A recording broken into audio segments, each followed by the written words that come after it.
He used to be so good to me. He treated me well and he don't want any more bully or hurt me, but with one decision, everything changed. Nakakaya niya na akong saktan. Hindi kahit anong bagay kundi sa masasakit na salita. Hindi rin ako tinatrato bilang asawa. But who I am to ask him for it, when in fact he was forced for his marriage. Actually, marami ako nilolok at nililikuran na makasal lamang sa kanya. Even my passion I gave up para na makasal lang sa kanya. Dahil sabi nga niya hindi siya pwedeng magdusa kaya pati rin daw ako. I gave up painting just to be wedded to him. Sobra na, diba? Mabigat man gagawin ko dahil mahal ko siya. Hindi lang mahal, mahal na mahal. Hindi siya kumuha ng kasambahay after our wedding. Okay lang dahil gusto ko naman na pagsilbihan siya, but when I thought that things are easy, it was not all, especially for a woman who was raised with a lot of people around her to help her attend her needs. Hindi ako marunong magluto, maglaba, magugas ng kamay at magplansya. Ngayon ginagawa ako. Madalas palpa kaya madalas nakakarinig ng di magandang salita. Kung meron lang award sa pagiging matyaga, siguro pasok ako. Hindi ako nagreklamo kahit gusto ko at pakiramdam ko kasi wala akong karapatan dahil napilit lang na siyang pakasalan ako. Ang pinakamasakit na parte sa buhay na ito, imbes na asawang papakilala sa'yo, kaibigan. Kaibigan na kahit kinanman di kinaibigan. Gusto mo pa na masakit na kwento? I saw him kissing the woman he loves when he is already married to me. Parang dinikdik ng pesa ng puso ko nung araw na yon. Wala akong matakmuhan o masabihan dahil gustuin ko magkwento o maglabas ng sama ng loob kay Abigail, hindi pwede. Ayoko lang dagdagan ng puot niya sa asawa ko. Agad ang away mag-asawa, hindi dapat ilalabas kahit sa matalik mo pang kaibigan. Iniyakan ko lang di maganda total hindi rin naman siya umuwi ngayong gabi. I was cold and broken that night and I have no one beside me to console me or even hug me without anything to say. Yakap na sapat sana kaso wala namang gumawa nun sa akin. Instead, I hug myself and console myself that there will be a time that he will say I love you to me and I will wait for that day. Hindi ako pwedeng maubos kahit napupuno na. Hindi ako pwedeng sumuko kahit nanghihina na. Higit sa lahat, hindi ako pwedeng mawala ng pag-asa. Hanggat may hininga pa ako. This is me, the woman who pours herself to be with the man she loves. Siguro dadlong itlog lang matinong tingnan sa isang tray na niluto ko. I bit my lower lip due to the embarrassment. Itong dalawa lang maihahain ko sa kanya na pwede niyang kainin. The rest, it's either sunog or malansa, and the hot dogs aren't red anymore too. It is black. Disgusting black to be exact. Oh God, wala na akong ginawang tama. Kahapon nasunog ko ang sim ng polo niya kaya galit na galit siya sa akin. Favorite polo daw niya yun kasi bigay ni Cassandra. Gusto ko man ang ginawa ko pero masakit marinig ang sinasabi niya. Nahiya akong binitbit at nilapag sa mesa ang itlog na niluto ko. Pagkalapag ko ron, agad tumalim ang titig niya sa plato. I'm sorry, panimula ako. Promise magpa-practice pa akong lalo, dagdag ko. You also told me that last month and I told you you don't need to do that dahil luto man niya na maayos o hindi. Ayoko ng luto mo. He said and angrily turned his back at me. Inagod ko yung mga pasukong kamay habang sinusundan siya paalis ng lamesa. Tumuturo naman ang mga luha niya sa pakikitungo niya sa akin. For a month, I am living in hell. Wala na ako ibang narinig sa kanya kundi masasakit na salita. Minsan gusto ko nang umuwi kay na mommy pero ayoko magtaka sila kung bakit ako naroon at makikita rin ang iba't ibang peklat sa kamay ko. Maputi ako kaya kitang-kita yon. Umupo ako at kinain ng mga luto kong itlog habang rumaragas sa mga luha sa pisngi ko. Tiis lang, Leilani. Tiis pa. Napaahon ako na marinig ko ulit ang yabag niya. Ang buong akala ko na guilty siya, kaya siya bumalik. Yun pala. Ikakamatay ko na talagang akala ko dahil aalis lang pala siya para pumasok sa trabaho. Pinasadahan ko siya ng tingin. I always love seeing him wearing business suits. Mas lalo siya nagiging makisig. He looks professionally hot as well. Anong oras ka uuwi mamaya? Habol ko sa kanya na nasa pinto niya siya. Hindi niya ako nilingon o huminto man lamang. Dire-diretso lang siyang lumabas ng bahay. I bit my lower lip again, suppressing the pain of neglect. Tiis lang, Leilani. Tiis pa. Bumalik na lang ako sa kusina. Total, sanay naman akong parang bulalang sa pamamahay na ito. Niligpit ko pa ang pinagkainan ko sa hapag. Hinugasan na rin yun, saka umakit na lang sa taas ng kwarto. Hindi ko alam paano ko naman papatay ng oras ko sa buong araw na mag-isa. Di ako makalabas ng bahay dahil bilin niya, weekend lang pwedeng lumabas. Thursday pa lang ngayon. Kinuha kong librong binili ko online. The book states a lot of things about marriage. Marami akong natutunan doon kaya ang iba, ina-apply ko pero hindi naman gumagana sa akin. Natapos ako na 2 chapter at saka ako dinalo ng antok, kaya natulog muna ako. Ang buong akala ko ilip lang ginawa ko pero pagkagising ko, medyo madilim na ang labas. Bigla din tumunog ang tiyan ko. I skipped lunch pala. Napasa po na lang ako sa noo sa ginawa ko. Bumaba ako ng hagdan at dumiretso ng kusina. Di ko alam ang nilulutuin ko bukod sa hindi ko talaga alam magluto. Wala na rin palang grocery. I forgot to tell him that we need to buy na. I bit my fingernail while thinking of what I should do. In the end, I found myself driving at the nearest supermarket. Hindi siguro siya magagalit, baka nga matuwa pa siya. Napangiti ako habang nag-i-imagine na tuwang-tuwa sa akin si Jordan. Gosh, I'm blushing. I was humming happily while picking up the things we need in our house. Ang saya palang mag-grocery. For 20 years of existence, never pa ako nag-grocery. My parents are overprotective of me kaya ayaw nilang mag-condo ako ng college. You can say that I was pampered throughout my life, lalong-lalo na sa Kuya Leonard ko. Noong nasa pasta section na ako, lumiwanag ang mata ko. Finally, I can cook something I know. Tinuro yun ni Aya Felicia sa akin at alam ko yung lutuin. She said when I mastered how to cook it, pwede na raw ako mag-asawa, so I did. I picked 2 kilos of pasta noodles and then I went to the sauce section and to the other ingredients. Ang saya-saya ng puso ko ngayon.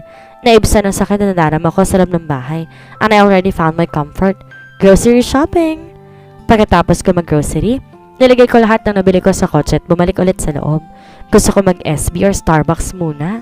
Gosh, iniisip ko palang naglalaway na ako. Nasa entrada pa lang ako ng pinto ng shop agad kong namata ng asawa ko. Nag-iisa na ako po sa isang maliit na round table. Agad ako napangiti takmang pupuntahan ko sana siya nang biglang may dumating na babae sa mesa kung saan siya nakaupo. Her back is very familiar and an arrow struck my heart because of that familiarity. I was thrown in my place when I saw him smile widely at the woman in front of me, a smile that I never saw when he is with me. A bag of pain clashed out inside my chest, para akong binuhusan ng mainit na likido sa nakita ko. Nanatili akong pinagmasdan sila. Masokista, di ba? Jordan stood up and kissed the woman on her lips. Kahit di siya marap sa akin, alam ko kung sino yon. Hindi naman halik si Jordan kung hindi si Cassandra lang.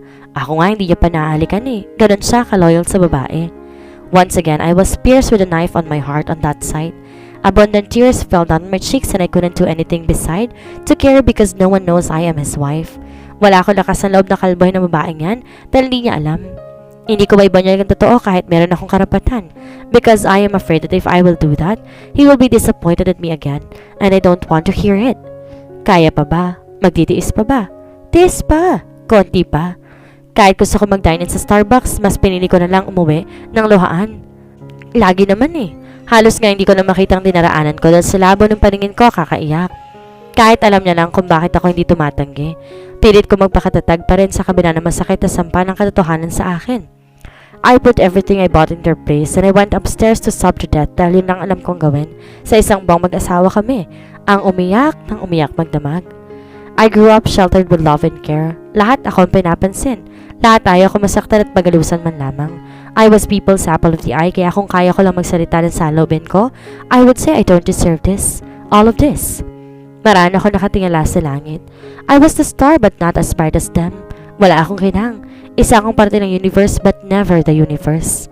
Lagi sinasabi sa akin ni Kuya, I always deserve the best but right now, I am in the worst pero hindi ibig sabihin nun worst ko siya. He is the best of my worst. He was the best gift of my worst decision. Napaahon ako nang makarinig ako ng tunog ng kotse. Tumayo ako at tumabas ng veranda para silipin kung siya nga. Napakulot ako ng noon na hindi siya nag-iisa. Kasama niya si Riley, yung best friend niya. Hi! Bati ko kay Riley pagkababa ko. Hi! Masayang bati din niya sa akin. Binati ko si Jordan na nakaupo sa kabisera ng lamesa, katabi ni Riley. Mukhang may mahalaga silang asikaso dahil busy siya sa laptop niya. He did not look at me or even greeted me back. Napangiti ako ng mapait. I glanced at Riley with a forced smile to hide my embarrassment. Makahulugan siyang tumingin sa akin. Alam niya ang sitwasyon namin pero masakit pa rin mapahiya sa kaibigan ng asawa mo. Kumain na ba kayo? Tanong ko kay Riley. Yeah, ikaw kumain ka na? Balik tanong niya sa akin na kinagulat ko. Hindi pa nga eh, sagot ko. Ha? Anong oras na oh? Exag niyang sabi sabay tingin sa relo niya. It's 10:30, hindi ka pa gutom? Tanong niya ulit. Papayaw ko nilingon si Jordan hanggang ngayon tutok na tutok sa ginagawa niya at di man lang ako tinignan na nagulat man lang na hindi pa ako nakakain. Napalunok na lang ako na mabigat sabay balik ng tingin kay Riley na may pilit ng ngiti. Masyado ako nag-enjoy magbasa at saka hindi naman ako nagugutom. I lied. Sumasakit na nga sikmura ko eh. Kulang na lang isuka kong acid pero syempre hindi ko sasabihin yon. Kung si Jordan nakakaya kong pahiin, hindi ko yun magagawa sa kanya. Nag-text ka sana kay Jordan for takeout. Galing kaming Shakey's. he said with concern. Buti pa siya may concern sa akin. Yung asawa ko wala. Nagkita pala sila ni Riley. Akala ko matatagal sila ni Cassandra. Nagkita rin kaya si Cassandra at Riley doon? For sure, oo. Best friend niya to eh. Alam yung ginagawa ng matalik niyang kaibigan. Hindi na ako nag-abala pa dahil magluluto na lang ako. Sabi ko na lamang. Are you still going to flirt with her or are we going to work? Nakataas ang kili niyang tanong sa kaibigan. Dude, he hissed. Kinurot ko ng patago ang balat ko sa sakit na nadarama sa sinabi niya. How dare him talk to him without thinking that I'm hearing all his words? At paano niya nakakaya magbitiw ng ganong kapusukan sa harapan namin? Ganon ba siya kasama para iparamdam ang lahat ng paghati? Sige Riley, Jordan. Sa kusina lang ako at maghanap ng makakain. I said in between them. Tubingin sa gawi ko si Riley na may halong pag-aalala. Tubingin din ako sa kanya na nakangiti para sabing okay lang ako. Hindi ko na sila inintay pa magsalita at pinili ko na lang umalis para hindi ako madurog sa harapan nila. Dude, what's your problem? Dinig ko ang sermon ni Riley kay Jordan. Tumulo ang luha ko habang naglalakad papuntang kusina. Gusto kong sumigaw na tama na. Kota na ako. Pagod na ako. Durog na ako pero wala akong boses. I opened the fridge at masiksik na iyon na laman compare kanina na apa na lang ang natira. Dahil di rin naman ako marunong magluto, kahit prito pa. Kaya kinuha ko na lang 2 peras and milk. Okay na siguro to pampapawi ng gutom. Tahimik ako nagbabalat ng peras nang biglang marinig kong boses ni Riley kaya nadulas ang paghiwa ko at nasugatan ko ang sarili ko sa sugat. Tabay naman namumura sa nangyari sa akin. Masaganang dugo ang lumalabas sa sugat ko. Dali-dali ako nagpunta sa lababo. Pinadaraan niya ng tubig mula sa faucet. Napapikit ako sa hapdi at iniwasan ko siyang titigan dahil natatakot ako. Kitang-kita pa rin ang lakas ng dugo mula roon. I'm so sorry. Paghihin ng pasensya sa akin ni Riley na ngayon ay nasa tabi ko na. Hindi, okay lang. Wala kang kasalanan. Magugulatin lang talaga ako. Sabi ko sa kanya para hindi siya mag-guilty kasi totoo naman na hindi niya yung kasalanan. No, it was my fault, he said. Then he pulls my bleeding finger out of the water. Tinakpan niya yun na makapal na tela. We are like holding each other's hands but without touching it because of the thick cloth. Yumuko ako sa kanya habang pinagmamasdan ko siya, alalang-alala. Na pinipigilan ng pagdurugo ng kamay ko gamit ang tela. The thing is, my heart beats more compared to this. Malit lang ito tatatakpan pero magdurugo ng puso ko, mahirap takpan o pigilan sa pagdurugo. What happened to this? Kunot doon tanong sabay angat ng tingin sa akin. He was talking about my red spots. Yan yung nakuha ko sa pagtalsik ng mantika habang nagpiprito ko kanina. Namula pa rin hanggang ngayon. Agad niyang kinuha ang kamay ko mula sa kanya at saka nilagpasan. Natalsikan ng mantika kanina. Alam mo na nag-aaral pa ako magluto. Sabi ko. Nakakunot pa rin ang noo niya sa akin. You should put some ointment so it won't leave a scar. He worriedly told me. I nodded my head. Oo, nakalimutan ko lang. In our middle of conversation, Jordan went in like we're not in the kitchen, talking about scars and wounds. I know you heard something. He was just ignoring it because it was not that important to him to give some care. Dire-diretso siyang pumunta ng fridge at kumuha ng maiinom doon. Kumuha ng baso at sumali ng tubig. Nasa harap lang niya ang kutsilyo at prutas na may bahay ng dugo ko pero hindi pa rin siya nagtataka. If he cared, he will weirdly ask about it pero parang wala lang. Nadurog na naman ang puso ko sa pagwawalang paki niya sa paligid. I smiled bitterly while biting my lower lip.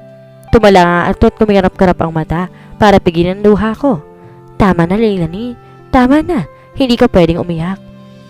Dude, can't you see the blood in front of you? Sigaw ni Riley. Oh, nasugatan ka? Ignorante niyang tanong. Umawang ang labi ko. I gasped sarcastically. See? Leilani, wala siyang paki sa'yo. Sa ibang tao meron. Riley frowned at what he said. Gago. Yung asawa mo nasugatan, hindi ako. Galit na sagot niya sa kaibigan. Lumingon siya sa akin for the sake of his friend. Napaiwas ako ng tingin sa kanya habang hawak ko pa rin ang basahang nagpipigil ng pagdurugo ng daliri ko. Malayo pa yun sa bituka. He blandly said, then walked past at us. And that triggers my face to step down on them. What the? Jordan! I heard Riley's loud curse. I am more hurt because Riley needs to see his cruelness at me. Okay lang kung kaming dalawa lang pero kahit alam ni Riley ang sitwasyon namin, ibang tao pa rin siya at nakakadurog yun ng puso. Ayokong kinakawaan ka kahit nakakaawa naman talagang sitwasyon. Your husband is a jerk, I heard him say again. I did not answer him, instead I cried silently. I felt Riley's presence in front of me kaya napangat ako ng tingin sa kanya. I know this is the right thing to see but who cares? He doesn't care, why should I? he said, and without further ado, he wrapped me with his broad arms. I was shocked, but I felt a quick comfort when he hugged me. Tama nga si Riley, why should I care? Funny to think that I found peace in other man's arms, not on my own husband. Araw ng Sabado, kaya pwede ako lumabas ngayon. I can finally go out from the house. Halos tubuan na ako na ugat dun sa pagkabato sa buong araw. Tinawagan ko si Abigail kanina na magkita kami ngayon. I invited her to go to our favorite salon. All-in-one na kasi yun. Meron ng massage service na. Thank God, nakalabas ka sa hawla mo. Bulalas ni Abby. Natawa akong bigla sa reaksyon ng mukha niya. I understand why Jordan decided not to let me go out during weekend. May trabaho siya na at kailangan niya mag-aasikaso sa kanya. I defended my husband. Ikaw, inaasikaso ka ba niya bilang asawa din? Tuya niya pabalik sa kanya. I smiled bitterly with the truth. We have different ways to show our care as husband and wife, Abby. I told her, trying to sound okay. As much as I hate your husband, I respected every decision you make, but I'm still praying na mauntog ka sa pader para matauhan ka na. She said and flipped the page of the magazine she is holding. We're having a hot oil therapy. Magharap kami ngayon habang may nagmamanicure sa amin. It is nice to have this kind of getaway once a week and I really need a massage, lalo pat napagod ako kahapon maglaba. I washed all of our comforters. Minsan gusto kong i-brought out kay Jordan na sana kahit isang kasambahay lang i-hire niya. Hindi naman sa nireklamo ko, pero minsan kailangan ko rin ng katulong. Anyways, good thing we've met today because I have something important to tell you and I'm sure you'll love it, she told me. I suddenly felt the excitement while waiting for her to tell what it is. A friend of mine is looking for a professional painter to make him a big painting for his new built house. Masigla niyang sabi. Bumagsak ang balikat ko sa sinabi niya. If I did not set aside my passion, I would really love to make one like she said. I'm sorry. Tell a friend that I'm resting for a while. Malungkot kong saad sa kanya. Kumunot ang noon niya sa sinabi ko. When did you rest in painting? Halos gawing buhay mo na nga ang studio mo tas marinig ko yun sa'yo? She scoffed in disbelief. Hindi ako sumagot. She was right. Halos gugurin ko na ang buong araw ko sa studio. Lagi niya akong pinapagalitan dahil nagsaskip ako ng meal, but sad to say, I haven't held a paintbrush for quite a while now. Umangat ang tingin niya sa akin sabay palagi ng mga mata niya sa gulat. What the hell? Stop joking, Leilani del Rosario. Hindi makapaniwala niyang bulalas.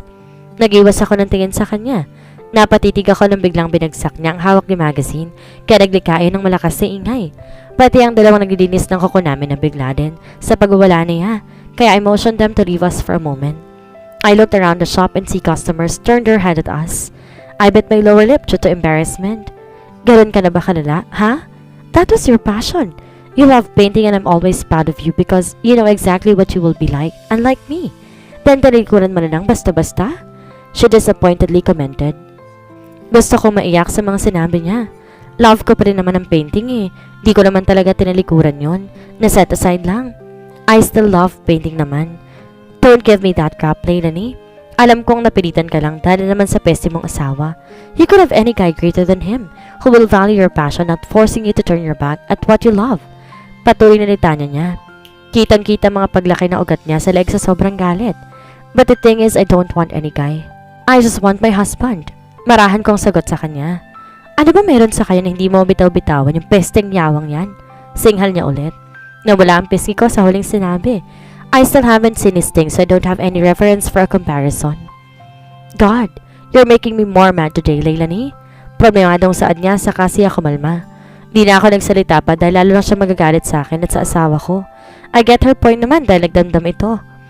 Noong sinabi ko sa akin yun si Jordan, I felt my whole world crash in one word. Painting is more than a passion to me. I'm alive when I put my creative juice into an art and I love being praised with my works. In some way, they appreciate me being an artist. After namin magpa-hot oil, nagpa-massage na kami. I feel relaxed and light after that soothing massage. Yung bigat ng katawan ko sa pagtatrabaho biglang nawala. Maybe we could do this every weekend. Gabi na ako nakauwi ng bahay dahil nagpunta pa kami sa mall para mag-shopping. I bought a takeout food na rin for Jordan. I am sure hindi pa siya kumain.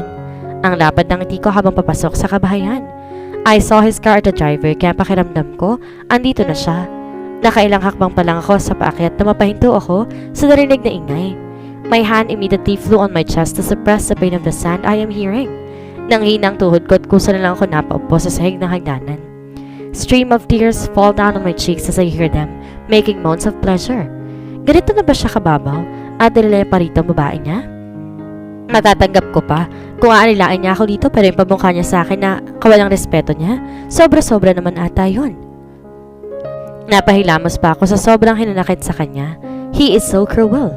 Bumaba ako ulit at lumabas ng bahay. I heard enough of his infidelity and I'm not too masochist to still listen to that. I cryingly drove myself to a bar. Gusto ko makalimot man samantala. Hahayaan ko ngayon ang sarili ko magpakalunod sa alak. I went to the high society. Agad ako nagtungo sa bar island at nag-order ng inumin. Nakailang lagok na ako ng alak pero hindi ko pa rin magawang malimutan ang narinig ko. Even the music in here is too loud but their moans overpowering it in my head. One more! Lasing ko saad sa bartender. Nakita ko nag-anaman pa siyang sundin ako kaya bagya ako na inis. Bingi ka ba? I said one more. Serve me more. I shouted at him. He obeyed me and gave me another drink. In the last shot, half of my body fell on the counter. Lumapasay na ako roon. My vision is blurry and my bed is spinning. Nasusuka na rin ako. Inunan ko yung braso ko. Natatawa ako sa sitwasyon ko ngayon. Tatlo na ang paningin ko sa paligid at mas lalo ako nahihilo sa patay-sinding LED lights. Then suddenly, I smell a familiar manly scent. Natawa ulit ako dahil hanggang amoy niya nadala ko rito. I groaned in frustration because I went here to forget him but until here he would not let me. I heard a hissed. Hey, whoever you are. Nakangisi kong turo sa kung sino man yung nasa harapan ko. Di ko nga alam kung tama pa ang direksyon ng daliri ko eh. You smell like my husband. I said as I straightened my back but I'm too weak to do it instead. Napangalumbaba na lang ako habang inaaninag ang taong nasa harapan ko. Pabango kayo ng salawahan ha? I said again. Siguro kaya nabentayan kasi nakaka-attract yan ng mga babaeng ikakama nyo. Bigla ako natumba sa kalikutan ko pero may sumulo sa akin. Wow, nice catcher. Sana all sinasalo. Hugot ko sabay tawa.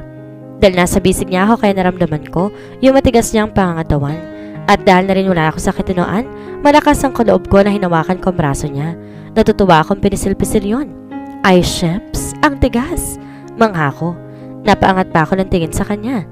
Sabi ni Abigail kapag malaking biceps na isang lalaki, kayang-kaya niya kaya ibalibag na parang papel. So for sure magaling ka rin magbalibag, no?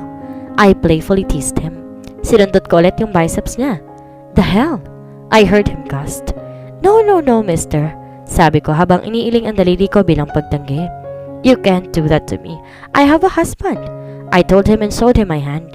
Oops, baliktad. Tumatawang saad ko sa kalasingan dahil imbes na ang likod ng kamay ko ang ipakita ay mismong parang ng ginawa ko. Let's go home.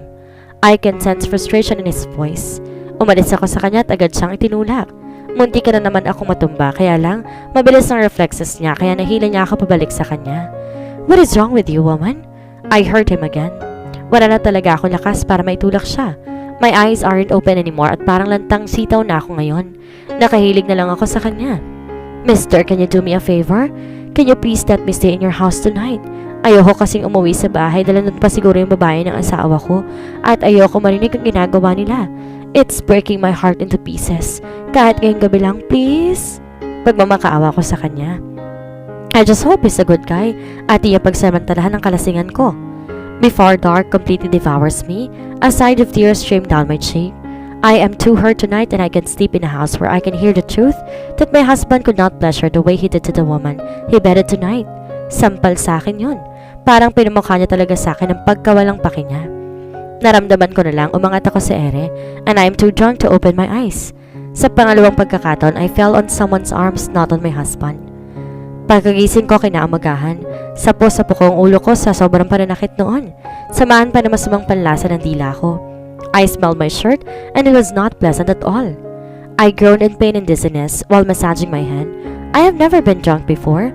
Kapag niyaya ko ni Abby magbar o makipag-party sa may kasamang inuman, di talaga ako nagpapakalasing because I saw Abigail when she was drunk.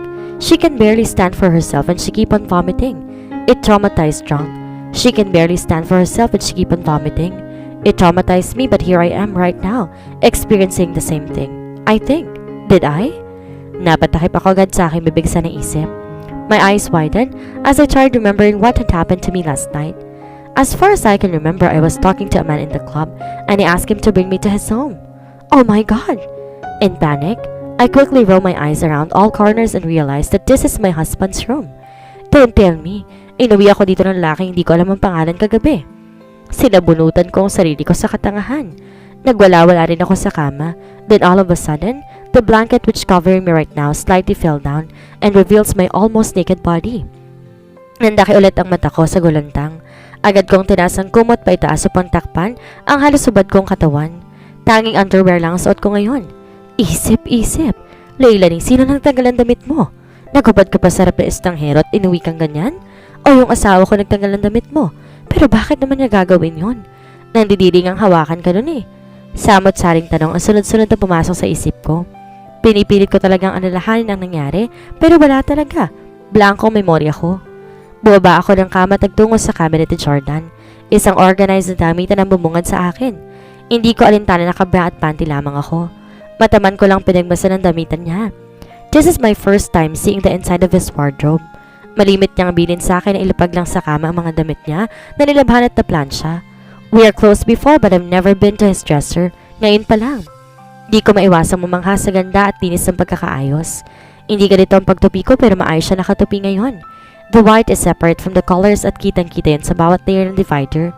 Ang gandang tingnan. Sa bagay mula noon pa naman, malinis na siya at masinop sa gamit. I smiled bitterly as I remember those days that he always called me because I am messy and unorganized with my things. Alaalang pwedeng balikan pero hindi na mangyayari sa kasalukuyan. Bigla ako nataranta. Mabilis na pabalik sa hinuha ko na magbukas ang pinto ng kwarto. Paglingon ko ang nakalukot na mukha ni Jordan ang sumalubong sa akin. Agad akong kumaripas ng takbo papunta sa mahabang kurtina niya at tarantang tinaklupan ng sariling gamit yon. Mas lalo pang umasim ang mukha niya at saka umiling-iling. I bit my lower lip due to embarrassment while looking at his direction. If Abigail was here, for sure nakandusin na siya sa sahig sa kakatawa. I looked like I was robbed of clothes. Naglakad siya papunta na study table niya. May kinuha sa drawer nun. I don't know if you're stupid or dumb, but the neighbors can see your almost naked body, he said without looking at me. Nagpanik ako agad. Pinamulahan na mapagtantong tama siya. His window is made of glass at di naman to heavily tinted, so makikita talaga ako ng mga kapitbahay namin. I even saw a passerby pero hindi naman niya siya nakatingin sa akin. Inawi ko yung isang kortina. Tinabon yun sa likurang bahagi ng katawan ko. Lagot, nakakahiya. Sobra. Could I borrow one of your shirt? I asked him kahit nakatalikod pa rin siya. Hindi niya ata mahanap ang hinahanap niya kasi hanggang ngayon, nagkakalkal pa rin siya. Even his table is clean and his materials are in proper place. Minsan gusto ko isipin na may pagka-OC siya eh. Tumigil siya sa ginagawa niya. Dahan-dahan siyang napalingon sa akin. Sinandal niya ang puta niya sa taas na lamesa at saka niya pinag-cruise ang mga braso niya. Nakataas kilay niya akong tinitigan na waring nagdadamot siya sa akin. Why would I? Sabi niya tuluyang kinalaglag ng pangako. I was right. Magdadamot nga siya. I bit my lower lip while watching him scrutinizing me. As you said, the neighbors might see me naked, so please let me borrow one. Laban ko na lang. Pakiusap ko sa niya dahil mukhang wala talaga siyang balak magpahiram. Kadamot mo naman. Why would I care? Ikaw nagpunta dyan, so ganyan ka na ba kawalang puso sa akin? Kagat labi kong naiiyak ng paninimbang sa kanya. Sumeryoso ang tingin niya sa akin, lalo't sabay ng pagkunot ng noo. I can't believe you let him fisting my body. I cannot almost recognize my voice. It was broken when tears began shedding. It was just a shirt. Ang damot mo naman ata masyado. Humina ang boses ko. Napayoko ako at tinikit ko na lang mukha ko sa tela dahil di ko magamit ng mga kamay para punasan ang mga luha ko dahil nagtatakip ang mga yon sa aking katawan. Narinig kong pagtikim niya kasunod ang mga yabag niya kaya napatingin ako sa kanya. He is walking towards his dresser. He pulls out one of his shirt from there and bring it on the bed and he walked out of the room silently. Nakahinga ako ng maluwag nang tuloy na siya makalis ng kwarto. Tinanggal ko ang nakatabon sa akin at naglakad papunta sa kama. I wiped my tears first before I put on the shirt he lent me. Akala ko talaga may patutsada na naman siya. Nang maisuot ko ng mga damit sa akin, mataman kong pinagmasdan ng kama. Pain struck my system once again as I realized and remember why I ended up got drunk yesterday night. They were here last night, pleasuring each other. I swallowed hard as I thought of their infidelity sin. Umiwas ako ng tingin at dumiretsong lumabas ng kwarto. It is painful to stay more inside. Dumiretso ako sa kwarto ko. Yeah, we are sleeping separately. Kapag nandito lang mga parents namin, doon lang kami nagpapanggap na magkasamang natutulog. He cannot even stand sleeping beside me. Para kung may nakakahawang sa akin na iniiwasan niya magkadaupang palad o madikitan man lamang. Masakit pero kasalanan ko naman. I took a shower and then went downstairs after. Nawala rin ang hilo ko dahil nakaligo na ako. Naabutan ko siya nagkakape sa lamesa habang binabasa ang newspaper. He looked so focused on what he is reading. Di ko tuloy maiwasang maingkit sa kapirasong papel. Buti pa yun, napagtutuon niya ng pansin. Samantalang ako kulang na lang sipain niya ako na parang basura, mawala lang sa paningin niya. Napabunto hininga ako ng malalim sa sarili kong hugot. Narinig niya siguro kaya napalingon siya sa gawi ko. Sakto napatingin lang siya saka bumalik ulit siya sa binabasa niya. I made myself a coffee then bring it on the table where he is. Nag-breakfast ka na ba? Tanong ko sa kanya. Hindi pa. Walang emosyon niyang sagot habang nagbabasa pa rin. Gusto mo ba ipagluto kita? Tanong ko ulit. Just serve yourself. Tipid niyang sagot ulit pagkatapos nilipad niya sa sunod na page ang binabasa niya. I looked at him intently. He looked so handsome while reading the paper.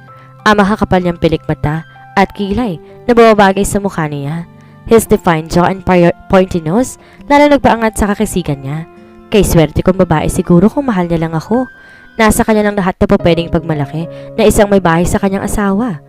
Napahigop ako ng kape habang nakataon pa rin ang pansin sa kanya. Agad kong niluwa ang kape na hinigop ko dahil sa pagkapaso. Ang init! Napalingon ako sa gawin niya. Hindi ko alam kung tama ba ang nakikita ko o namamalik pa lang ako dahil tumakas sa isang sulok ng labi niya. Gosh, it was still embarrassing. Bakit lahat-lahat ata ng katangahan nasa akin? Sabi naman nila matalino ko. Bakit nabobobo na ata ako? You always make yourself look dumb. I heard him say. Tumaas ang kilay ko sa sinabi niya. Pinapaandala niya naman ako ng pambubuli niya. Oo nga eh. Pati sa'yo, tanga ako. Gusto ko sanang isatinig pero baka paningkitan lang niya ako ng mga mata. Dahil natututo na ako sa katangahan ko, kaya hinihipan ko lang kape ko bago ko ito inumin. Natapos kami ni isa, wala nagkukwento. Nasasayang lang ang mga laway namin dahil nagpapatahimik ng paligid. Kuliglig lang, naririnig ko. Pagkatapos ko magkape, nagpunta ka sa garden. Naisipan ko magdilig ng mga halaman. Napansin ko kasing nanunuyo ng mga lupa nila. Maybe it could be my new hobby. I put my earpods and I played a song. Malakas ako magpatugtog kaya halos wala ako naririnig sa paligid. Sinasabayan ko ang kanta habang nagdidilig. Tinaas baba kong host sabay kembot ng bewang ko. I am really into this song. Pinihit ko pasara ang head ng host at ginawang microphone yun. I closed my eyes while singing the lyrics. Hindi ko lang sure kung nasa tono ko dahil pakiramdam ko naman nasa tono ko dahil di ko naririnig na pumipiyok ako. Tumalon-talon ako sa pangalawang chorus.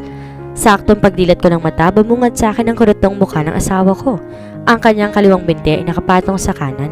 Muntikan pa ako matumba sa gulat at hiya. Buti na lang natukod ko agad ng palad ko sa wall. You are just good in making noise, he said, mocking my singing voice. Uminit ang mukha ko sabay iwas ang tingin habang kinagat ng pang-ibabang labi ko. Kanina ka pa ba dyan? Nauutal kong tanong sa kanya. A little, and I think the neighbors are now angry at us because of your out-of-tune voice. Patuloy niyang pagkutya sa akin. I bet my lower lip more. Sobra na siya. Imbes sumagot, tumalikod na lang ako at pinagpatuloy kong pagdilig. Pinatay ko na rin ang tugtog ko sa pagkapahiya ko. Bakit siya ba? Nasa tono? Mas malala pa nga siya sa akin eh. Kanina masaya pa ako nagdidilig. Ngayon naiinis na. Halos lulurin ko na ata mga halaman sa tubig. Nakakainis naman kasi siya eh. Once is enough nga uulitin pa niya. Looks like you don't want to criticize, I heard him say again. Ignore? Tss. Well, next time don't sing if you don't want to be criticized of how bad it is, he said, and I saw him walk away from me. Halos gusto kong ipalo sa kanya ang host na hawak ko. Well, next time don't sing if you don't want to criticize of how bad it is. Panggagaya ko sa sinabi niya. Iniba ko lang ang tono. I made it quirky. Narinig niya siguro ang ginawa ko kaya naparingon siya sa akin at matalim na tumingin sa akin. Napalinok ako at inibas bigla ang tingin. Kunwari hindi ko ginawa. Pinagpatuloy ko lang ang pagdidilig. Patay mali siya sa kanya. The reason why I don't like childish woman, he said and turned his back at me. Nanlaki ang mata ko sa sinabi niya. Aray naman, di naman nagdahan-dahan. Kakainin mo rin ang mga sinasabi mo. Jordan Robles? Ismid ko sa kawalan ng mawala na siya sa paningin ko. Akala ko dahil nga wala masyadong rift na nangyayari, kaya ganun lang ako nag-assume na magiging maayos kami and it might lead to something I hope for. Pero sabi nga nila, maraming namamatay sa maling akala. Ako, nasa bingit na ng kamatayan. I went to Abigail's condo since it's my free day today. I told Abigail that I'm happy for this past week since I think we're getting there already. Sabay na kaming kumakain at minsan, kinakausap niya na ako. We're not yet sleeping in one bed, but I think we will be soon. Iniisip ko pa lang para nasa cloud9 na ako. So, what's your plan for your birthday? She asked me. Actually, I haven't thought about it yet, but Mom and Dad said I should celebrate with them. Sabi ko sa kanya, you should. Nadalaw mo na ba sila? For sure, na-miss ka na nila. Tanong niya sa akin. Abigail is also close with my parents. Parang anak na ang turing nila sa kanya. And because of it, they shipped both her and my brother. I did last 2 weeks ago. Alam mo naman na every weekend lang ako pwedeng lumabas. Mahinang sabi ko. That, I still don't get it. Duro niya sa akin. Ano naman kung aalis ka ng weekdays? You also have rights in the household rules, Leilanie. Ano ka ba sa bahay? Tuta? Sunod ng sunod? Prangka niyang saan? Medyo na-offend ako sa sinabi niya, kaya napainom ako sa aking kape. Hindi ko rin alam kung bakit natitiis ko yung ganong setup. It is a bit unreasonable. Tinanggap ko na lang dahil ayoko na siyang galitin. Kailangan ko nga siyang asikusuin sa trabaho niya. Dahilan ko na lang. And also that. Gigil niyang sabat. Akala mo ba hindi ko napapansin ang mga kamay mo? Nagbabakbak na't naghahakalyo. You are an artist, Leilanie. One of the most important part of your body is your hand. Paano ko mapasma yan? My God, Leilanie, you are not a maid. You are his wife. He should be taking care of you and not make you suffer. Ramdam ang sobrang galit niya sa mga nangyayari sa akin. Napasa pa siya sa noon niya sa sobrang pagpaproblema sa sitwasyon ko. I cannot blame her dahil kung sino man nakakakilala sa akin o kahit hindi man, pareho lang din ang sasabihin. Ang mag-asawa nag-aalagaan, hindi nagpapabayaan. Malungkot ako napangiti sa sinabi niya. Bumigat din ang aking dibdib sa lahat ng katotohanang sinampal niya sa akin ngayon. No matter how many times I will defend him in front of my friend, Abby will always find times to scold me. For once naman, Leilanie, mahalin mo ang sarili mo. Lagi mo na lang inuunang kapakanan ng iba. This time, make sure to love yourself more than anyone else. Paano mo mamahalin ng ibang tao kung hindi mo kayang mahalin ang sarili mo? Madamdaming pagpapigay linaw niya sa akin. That triggers me to let my tears fall. Sa ilang buwan namin mag-asawa, kahit lately naging maayos kami, mas matambang pa rin ang pagbabaliwala niya sa akin. I still remember how he brought his woman in our house and that was disrespectful. Umuwi ako ng bahay. Ang bigat-bigat ng dibdib ko. Abby will always be my truth. Siya lagi nagsasampal ng katotohanan sa akin. Yun din na nagustuhan ko sa ugali niya. She will never hesitate to tell you the truth because her vocalness is not for you to be hurt, but for you to realize it. Ako lang talagang matigas ang ulo. Pagkapasok ko sa sala, agad akong namataan. Natutulog sa sofa. I walked towards him. Nakaupo siyang natutulog.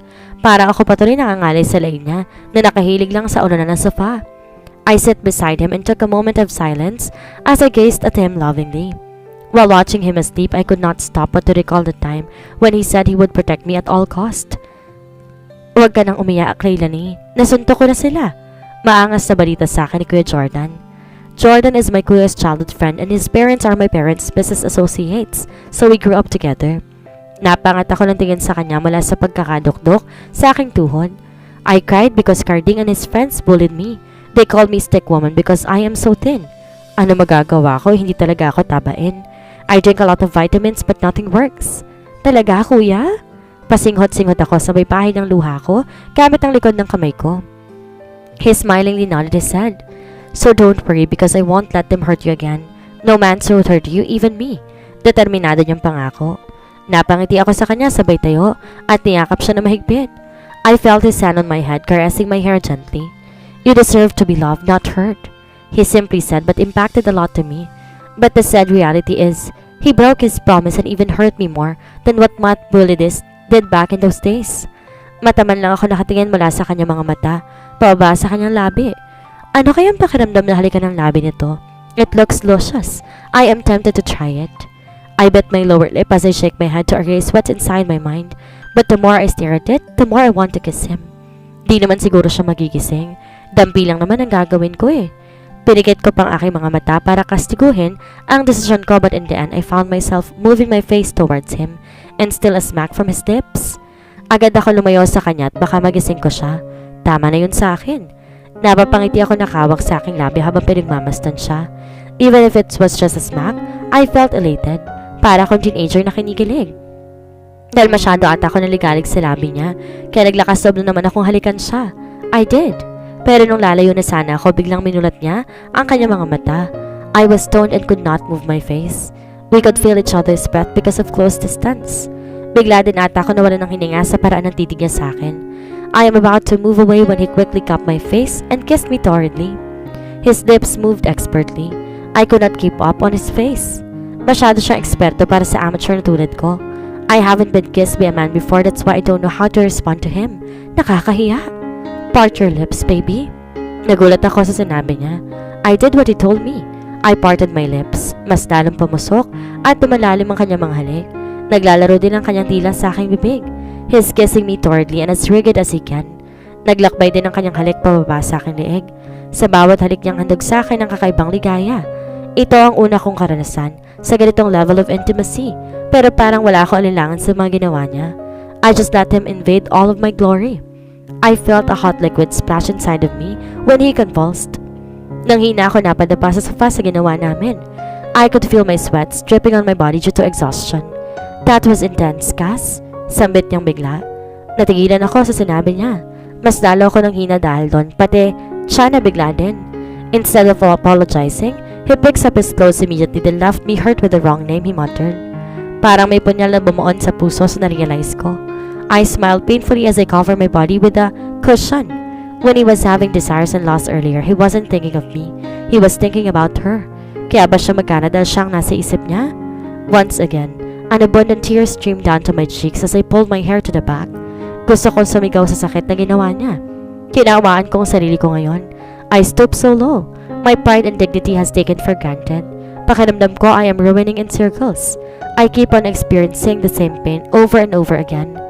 Kaakibat ng pagmamahal na masaktan ka, pero tanga ka na kapag patuloy mo lang sinasalo lahat ng sakit. This was not a test of our marriage. Rather, this is the consequences for pursuing a marriage that I was the only one who wanted it.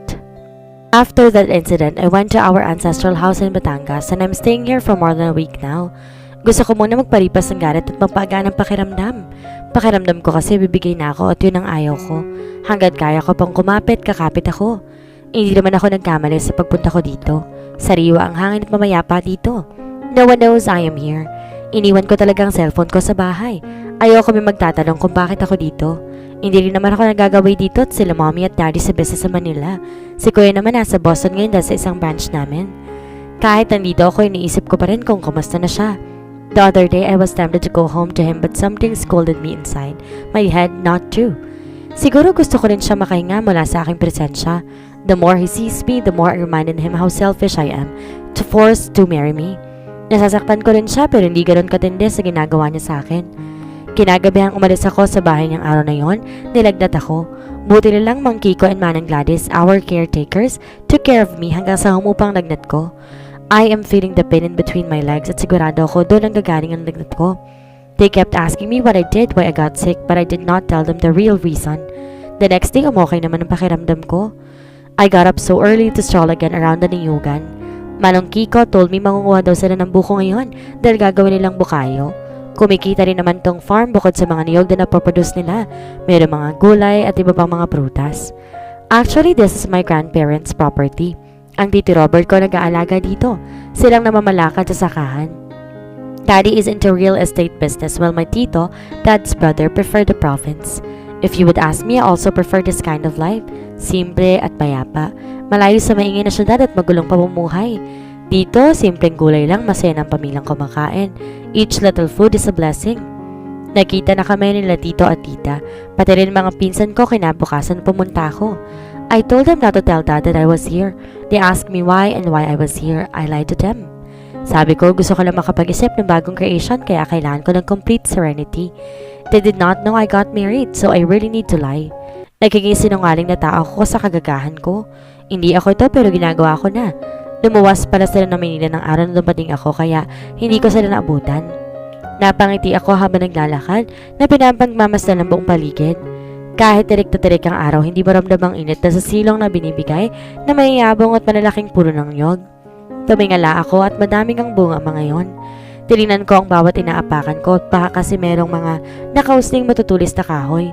Sa tindi ng focus ko sa nilalakaran ko, hindi ko namalayan na may nabanggana pala ako. Napahawak ako sa akin sa sakit. Parang tumama ako sa pader. Hinimasimas ko pa yon. Sorry po. Paghingi ko ng paumanhin. Kasalanan ko naman kasi talaga. Naparanok ako ng bayolenteng umangat ang tingin ko sa isang matipuno at makisig na lalaking bumungad agad sa akin. Nawala ang sakit ng ulo ko. Napalingon ng mangha. Oh gosh! He was just wearing a denim ripped talking shorts. Pakiramdam ko, tumulong laway ko sa katawan niya. Are you okay? He asked in a manly voice. Wow, English! Medyo judgmental ako ah. Yeah. Gusto ko, lamunin na lang ako ng lupa sa pagkautal ko. Watch where you walk next time, he said and turned his back at me. Naiwan ako nakatulala sa kanya. Even just his back looked sexy. Bigla siyang umalis kaya hindi tuloy na pagmasdan na maayos sa mukha niya. Sa makasara ng parte kasi ako tumitingin eh. Naughty Leilanie. Nakarating ako sa kubo ni Mang Kiko. Alam ko ito dahil nagpunta lang ako dito na nakalipas sa Biyernes. I haven't seen that guy if he's one of the workers here, and he has American accent which is unusual here. Not that I am judging the people here, but you know how to distinguish a local from a foreigner. Si Mang Beautiful pala to, oh. Si Mang Gardo. Agad ako napangiti sa kanya. Bahagya pang nahiya sa puri niya. Pasok ka ma'am sa kubo namin. Si Mang Kiko iyon. Tamang-tama, nakapamitas na kami ng mga buko. Halika't uminom ka muna ng buko juice. Yaya sa akin ni Manang Gladys. Sumunod ako sa kanya sa looban. Hindi gaanong kalaki ang kubo pero nagkakasya naman kami dito. May sariling lababo din at lamesa sa kaupuan na yari sa papag. Sariwa ang hangin kaya mas mainam lang hapin iyon. Ma'am, ang kiniso talaga ng kutis ninyo. Iba ang tubig Maynila. Natawa ako sa sinabi ni Yvette. Anak siya ni Mang Gardo. Ano ka ba, Yvette? Wala sa uri ng tubig yan. Nasa dugo yan. Patol naman sa kanya ni Lori. Ay bakit? Kay gandang lahi namin, di ba ho itay? Yvette said in Batangan accent. Ay oo naman, halata naman. Komento ni Mang Gardo kaya nagtawanan kaming lahat. Walang oras na hindi pinapatawa ni Mang Gardo at nila Yvette at ang iba pang mga nandito. Napatigil ang lahat sa pag-uusap nang dumating ang lalaki na kabanggaho kanina. Narinig kong tumitili ang dalawa kong katabi sa presensya niya. Si Stanley yan, ma'am. Bulong sa akin ni Yvette. Anak ni Don Victor Ibanez. Bulong niya uli. Pinasadahan ko ng tingin siya. Kumpara kanina meron na siyang damit pang itaas. Tama nga ako, hindi siya trabahador dito. Pues anong ginagawa ng asyendero ng mga iba niya sa lupain namin? Ang pagkakarinig ko lagi sa tuwing nag-uusap sila Daddy, Tito Robert, magkalaban ng negosyo namin sa kanila. O ikaw pala, Senyorito Stanley. Kanina ka pa namin nintay din eh. Si Mang Gardo ulit. Kumunot ang noo ko sa pagtataka. Parang welcome na welcome ito, samantalang halos magpatay na ata ang pamilya namin sa negosyo. They also own hectares of farm just like ours kaya nakapagtataka na nandito siya sa lupa namin kung meron naman sila. Napalingon siya sa gawin namin kaya nagkatinginan kami. Yvette, nakatingin siya sa akin. Tili ni Lori. Magkasaklop ang kanyang mga palad sa kilig. Agad na paiwas ang tingin ng lalaki at umupo sa tabi ni Charlie. Anak naman siya ni Mang Kiko at Manang Gladys. Nabibighani mo na naman ang puso ng mga kababaihan din eh. Ay iba talagang karisma mo. Charlie said at him. Tipid lang siyang umiti sa sinabi ng katabi. Ngayon ko lang siya natitigan na matagal. He has thick eyebrows, narrow nose, chiseled jaw, and hazel eyes. Halos walang pintas sa makikita sa kanya. Nakaka-attracting tingnan ang malaking nunal niya sa kaliwang gilid ng bahagi ng kanyang mata, yung parang katulad kay Papa P. Sa pangalawang pagkakataon, nagtamang aming tingin. Napaiwas ako agad dahil nailang ako nung napansin yon ng katabi ko. Ay wala, uwian na Lori, may nanalo na. Sarcastic na sabi ni Yvette. Alam kong ako ang tinutukoy nila dahil sa akin sila nakatingin. May boyfriend ka na ba, ma'am? Tanong sa akin ni Lori. Medyo napalakas yun kaya halos tumingin sila sa akin. I feel cornered all of a sudden lalo na't mataimtim na nakatingin din sa akin si Stanley. Ewan ko ba? Natitense ako sa kanya bigla. Attracted ba ako agad? Imposible naman. Wala. Sabi ko sabay iling ng ulo ko. Sa ganda mong yan, walang nagtangka? Si Yvette. Hindi naniniwala sa sinabi. Napangiti ako ng kaunti sa kanya. Her expression is amusing. Meron naman pero wala talaga eh. Pinamalas ata ako sa lalaki. Sabi ko naman. Eh di si Senyorito Stanley na lang ho, ma'am. Si Charlie. Ikaw, Charlie, tigil-tigil naman pang-asar mo sa dalawa. Puro kakalokohan kaya walang sumiseryoso sa iyo eh. Pangaral ni Manang Gladys sa anak. Nong, sakit naman yung magsalita. Parang di niyo ako love. He pouted like a child. Tumigil lang sila sa kakasal sa amin nung naluto na yung bukayo. Napakasarap ng pagkakaluto ni Manang Gladys. Sakto lang ang tamis kaya hindi nakakasuya agad. Nalaman ko rin sa mga bulong-bulungan Yvette at Lori na si Stanley talaga ang madalas dito nang dumating siya kahit alam niyang may hidwaan ng dalawang pamilya. He grew up for years in the States. That's why he has an accent. Pagka-uwi sa bahay, naabutan ko sa sala sila tito at tita. Nagbeso ako sa kanya at bumati na rin. San ka galing? Tanong ni Tita Davina sa akin. Sa kubo lang po ni Mang Kiko. They invited me yesterday so I came. I explained. Tumango-tango sila sa akin. Nagpaalam ako sa kanilang papanik na ako sa itaas. Naligo ako at nagbihis. Pagkalabas ng kwarto, rinig kong sigawan sa baba. It was Madeline's voice. She is my cousin. You can't force me to marry him, Dad. Alam niyo ba kung baano kasakit magpakasal sa taong hindi mo mahal? Naiiyak na sigaw ni Maddie kay Tito. Natigil ako sa paglalakad at kumapit na mahigpit sa hawakan ng hagdang kahoy. Natamaan ako sa sinabi ni Maddie. Masakit kang matali sa taong hindi ka mahal. Isasalba ko negosyo, wag lang magpakasal sa kanya. Pagpapatuloy na hinaing ni Madeline. Anong ibig niyang sabihin? Nalulugi na yung sakahan? Papaano? Bakit di ko naman napapansin? Wala na tayong magagawa. We need the Ibanez. Malaki nang nalugi ng sakahan natin at lumalaki ng interes natin sa bangko. Kapag nakuha na natin ulit ang nalugi, you can annul him. Sabi ni Tito. Parang hindi si Tito ang nagsasalita. He will never use people to gain something. Hindi siya mapagsamantala pero bakit nasasabi niya ito ngayon sa anak niya? Are you hearing what you are saying, Dad? Hurt is visible in her voice. Napayo ko si Tito. Hindi bobo ang mga Ibanez. Hindi naman sila papayag kung hindi sila makikinabang dito. They will never give the land when they have it. Ganyan sila katuso. You should know this better, she shouted. We have an agreement. That's bull... Nabitin siya si Erin na magapak ang malutong na sampal sa kanya ni Tita Davina. No matter how determined we are right now, it doesn't mean you should disrespect your father. Han, bakas ang galit sa mukha ni Tita. Ramdam ko rin ang tensyon sa paligid. Hanggang ngayon hawak pa rin ni Maddie ang parte ng kanyang mukha kung saan siya sinampal. Hindi mo ba alam? Lumuhod ang ama mo sa bangko para lang pagbigyan tayo, ha? Parehong nanlaki ang mata namin sa sinabi ni Tita. Tito did that? Lumingon ako kay Tito at nakaiwas ang kanyang tingin sa amin. Tita started crying. Hindi ko na kayang pananahimik kaya naglakad ako papunta sa kanila. I can help po if you let me. Present ako. Lahat sila bumaling sa akin na puno ng pagtataka at kulad. I can ask my... I paused and take a glance at them. They are all anticipating for my next word. I can ask my husband for help, I told them. Sabay-sabay nanlaki ang mata nila sa sinabi ko. They did not expect my sudden revelation. Kunot noong lumapit sa akin si Tito. Kasal ka? Kailan pa? Natatakot akong salubungin ng galit ni Tito. Bakit hindi ko alam ito? Tinalikuran niya ako habang sapo ang kanyang noon ang minamasahe na ngayon. Natatakot pa rin akong sumagot sa kanya. Pakiramdam ko hindi siya matutuwa kay Daddy kapag nalaman niya ito. Iha, why didn't you tell us about your marriage? Mahinahong talong sa akin ni Tita. Hawak niya magkabilang braso ko. It was sudden po kasi and it was a marriage for convenience too. Mahina kung saan. Nanlaki ang mata nila. Napabitiw ng hawak sa akin si Tita. Pinagsiklop ang daliri ko habang naiiyak. Mabigat palang umamin ng totoo. Akala ko may tatago ko pa. Naiyak na ako ng tuluyan. See, Dad, you should not force us to marry someone we don't love. Bunto ni Maddie kay Tito. Tinaas ko ang aking palad sa ere para kontra na sinabi niya. Hindi totoo yan, Maddie. I love him. Mahal ko siya. Sabi ko sa kanya. Kumunot ang noo niya sa akin. Napansin sigurong lungkot sa mata ko. Pero hindi kanya mahal? Baka totohanan niya.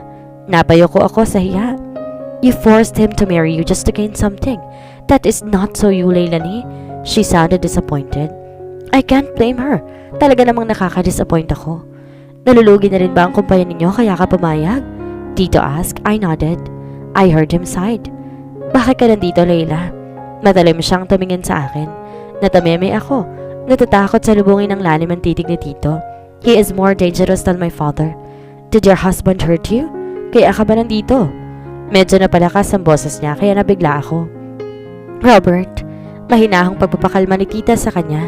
Let her speak without fear. Kinakalikot ko ang aking dahil sa kaba at takot. Ni minsan hindi pa nagalit sa akin si Tito. He always told me that I am the nicest among the Del Rosario children.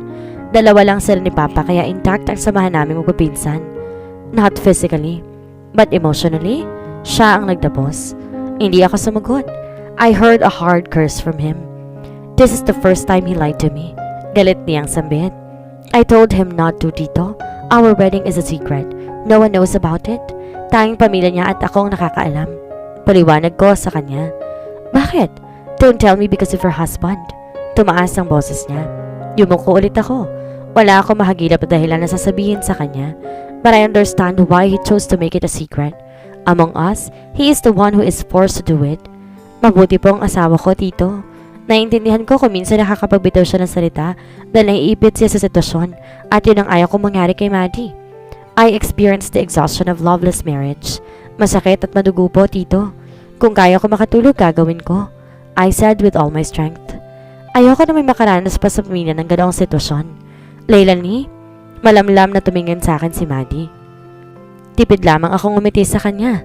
Please, tito, let me help. Pakiusap ko pa. Lumapit si Maddie sa akin sabay hawak sa kamay ko. I will find ways to. I don't like getting myself into something that is hard to get out. Maddie firmly said. That struck my bones. Tama nga naman. Mahirap pakatakas na nagsumpaan kayo. I don't want to grow old having all the regrets I haven't experienced to love because I was tied to something I never wanted to be tied. Hindi teleserye ang buhay natin, Dad. Hindi lang basta nahuhulog na lang ang loob ng tao dahil lang sa tagal niyo magkasama. That is not true love.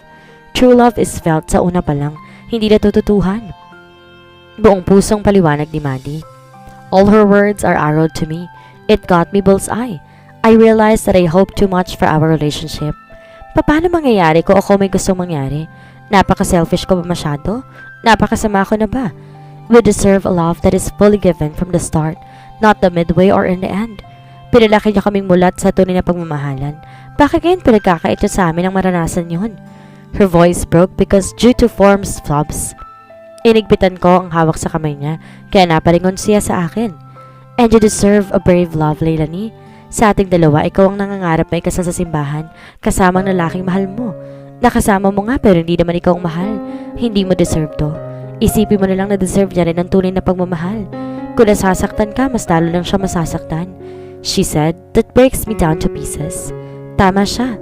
Hindi niya deserve ang pagmamahal ko. Hindi una pa lang. Hindi ako ang hanap niya. Hindi ako ang kailangan niya at hindi ako ang mahal niya.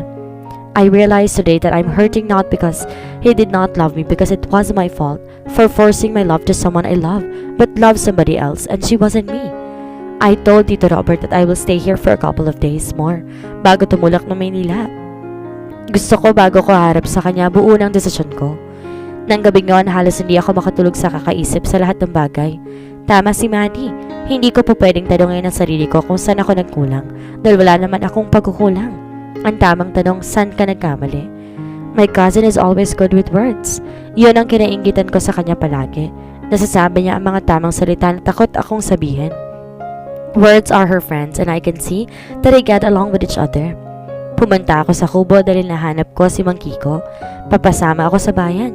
Gusto kong bumili ng art materials. Susubukan ko ulit magpinta. Kahapon meron ng lugar na nakita kung saan payapa ako makapagpipinta. Imbes na si Mang Kiko, si Stanley ang nabutan ko mag-isa dito sa kubo. Mataman ko siyang talitigan habang iniaayos ang mga buko sa isang sulok. Napaisip ako if siya yung Ibanyas na ipapakasal dapat sa pinsan ko. Actually, 3 ang anak ng Ibanyas na alam ko. I haven't met them yet or I had but I did not recognize them. Matagal na ako hindi bumibisita dito kaya hindi ko kilala ang mga tao dito. Excuse me? Istorbo ko sa kanya. Napalingon siya sa akin habang nakatukwang pa rin. Napatuwid lang siya na napagtanto ko sino ako. Pinunasan niya ang pawis niya gamit ang damit na nakasabit sa balikat niya. Kaya kahapon wala rin siyang suot na pang itaas ngayon. I should not be surprised by this since it is too hot here. Mas presko nga naman kapag nakahubad ka. Need anything? He asked. I massage my nape. Inahanap ko si Mang Kiko. Papasama sana ako sa kanya sa bayan, sabi ko. He went early to deliver the vegetables in the market. Hatid na lang kita. Kinabigla ko yung suggestion niya, pero may kung anong bukate sa tiyan ko na gumalaw nang marinig siya nagtagalog. His voice shifted from accented manly to soothing manly voice. 2 distinct voice but in one person. Hindi na, nakakahiya naman sa'yo. Tanggi ko na tinaas ang palad at winigayway pa iyon. Are you sure? I will deliver something in the market after this so I invited you because I'm also going there, he said. Medyo napahiya ako sa pag-a-assume ko na gusto niya akong pagkaksayahan ng oras. Violente akong naparinok sa pagkapahiya sa sarili ko. Sige, sabi ko na lang. Pulang-pulang aking mukha ngayon. He nodded his head. Is it okay if you waited a little? I will finish this first, he said to me while looking straight at me. His eyes are expressive. Bakas daw na ekspresyon na gusto mong makuha sa kanya. Hindi rin mahirap pulihin ang tingin niya. Sige, okay lang, I told him with a small smile. Pagkatapos niyang tumango, bumalik na siya ulit sa trabaho. Marahan ko lang siyang pinagmamastan. I wonder why he's working here when he has it too. Can I ask you something? I suddenly blurted. Sure, he simply replied without looking back at me. Why are you working here?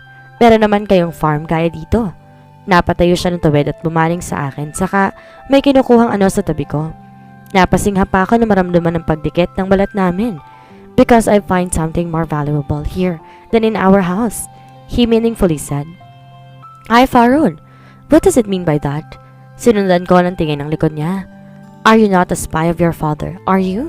Bintang ko sa kanya. Napatigil siya sa ginagawa niya at sabay lingon ulit sa akin. Tumaas ang isang sulok ng labi niya sabay na mayawang.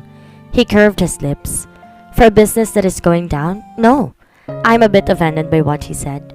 Then, why are we here if it's going down? Di ba dapat sa inyo kayo nagtatrabaho? Ay, bahid ng inis ang boses ko. I saw his shoulder relax, his upper back chest flex when he clenched it. I don't like to work to a place where owners are busy racing to the high position. It's an unhealthy workplace. Here is more welcoming and peaceful.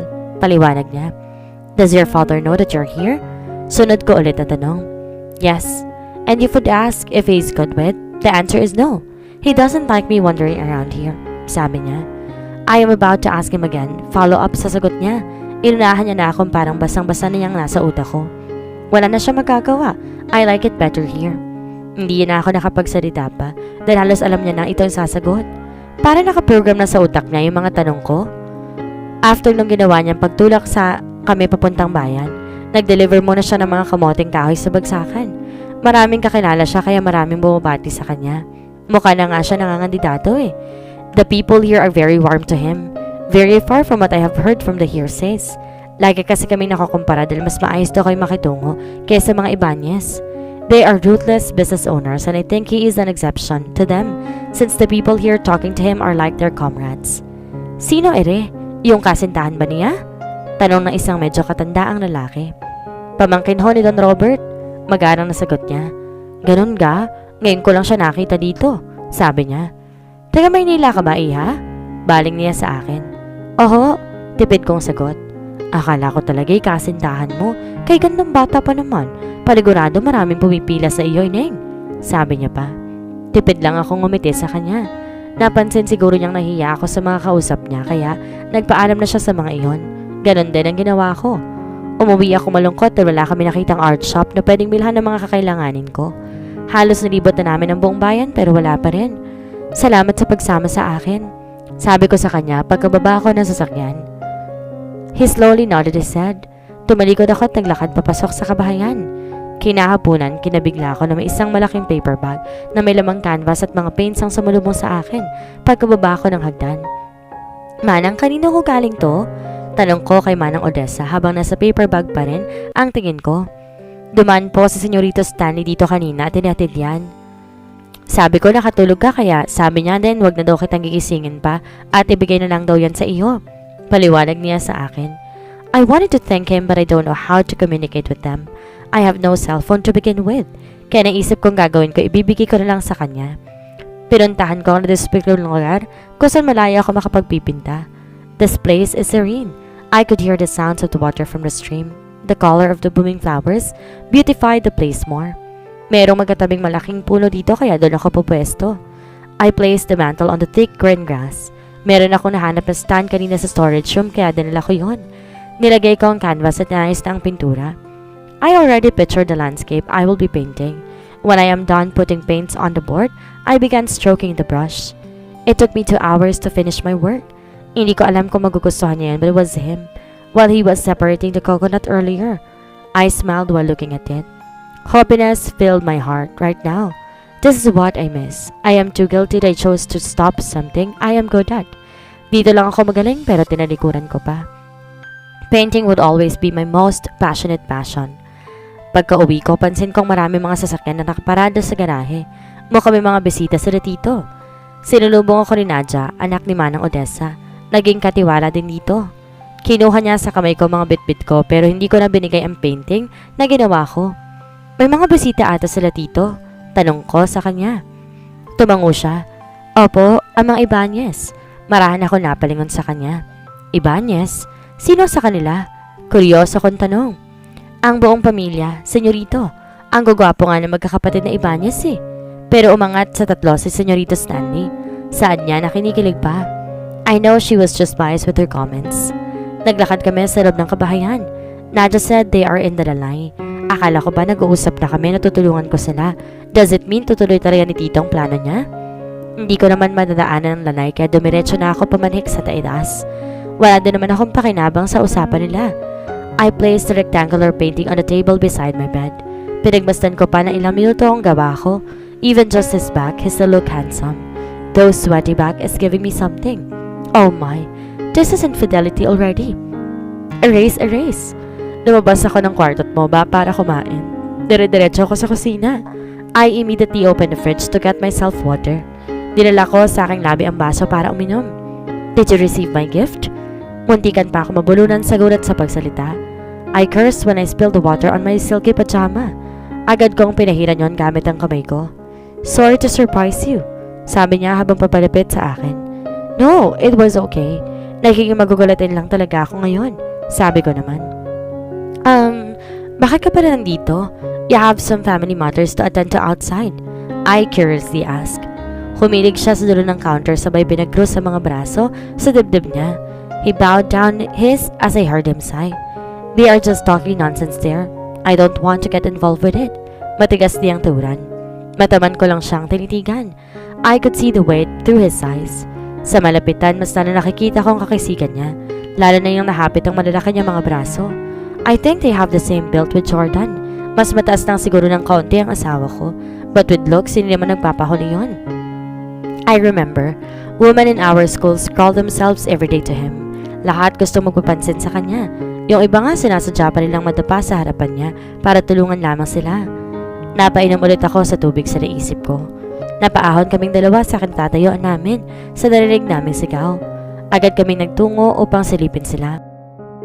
This is the only way to help your company, Maddie. Tinutulungan ko lang kayo. Saad ni Johnny Santibanez. Nahalata ang pagpipigil ng inis niya.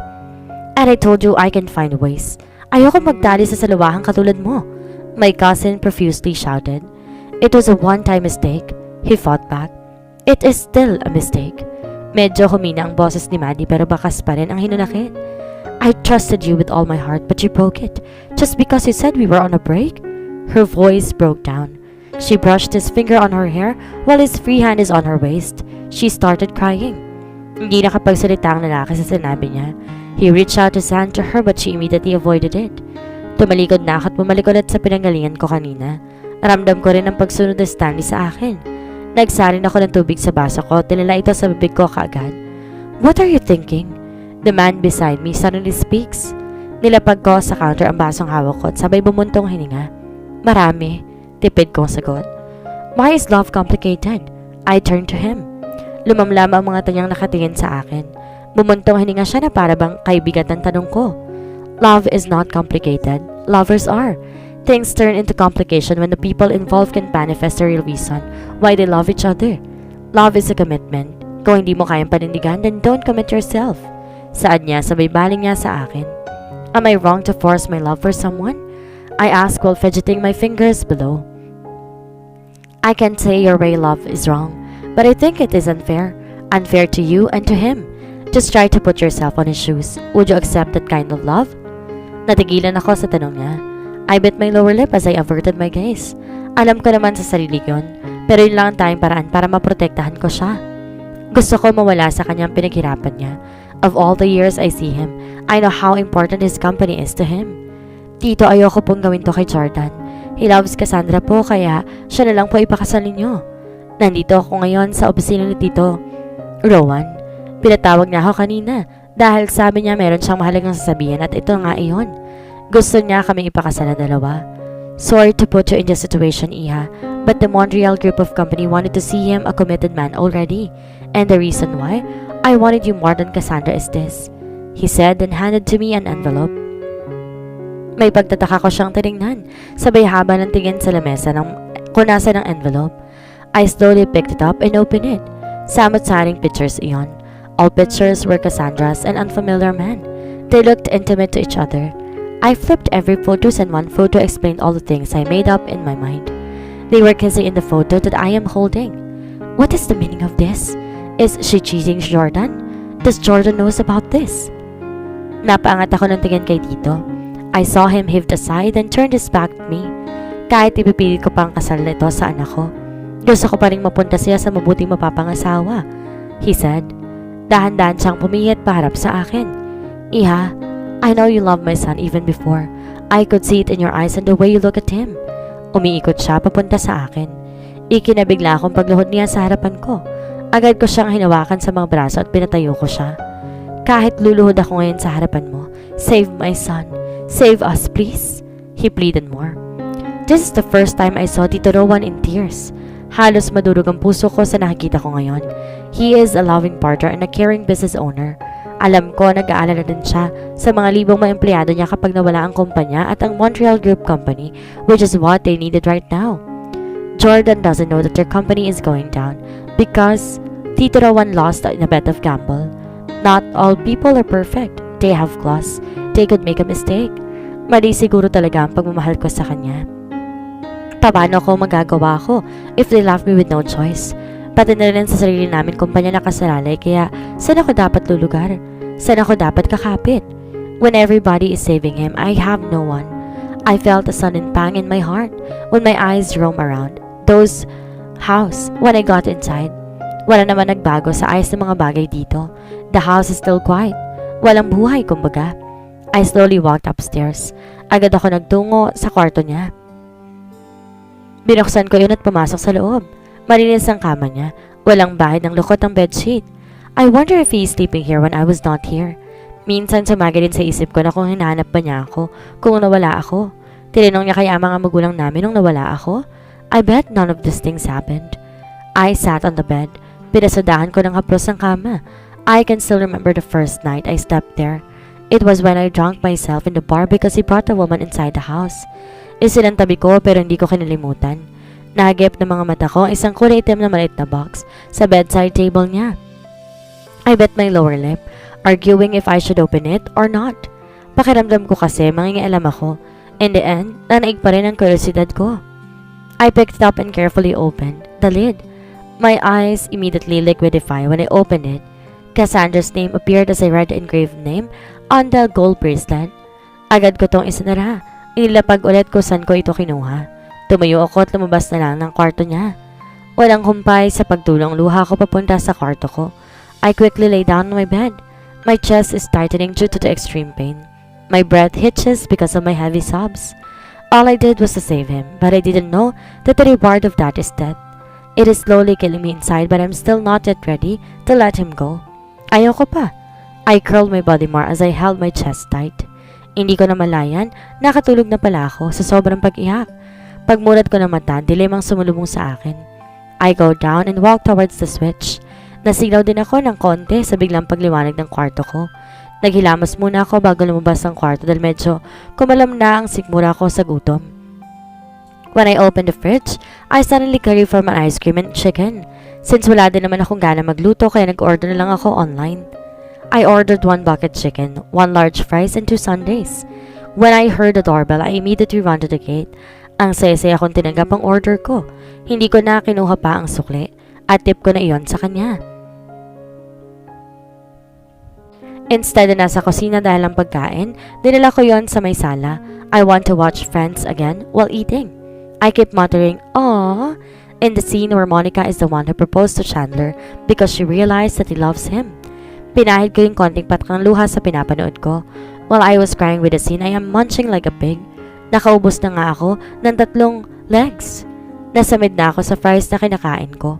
Kakatawa na pinapanood ko. This is my 5th time watching Friends but I still laugh at it. Joey would always be my favorite character. I suddenly want Hugsy too. Busog na ako sa lahat ng kinain ko. I did not notice that I already finished the entire bucket. I had leave no trace in the bucket, even a single crumb. It is cleaned. Even the fries and the sundae, taob din. Tako mataba ako, may bulati ako sa tiyan.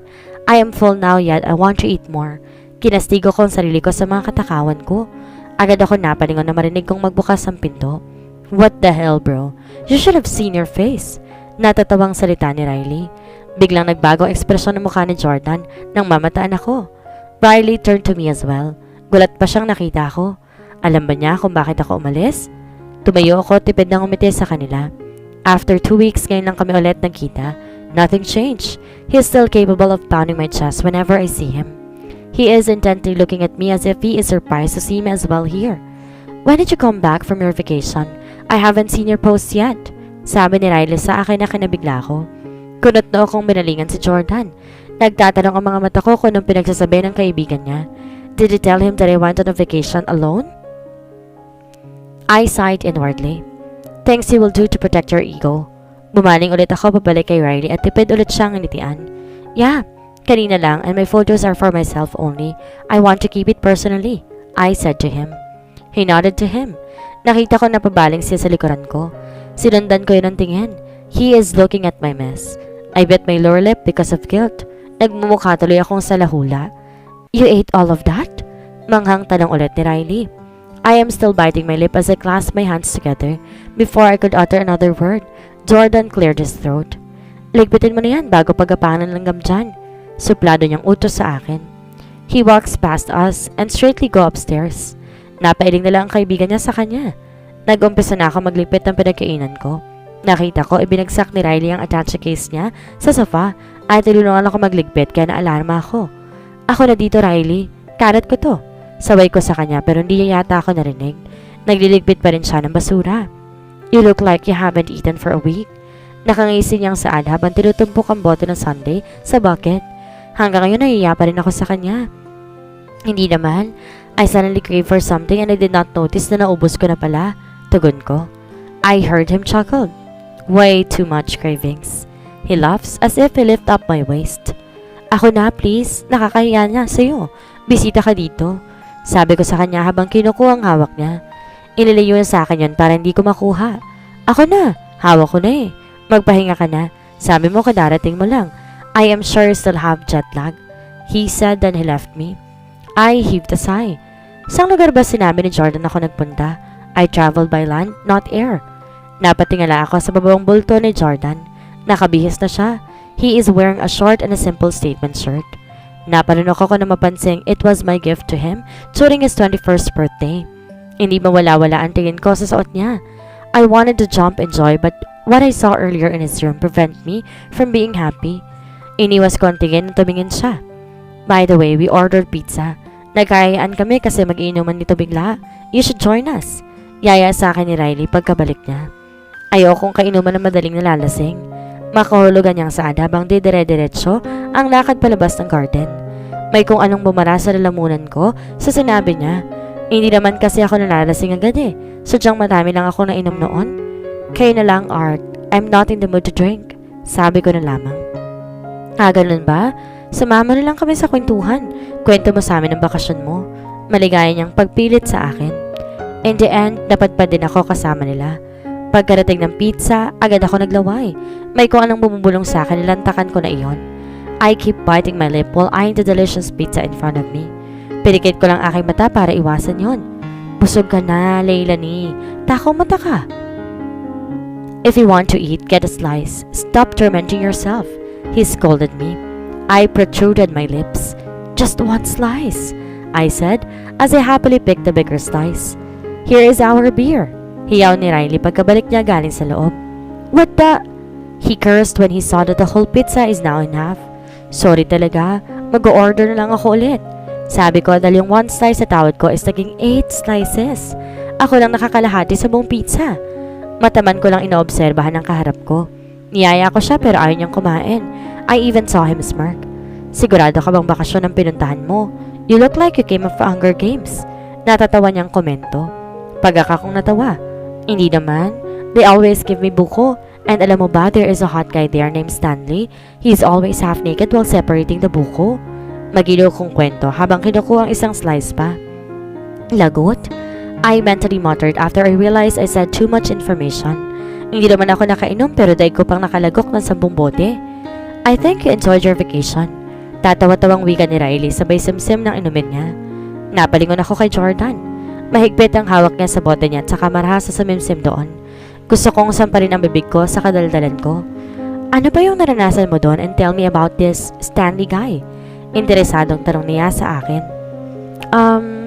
Napalingon ako kay Jordan ulit. Tinatansya ang ekspresyon niya. Wala naman, nakilala ko lang siya doon. Tipid kong sagot. Oh, come on, Leilanie. Huwag mo akong bitin yan. Tell me about him more. He eagerly insisted. Alam ko ang agenda niya. He wants to annoy his friend. Ang tanong, naiinis ba? Well, actually, I thought he was just a worker there, but he doesn't look like one. I just concluded it. Then I found out he is a big fish. No wonder he has a face like that. Manly and dashing, even just half of his body is covered. Kwento ko sa kanya. Riley is now smiling in amusement with my stories. Basta kwento lang ako ng kwento sa kanya. I am happy even he knows nothing where I went. I still have someone to talk about my vacation but a little half-truth lang since I need to change some of the details. Pagkatapos ko magkwento, nagpaalam muna ako magbabanyo dahil sa tawag ng kalikasan. Paglabas ko ng banyo, ganoon na lang ang paghawak ko sa dibdib ko sa gulat sa taong nakasandig sa gilid ng pinto. Halos tumalo ng puso ko. Kanina ka pa dyan? Nauutal kong tanong sa kanya. Hindi niya ako sinagot. Instead, he grabbed my wrist and pushed me back inside the bathroom. What are you doing? Natataranta kong tanong ulit sa kanya. Sinagot niya ako ng halik instead magsalita. Mapaglaro ang mga labi niya sa akin. Ang mga kamay niya nakayapos sa aking mukha habang dinidiinan ang bawat halik niya sa akin. Natagpuan ko na lang ang sarili kong tinutugunan ng mga halik niya. His tongue is exploring his mouth while his hands began traveling down. Ang ayaw ko sa lahat, iniinis ako. Kapag iniinis ako, namamarusa ako. Madiin niyang wika. Parehas kaming habol ang hininga matapos ang ginawa namin. Riley might be looking for us now. Nangihina akong sabi sa kanya. Pinauwi ko na, ayoko ng istorbo, he said sabay buhat sa akin. I woke up the next morning with no one beside me. I jerked up when I moved my body. Pain in between my legs struck me. He proved to me last night that he is really insatiable in bed. No wonder women loves him, and I proved to myself again that I am marupok when it comes to this thing. The house is quiet when I got downstairs. Ganoon na lang ang paghawak ko sa dibdib ko na may lumabas na may isang edad na babae mula kusina. Siguro nasa mid-40s na siya. Good morning po, ma'am. Bati niya sa akin. Kunot na ako siyang pinagmasdan mula baba pa itaas. Binakli kong aking leeg habang pinagtatakan kung sino siya at kung bakit siya nakapasok. As far as I can remember, there are only 2 people living in this house. So, who is she? May I know who you are? I asked her politely. Ma'am, pinadala po ako ng agency para manilbihan simula ngayon sa inyo, sagot niya. Agency? Sure bang dito sa bahay namin? Paninigurado ko. Oho ma'am, tango niya pa. Sa katunayan po ma'am, nakakasalubong ko si Sir Jordan kanina bago siya umalis sa trabaho. Bilin po niya lutuan ko kayo ng almusal, she said. My eyes widened and my mouth parted in surprise from what she said. Tama bang narinig ko? Jordan knew about this. Why? Papaano? Instead, pahabain pa pag-uusap namin, tumango na lang ako sa kanya. Bumalik ulit ako sa kwarto at kinuha ko ang telepono. I called him just to make sure that I'm not dreaming about this, na hindi lang ako naalimpungatan. It took me several calls before he answered. Hi, good morning. Bati ko sa kanya pagkatapos kinagat kong aking kuko. Hi. His voice sent shivers to my spine. Ibang-iba sa palagi niyang bungad sa akin. Ramdam ko ang lambot at lamig ng boses niya. Hi.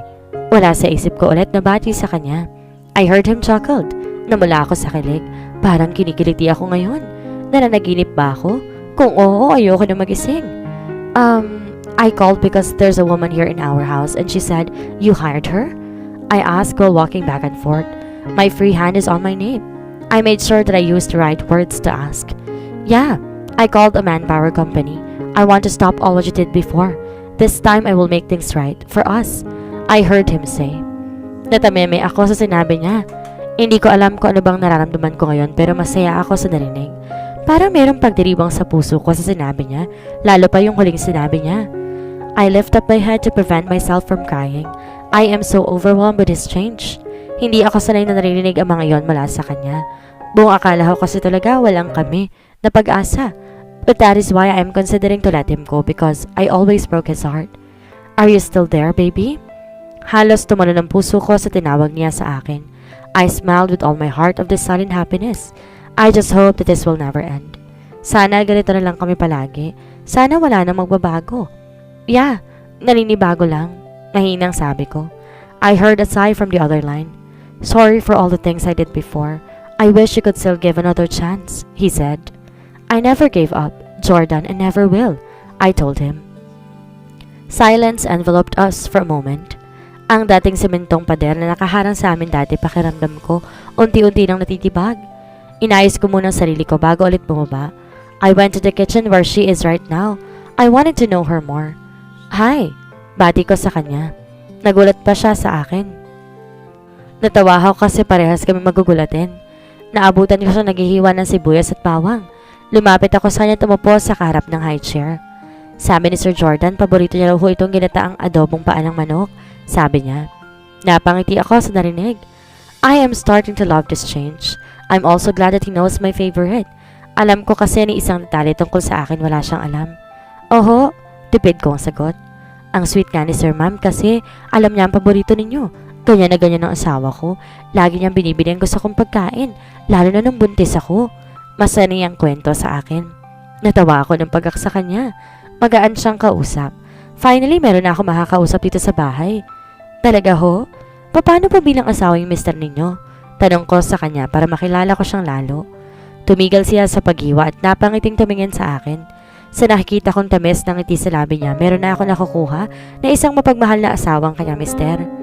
Hindi ko pwedeng sabihin na perpekto ang asawa ko dahil lagi niya ako napapasya at lahat ginagawa niya para masabi niya na deserve ko siya.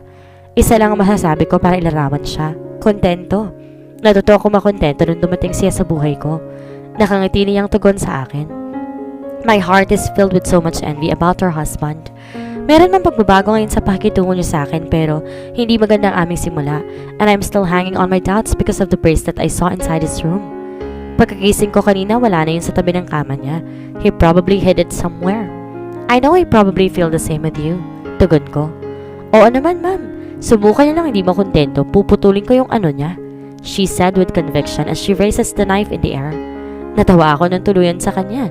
She is funny and I'm starting to like her company here. She looks harmless and trustworthy din naman. Ilan ho ang anak ninyo? Tanong ko ulit sa kanya.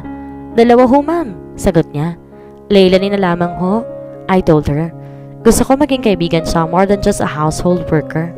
Nakakaya naman po, ma'am. Boss ko po kayo. Sabi niya pa. I insist. Mas gagaan ang loob ko kapag tinawag mo ako sa pangalan ko. Nakangiti kong saad sa kanya. Sige po, ma'am. Leilanie. Ngumiti ako sa kanya. Gusto ko na sana makipagkwentuhan sa kanya kaso biglang kumalamang sikmura ako. Nagpaalam akong pumunta ng dining para kumain ng almusal dahil naramdaman kong gutom. Niyaya ko siyang saluhan ako pero tinanggihan niya ako kaya hindi ko na siya pinilit pa. Sa hindi ko malamang dahilan ayoko umiinom ng kape ngayon. I am a coffee person pero nahahaluan na ako doon. It looks disgusted din. Pagkatapos kong kumain hindi ko alam kung anong gagawin ko. Halos lahat ng ginagawa ko dati ginagawa ngayon ng Manang Rosa. Umakyat na lang ulit ako sa kwarto ko at natulog. Inaantok na yata ako sa busog kanina eh. I woke up because I felt something is kissing my cheek. My eyes were half open, but I could still recognize who the person in front of me is. He is still in his suit. Maluwag ang pagkakatali ng necktie niya, and his hair is a little bit damp, but it still looks sexy and hot. Oh gosh, what am I saying now? Good afternoon, my sleeping beauty. He huskily whispered as he brushes my hair to the back. Napangiti ako sa sinabi niya. I feel like I am inside a dream. He would never brush my hair like this, real life, so what I did is, I closed my eyes and dwelled for a moment in my beautiful dream.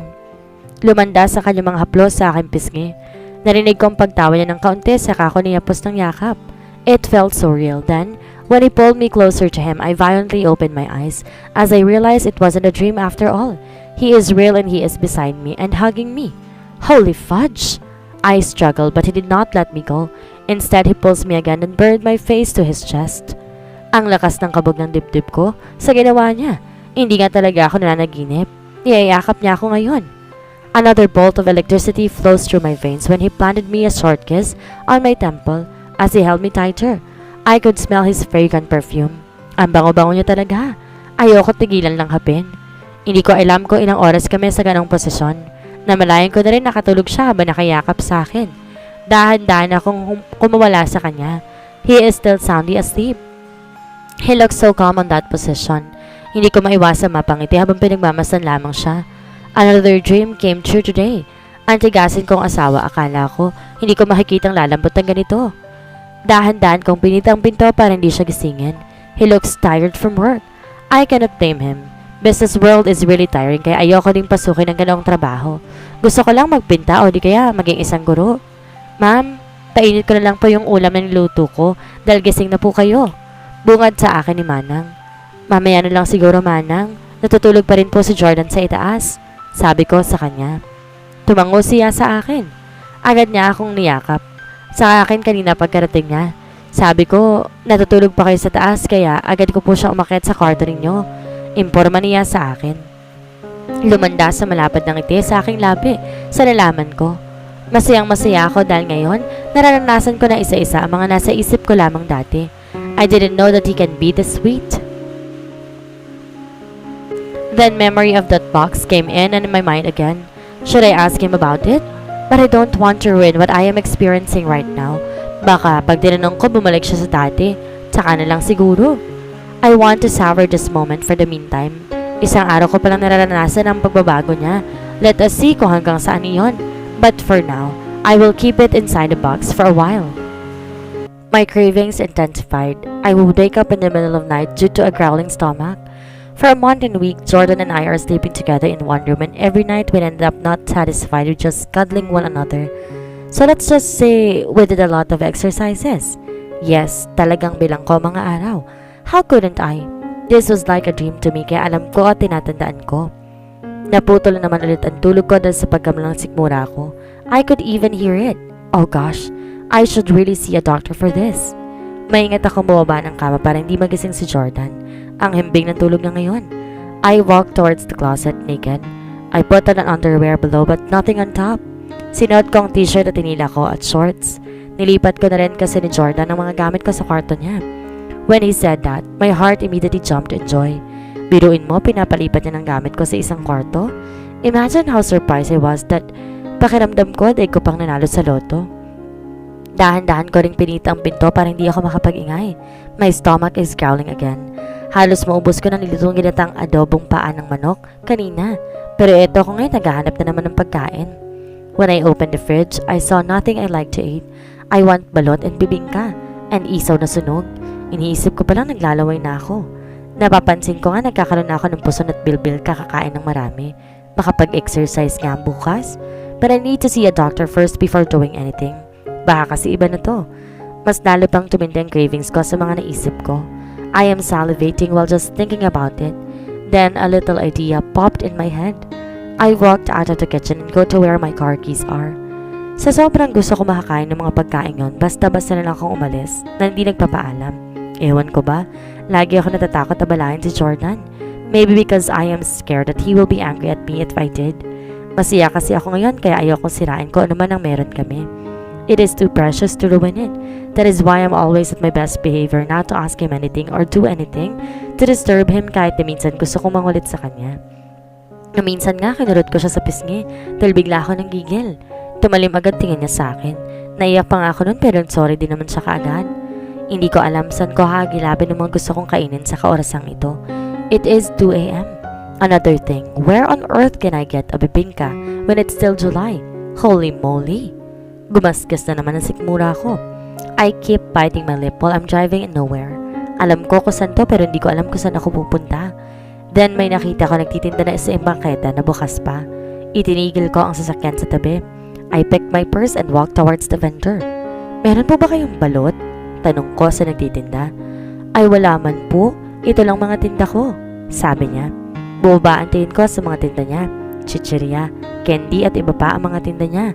Wala man ni isa sa gusto kong nandoon. Nagpasalamat ako at bumalik na lang ng sasakyan ko. I am so determined to satisfy my cravings. Hindi ako titigil hanggat hindi ako makakakain nun. Sumakay ulit ako sa kotse ko at nagsimulang magbiyahe. It took me almost an hour of strolling around the streets before I finally found one of the foods I want to eat. Finally, makakakain na rin ako ng balot. Bumili ako ng 4 na balot tas sumakay na ulit sa kotse ko. Sa kotse ako kumain. Sarap na sarap kong kinakain ng sisiyo. Dati kapag nakikita ko si kuyang kumakain nito, nandidiri ako. The chick fetus looks scary and disgusting. Don't judge me, pero ngayon sarap na sarap ako. I finished 3 eggs. Simot na simot pa. Sarap din ng suka. Craving satisfied. Nagbiyahe ulit ako para maghanap ng isaw at bibingka at baka meron pa. But unfortunately, wala talaga. Dumaan na lang ako ng ice cream parlor at kumain doon. Umuwi ako mag-aalas 4 na ng umaga. Ngiti-ngiti ako naglalakad papasok ng bahay habang hinimas ang tiyan ko. I am so full. Di naman nasunod lahat ng gusto kong kainin pero nasiyan ako sa ice cream at balot. May bitbit pa ako pa uwi. Dumaan kasi ulit ako nagtitinda ng balot bago umuwi. Where on earth have you been? Natigalgal ako sa paglalakad nang dumagundong ang malakas na boses ni Jordan sa buong kabahayan. I suddenly cried while looking at his angry face. Pati si Manang Rosa biglang nataranta nang umiyak ako. Ang kaninang galit na mukha niya biglang lumambot. He went to me and immediately wrapped me in his arms. Hinaplos-haplos pa niyang likurang ulo ko para aluin ako. Hush, baby. I am sorry. I am just worried. When I woke up, I did not see you nor in the whole house. He explained in a soft voice. I am sniffing my tears. Akala ko sa pag-iyak ko, gusto ko lang naman kumain at saka ayaw ko siyang gisingin. Ayaw ko na magalit siya sa akin. San ka ba nanggaling, iha? Alala kami sa'yo, lalo na yung asawa mo. Mundi kang pang tumawag ng pulis dahil hindi ka makontakt. Nag-aano lang wika ni Manang Rosa sa akin. Nanlaki ang mata ko sa gulat. Jordan pushed me to face him. He cupped my face and weirdness showed in his eyes. His expressive eyes are intently looking straight at me. Mukha nga talaga siyang nag-alala sa akin. I'm sorry, I forgot my phone. Malambing na paghingi ko ng paumanhin. He deeply sighed. Where did you go, huh? It is 4 a.m. for Pete's sake. Matigas niyang wika. Nagbaba ako ng tingin ng hiya sa kanya. Bumaba din ang tingin niya sa plastikong dala. Tinaas niya yun sa kasinipan. Nagutom kasi ako. Nung binuksan ko yung ref, wala akong gustong kainin tas ang baho pa ng karne sa freezer when I'm cooking for an ice cream. Tapos gusto ko ng balot, bibingka at sunog na isaw pero balot lang nakita ko kaya pumunta na lang ako ng ice cream parlor at kumain doon. Ito nga ako, nagdala ang pasalubong baka gusto niya rin ng balot. Like a childlike character, I raised the plastic bag on my hand to show them may pasalubong. Kumunot ang mata ni Jordan sa plastic bag na hawak ko. Narinig naman niya ang pagtawa ni Manang kaya't sabay kaming napalingon sa kanya. Saglit lang din ang atensyon namin sa kanya dahil nagsalita si Jordan. Why didn't you wake me up? Nag-alala ako sa'yo ng gusto and why do you crave for something unusual this season? It's still July. Wala ka talagang mahahanap na bibingka and isaw and balot at this hour. Litanya niya sa akin. I bit my lower lip due to embarrassment. Alam ko naman yon, kaso nga lang gusto ko talagang kumain ng ganun. Wag niya akong sisihin. Sisihin niya ang tiyan kong patay gutom. Tsaka wag niya akong naiinis din ako. Sorry na nga hindi na mauulit. Lambing ko sa kanya sabay habit ng damit niya. I even showed him my puppy eyes. Oh gosh, saan galing ang kakapalan ng mukha ko ngayon? I heard him sigh again and he nodded his head. Ayaw lang kasi kitang gisingin kasi mahimbing kang natutulog na at saka napahinto ako at saka iniangat ang tingin sa kanya para tingnan ang itsura niya. Ayoko magalit ka sa akin. Halos ibulong ko na ang huling sinabi ko. What? Why would I be angry? Masaya akong gigising ko ikaw magigising, sabi niya. Napangiti ako sa sinabi niya. I even sway my body as I slowly blush at what she said. Pinapakilig niya ako na akala mo hindi madaling araw ngayon. Lately, lagi na lang in good mood ang puso ko. Mga salita niya halos araw-araw niyang pinatitibok ang puso ko na mabilis. Hindi kaya naman ako magkaroon ng sakit sa puso nito. Papatingin na talaga ako. O siya, babalik na muna ako sa pagtulog. Maaga pa ako magigising mamaya. Paalam sa amin ni Manang. Sabay kaming napalingon sa kanya at saka tumango bilang abiso. Nga pala, aalis ako mamaya. Paalam ko sa kanya na mapag-isa na lamang kami. Agad kumunot ang noon niya sa sinabi.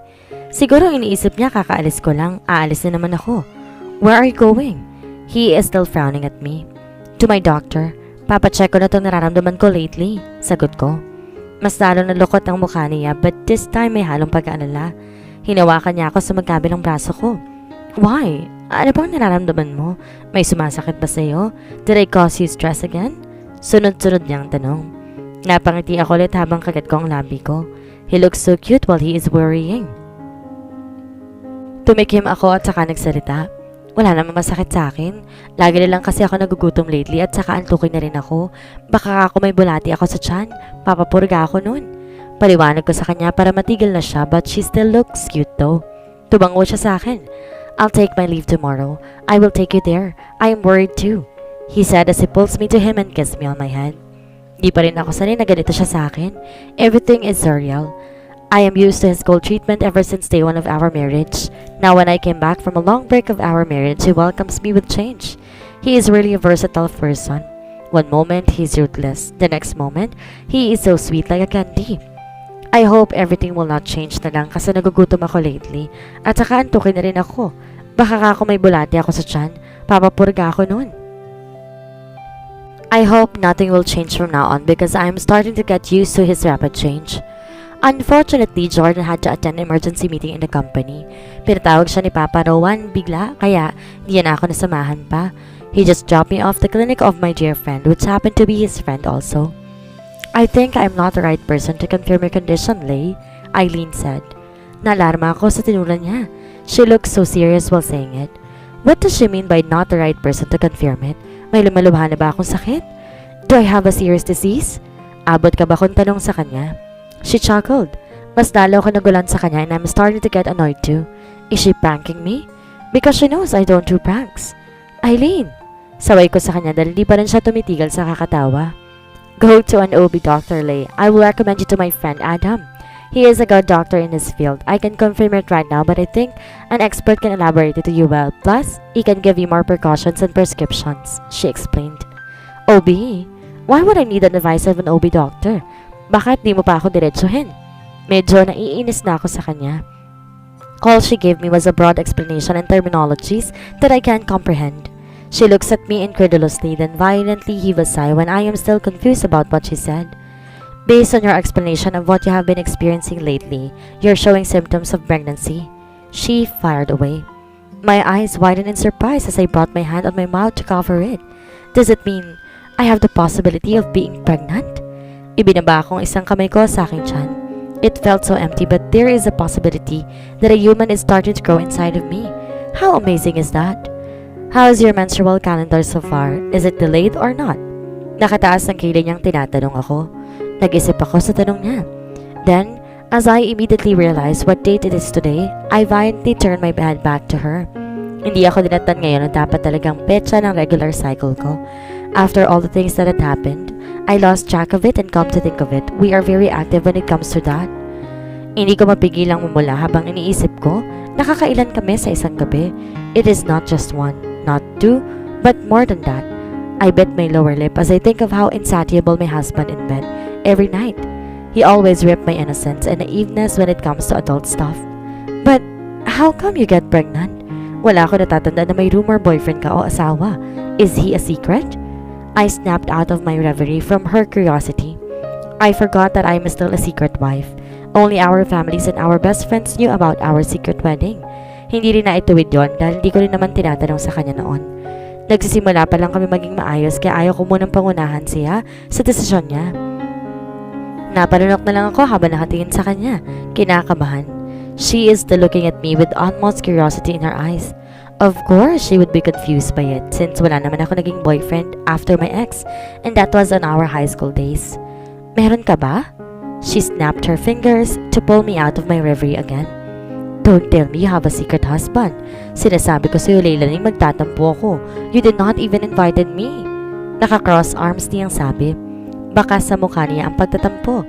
Na-guilty tuloy ako. Siya lagi ang puntahan ko nung high school kapag may problema ako sa pag-ibig.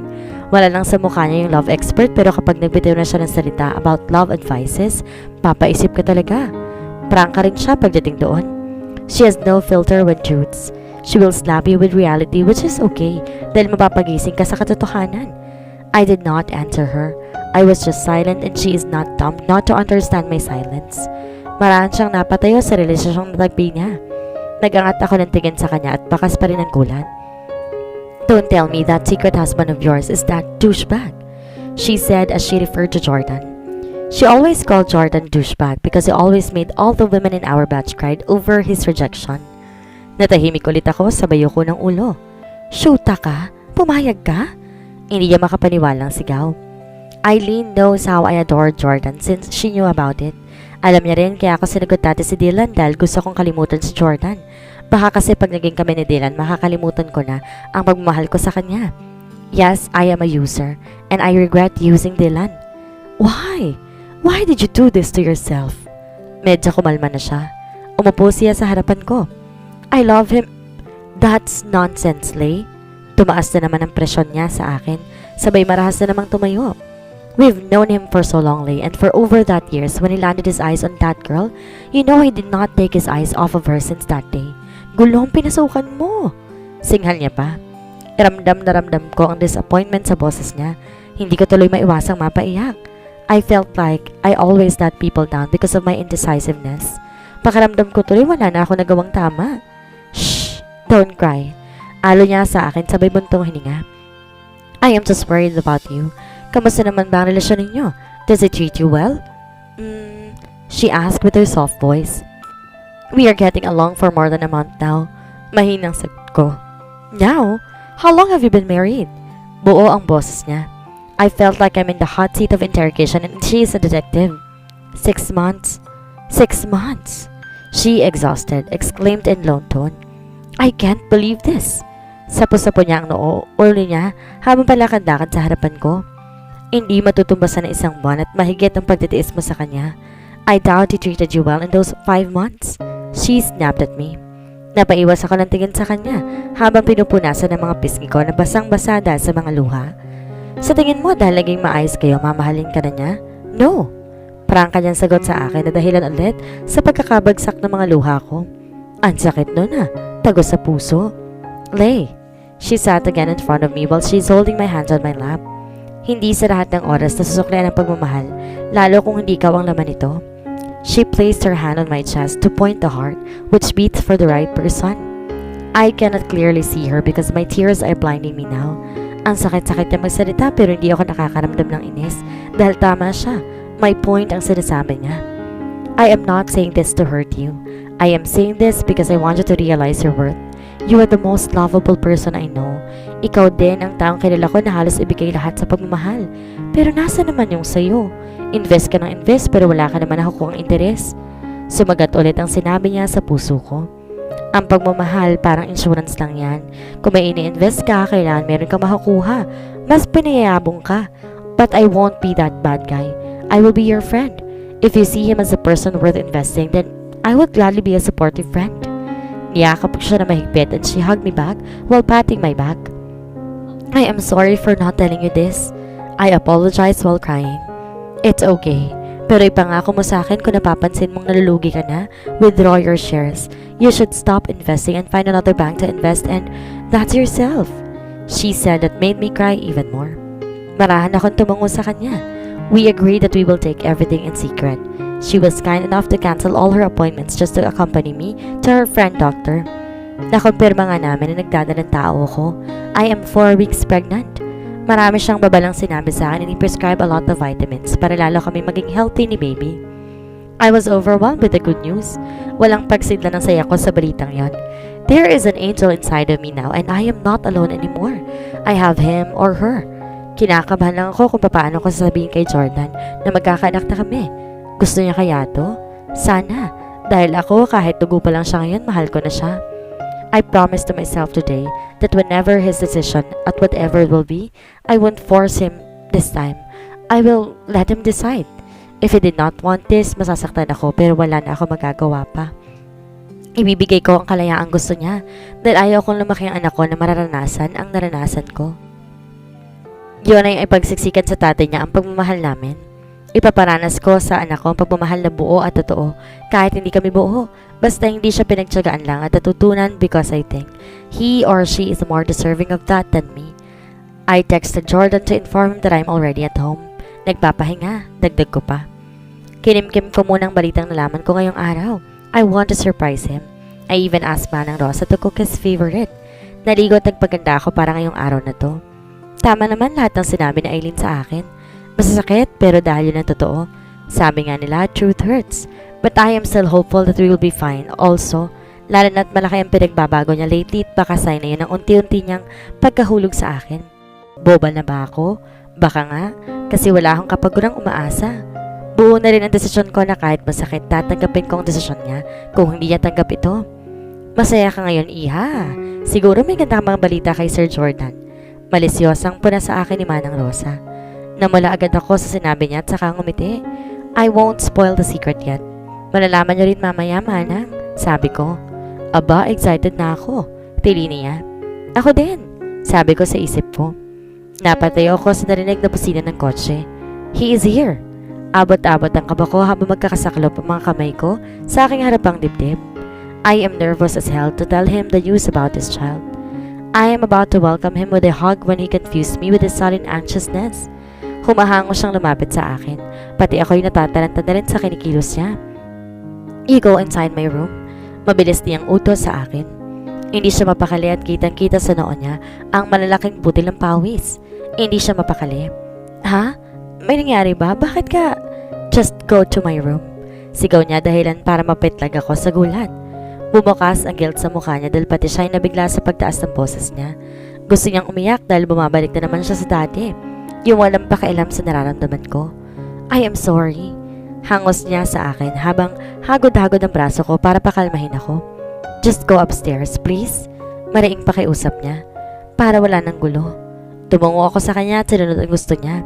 Binilinan niya akong ilock ang pinto. I am confused as he hell at the same time.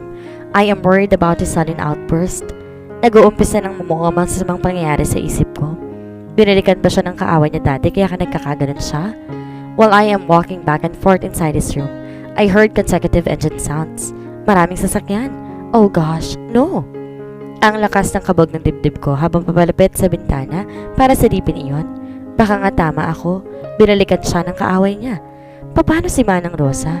Gusto ko lang sa natapkuhin si Manang sa labas. Kaso kabilin-bilin ni Jordan na wag akong lalabas. Pinatay ko muna ang ilaw at tanging wall lamp sa labas at sinagambon lamang ang ilaw ko. Dahan-dahan kong hinawi ang makapal na kortina. Sililip ko kung ano nangyayari sa labas. Isa-isang lumabas sa mga may-ari ng kotse. 3 yon. Ang isa pamilyar sa akin dahil kotse ni Riley. Hindi nga ako nagkamali. Lumabas mula roon si Riley. Nakasuit and tie pa rin siya. I am more confused now. Then 2 more familiar faces got out of the car. They are all Jordan's friends, Max and Trevor. Isa-isang nag-fist bump at yumakap sila sa isa't isa. Mabilis ding umiinit ang sulok ng mga mata ko. Hurt is too shallow to describe what I am feeling right now. Umalis ako sa pagkakatago sa likod ng kortina ko at dumiretso sa kama. Nangihina ang tuhod ko at nanginginig ang kamay at labi ko sa sakit na nadarama ngayon. Kaya ba siya tarantang-taranta dahil paparating ang mga kaibigan niya? Oh, that is right. He wants to hide me from his friends. They know me as Leilanie del Rosario but they didn't know me as his wife. I swallowed the bitterness in my mouth. I was deeply hurt by what he did. Nasa puko ang aking tiyan habang umiiyak sa pananakit ng puso ko. Hanggang kailan pa ba? Iniyak ko ng lahat ng sakit hanggang sa hindi ko na malay nakatulog na pala ako sa pagod sa kalalabas ng sama ng loob. I should not stress my baby. I need to be strong. Sorry, baby. Hindi ko alam kung anong oras na yan pero napagising na lang ako dahil mabigat na katawan na dumagan sa akin. I know who it is and I could smell the alcohol in his breath. I am sorry, baby, he huskily whispered. As he wrapped his arms around me from behind, tears start to fall again to my cheeks. It is dark in here. That is why I could hide my tears from him. Mas lalo niya ako nilapit sa kanya. Ang kanyang baba na sa balikat ko at nakapatong. He is massive kaya halos sakop na sakop niya ako. I am sorry that I shouted at you. I am sorry that I needed to hide you here and I am sorry for being a jerk husband who was only good at hurting you. Bulong niya ulit sa kanya ako pinatakan niyang halik sa balikat. Tumayo ang balahibo ko nang bebon niya ang mukha sa leeg ko. That was my tickle spot. I remained unresponsive while supporting my tears. Nasaktan ako na sobra sa ginawa niya. At halos gusto ko nang ibaon ang sarili ko sa kama sa kakaiyak kanina dahil hindi ko lubos maisip na itatago niya ako sa mga kaibigan niya. Isinisip ko ang tao, sino ba ako para ipakilala niya? Baka nga tama si Eileen. May pag-ibig na hindi nasusuklian but why is he apologizing to me now? What is it this cuddling all about? Nanatili pa rin akong walang imik. Mas gugustuhin kung hindi ako nagsasalita kasi ano pang lumabas sa aking bibig ang pakapagsisihan ko. Kinabukasan, gumising ako, nandito pa rin siya sa tabi ko. Niyayaka pa rin ako. Marahan kong ginalaw ang aking katawan paharap sa kanya. I caressed his face using my fingers and carefully combed his hair. Mahaba ang kanyang pilikmata at mamula-mula ang kanyang mga labi. Inawakan ko din yon. He is like a sleeping Greek god beside me. His muscle arms are caging me to prevent me from escaping. Marahan kong pinagmamasa ng kabuuan niya. Kulang ang salitang gwapo para ilarawan ang kakasigan niya. He is gifted. Walang pintas na mamumutawi sa bibig mo kapag siyang kaharap mo, but that was not the reason why I fall for him. His physical feature was just a bonus. At first, I thought the reason why I felt why, because he was nice to me and he always saves me from the bullies. Well, it was one of those. But one day, I just found my heart throbs with so much adoration every time he is near, kagaya ngayon. Malakas ang tibok ng puso ko dahil lang sa malapit lang siya. Ganito ang epekto niya sa akin. I love him because he is him. He may be this heartless and neglecting, but if you really get to know him, you will be able to see how heartful he is. Kanya-kanya lang tayo ng paraan kung paano ipapakita ang ating sarili sa iba, but my husband hid his kindness. So how can I unlove him when all I see is his kindness? Gumalaw siya ng bahagya kaya tumigil na ako kakahaplos sa kanya. Mas lalo siya naging makisig habang tumatama ang sinig ng araw sa kanyang mukha. His eyes are still closed but he already removed his arms around me. That was my cue to sit up and climb down from the bed. Dahan-dahan ako lumabas ng kwarto para hindi siya magising. Good morning, Iha. Bati ni Manang. Umiti ako sa kanya ng tipid. Baka sa mukha niya ang pag-aalinlangan. Nararamdaman kong gusto niya magtanong kung okay lang ako, pero hindi niya ginawa, which is better. Ayoko na ng drama sa umaga. I won't stress myself anymore. My baby needs to be healthy and alive. Siya na lang ang meron ako kaya ayoko mawala pa siya sa akin. Manang, gatas na lang ko ako ngayon saka wheat bread with mayonnaise. I told her. Eggs.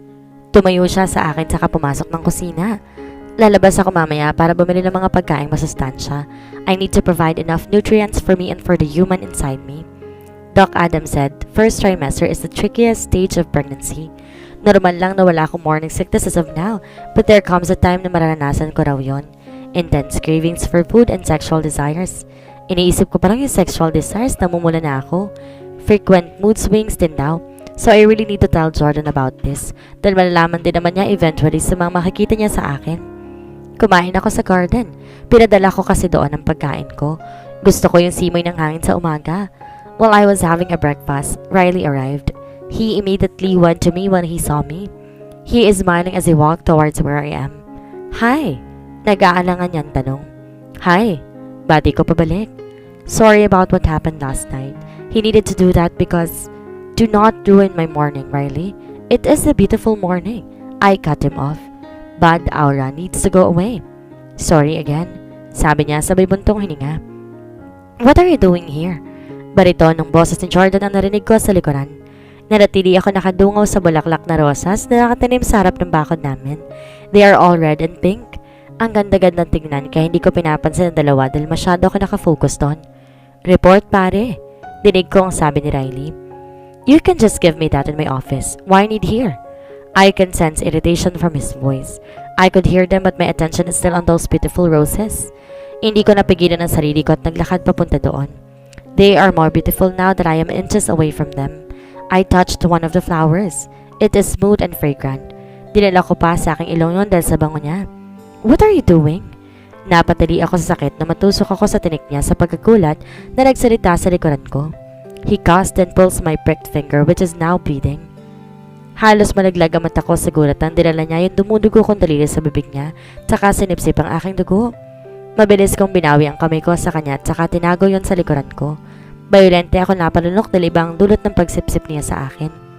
Bulta-bultahing kuryente ang dumaloy sa mga ugat ko at alam ko kung ano iyon. Umagang-umaga, Leilanie, get hold of your hormones. Hindi ko alam ang sasabihin ko. Napapaiwas na rin ako ng tingin sa kataranta. Get me your hand, he demanded as he opened his palm before me. Nagtaka akong tinignan na nakabukas yung palad saka ulit napaangat ang tingin sa kanya. Huwag mo nang sipsipin, okay naman na. Namumula kong wika sa kanya. A loud laugh resonates the whole area. Kulot daw ko siyang tinignan then I realized. Oh gosh! Napa-facepalm ako sa kahiyan. When he said that, it doesn't mean that he will suck it again. Oh my God, super nakakahiya ako. I am about to walk away just to hide my embarrassment from him when he quickly catches my wrist and pulls me back to the house. You need to be treated, I heard him say. Hindi ko alam pero tumambol ng malakas ang puso ko sa kanya. And you? We stop as he points Riley who is now grinning at us. You go home before I trash you out of my property. I know you're just here to see my wife, so stop making me jealous. You cannot have her. She's mine. Matigas niyang saad sa kaibigan saka ko hinila ulit kung saan. My face immediately reddened about what he said. She is mine. It keeps repeating inside my head like a broken tape. Tama bang narinig ko? O baka kailangan ko na maginis ng tenga? I am intently looking at his side profile while I am biting my lip. He is undeniably gorgeous even just on his side, and my heart pounds like crazy because his hands are on mine. Kapit na parang tinototoo niya ang sinabi niya that she's mine. Then I am all yours, Jordan. He gently tended my wound. This is the first time seeing him so gentle and caring to me. See? He is kind in his own way. You just need a lot of patience. There, it's okay now, he said after wrapping my pricked hand with the band-aid. Ngumiti ako sa kanya. Salamat. Pasalamat ko. I never know you will like roses very much. You completely ignore us earlier. Saan niya? Masyadong malapit ang mukha niya sa akin kaya medyo nailang ako sa paraan ng pagtitig. Kulang na lang higupin niya ako. I was not fond of roses until this morning. They look beautiful, I answered. Tumango siya sa sinabi ko. Well, I should start giving you roses then. Wika niya na para bang siya lang ang tao sa paligid. He is even grinning right now. Napakadili lamang niyang kalimutan na nangyari kagabi na para bang wala lamang yan sa kanila. I can still forget that I was no one in my own house. He completely locked me away from his friend's reach. Just like what I said, I don't want to be stressed out kahit sobrang nakaka-stress. First, the engraved name of Cassandra in box I saw in his room. Second, when he locked me inside his room because his friends were here. So, ano pa kayang sumunod na mangyayari?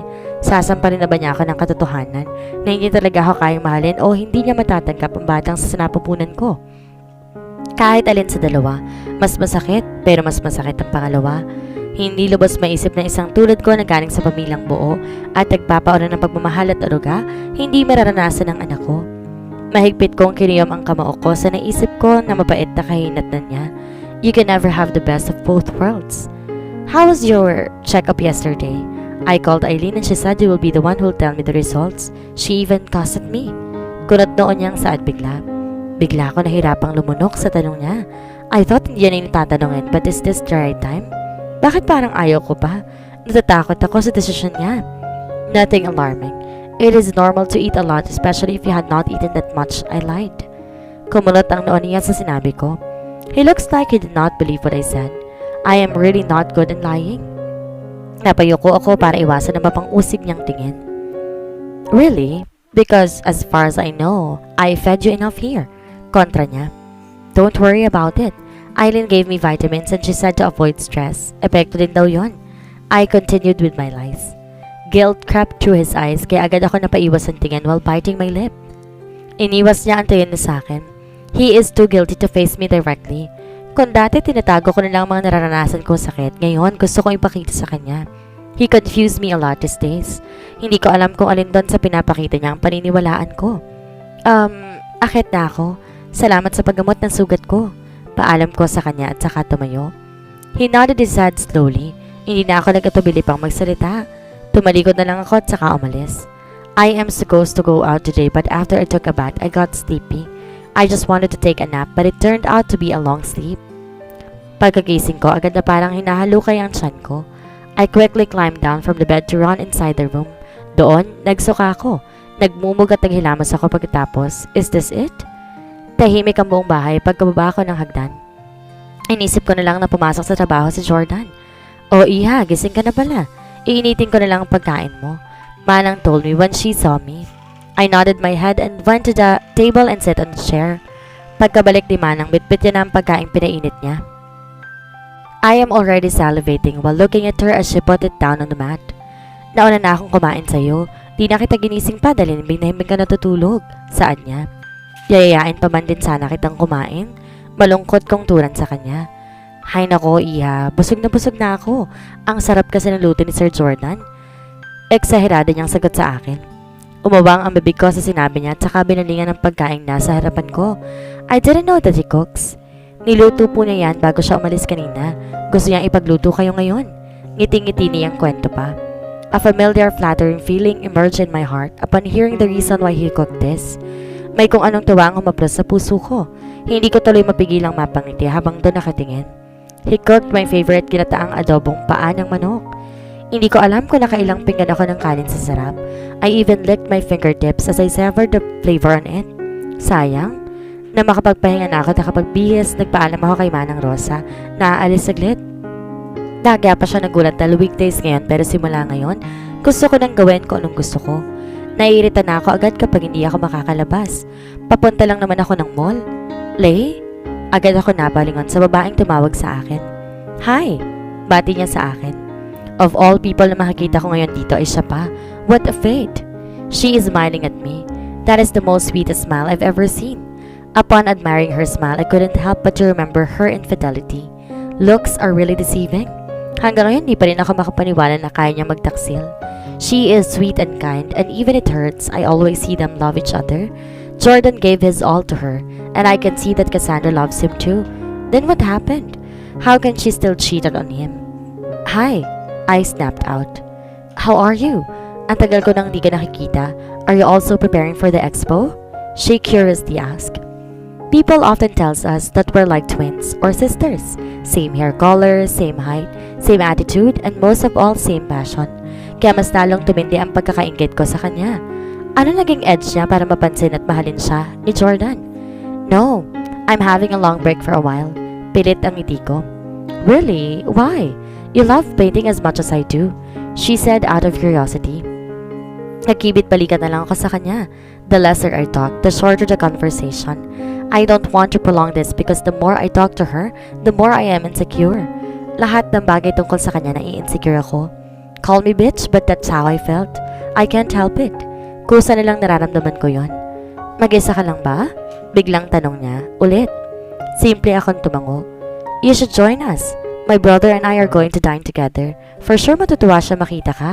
She insisted while she moves her brows up and down consecutively. I know the meaning of it. She is teasing me to his brother. She always does. Pero mabilis kong iniling ang aking ulo para tumanggi sa panyaya niya. I am still guilty to his brother. We may be parted nicely but it still hurts. And I regret doing to him. Just like Cassandra, he was just respectful to shout his frustration at me. Thank you for the invitation but I still... Hey! I stopped and stoned in my place upon seeing him. I clenched my fist while the corners of the eyes are starting to heat up. Maging siya nagulat din sa presensya ko. Para siya nakakita ng multo at tatameme na lang siyang bigla. Gulat ka ba? Lumabas ako sa araw na bawal ako. I tried my best not to burst out in front of them. Hindi pwede, lalo na sa harap ng babaeng nasa harap ko. Now I finally understand that no matter what I do, he would always come to the one and only, and I am hurtfully trying to accept the fact that I am now stumbling. Look who I see here. I told her to come with us. Nakangiting baling ni Cassandra sa kanya, sabay sinaklit ang kamay niya sa braso ni Jordan. Bumaba ang tingin ko doon, at hindi ko mapigilang mayamot at the same time masaktan. I could not remove her hand on him because she doesn't know what he is. Already in my property, I cannot be possessive with him because he would not let me. Hindi ko alam kung anong role ko ngayon, asawa ba or kabit. Pinakaramdaman ko kasi yung pangalawa. You should persuade him too, hon. She declined it earlier. Malambing na tawag niya kay Jordan. Then I saw the exact bracelet I saw in his room. She is wearing it so it means he gave it to her? Bakit hindi? Sa kanya nakapangalan. My hand immediately went to my chest and massaged it. Pigil na pigil ko ang mga luha ko. Malapit na ako bumigay sa bawat nakikita ko at alam ko, napapansin niya ang kinikilos ko. Tumalima ako saka tinasang noo. No, I think I'm already hungry. I really need a good dinner. I quickly reprimanded. Kitang-kita ang pagkagulat sa mga mata nito lalo na sa kanya. Napaiwas agad ako ng tingin mula sa matalim niyang titig. I know I am digging my own grave now but I wanted to let it all out tonight. Dahil I am tired of expecting and assuming things. Pagod na ako mamag-asa sa bagay na sa tingin ko ngayon wala namang pag-asa. Ibubuhos ko ng lahat na meron ako ngayon dahil pagkatapos nito, I will set him free this time. Hindi lang siya ang papalayain ko pagkatapos nito, pati rin ang sarili ko. My child does not deserve pain, and as long as it is still early, I will spare him or her from a great tragedy. Love becomes complicated when lovers complicated. That was Stanley what said to me. Tama nga naman ang sinabi niya. Di naman naging ganito kakomplikadong lahat para sa aming dalawa, kundi siya napilita magpakasal sa akin. Sinakal ko siya sa gantong relasyon and I'm reaping what I saw now. Han, you're going to support my exhibit, right? Mahimbing na saan ni Cassandra sa katabi niya. Kumapit pa siya ulit sa braso ni Jordan kaya agad ako napaiwas ang tingin. Pakiramdam ko tuloy bunga nito lang may impulsiveness ko kanina. Yeah, I heard him say. I remained silent. Nababaling ako ulit sa kanila nang kausapin ako ni Cassandra. By the way, where are you staying now? I hope makabalik ka na sa expo. I miss my favorite competitor. She meaning stated while smiling.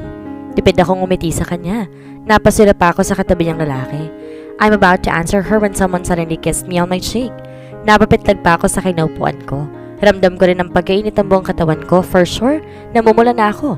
Halata kasi ito since may kaputian ako. Oh gosh, I'm sorry. He quickly apologized. Sabay nanlaki ang mata namin nang ma-realize namin kung sinong kaharap namin ngayon. Mas lalo naghihintang buong katawan ko at bigla na lang lumakas ang tambol ng puso ko. Agad ako nagbaba ng tingin na marinig ang halakak ni Cassandra. She finds this amusing but I find it embarrassing. Why wouldn't he? That was my ex and now it's starting to get more awkward in our table. Oh brother, I bet you like it. Dinig kong tukso niya sa kapatid. I completely thought it was you. Singhal niya sa kapatid. Sus, sabihin mo kung gusto mo lang talagang gawin yun. Sabi mo pa nga dadalayon pa siya one of these days. Kababalik mo lang sa Pilipinas, siya na agad hanap mo. Tiri niya sa panunokso sa kapatid. Gusto ko nalang kainin ng lupa ngayon. Ano ba tong pinasok ko? I completely forgot that we will dine with his brother now, who happens to be my ex. Cassandra, banta niya. Fine, I won't tease you today anymore. Geez, so grumpy. Dinig kong sabi niya pa. Dylan took the seat beside me. Halos si Cassandra lang talaga nagsasalita sa amin. Para nagpapakiramdaman lamang kaming tatlo. Jeez, why are you so silent? This is not the dinner I wanted. It is like a reunion yet you are so silent. Naiinis niyang singhal sa amin. Biglang dumating ang isa naming in-order. Nakaligtas tuloy kami kahit ilang segundo lamang. Paano ba umpisa ng pag-uusap? Lahat may mga isyo sa isa't isa. No one answered her. Di pa rin ako makatingin ng diretso pero nararamdaman ko ang titig ng dalawang lalaki sa akin. Hindi ko tuloy-tuloy malunok among us. Ang pasta, it's so awkward. I'm sorry. Agad kong saan matapos dumaplis ang tindor ko dahilan para tumalsik sa kamay ko ibang part ng pasta. I'm about to get my wipes when Dylan quickly did it but my eyes immediately flew to Jordan. He was about to reach my hand too but Dylan did it first. Violently ako napalunok. I don't want to assume anything from that. Baka masaktan na naman ako. Salamat, sabi ko kay Dylan. No worries. I guess you still haven't changed at all. You're still the clumsy girl I met in the cafeteria, he said, smiling at me. Naginit ang mukha ko sa hiya. Memories of our first meeting flashed back in my mind. Hindi ko tuloy maiwasang mapangiti dahil naalala kung paano ko napaya sa harap niya nung una kami nagkita. Nagkatinginan kami ni Dylan na medyo matagal pagkatapos nagkangitian. Parang biglang lumuwag ang temperatura ng ere ngayon. I am finally at ease now. Pasintabi naman no. Putol sa amin ni Cassandra. Get a room. She hissed but she was teasing. Baga pa ako nahiya sa mga kasama namin ngayon. Then we heard Jordan clear his throat as he forked the meat on his plate. Nakasalubong na ngayon ang kilay niya na para bang di niya gusto ang karning kinakain niya. Pero pinipilit pa rin niya. You know I always like you for my brother at saka ako nagtulak sa kanyang ligawan ka talaga. You're pretty and kind, di tulad ng mga umaaligid sa kanyang mga higad. Halos landi lang. Katwiran niya. Baka sa mukha gusto ko ang nilarawan niya mga babaeng humahabol sa kapatid niya. The thing is, Dylan and Jordan are classmates and teammates in basketball.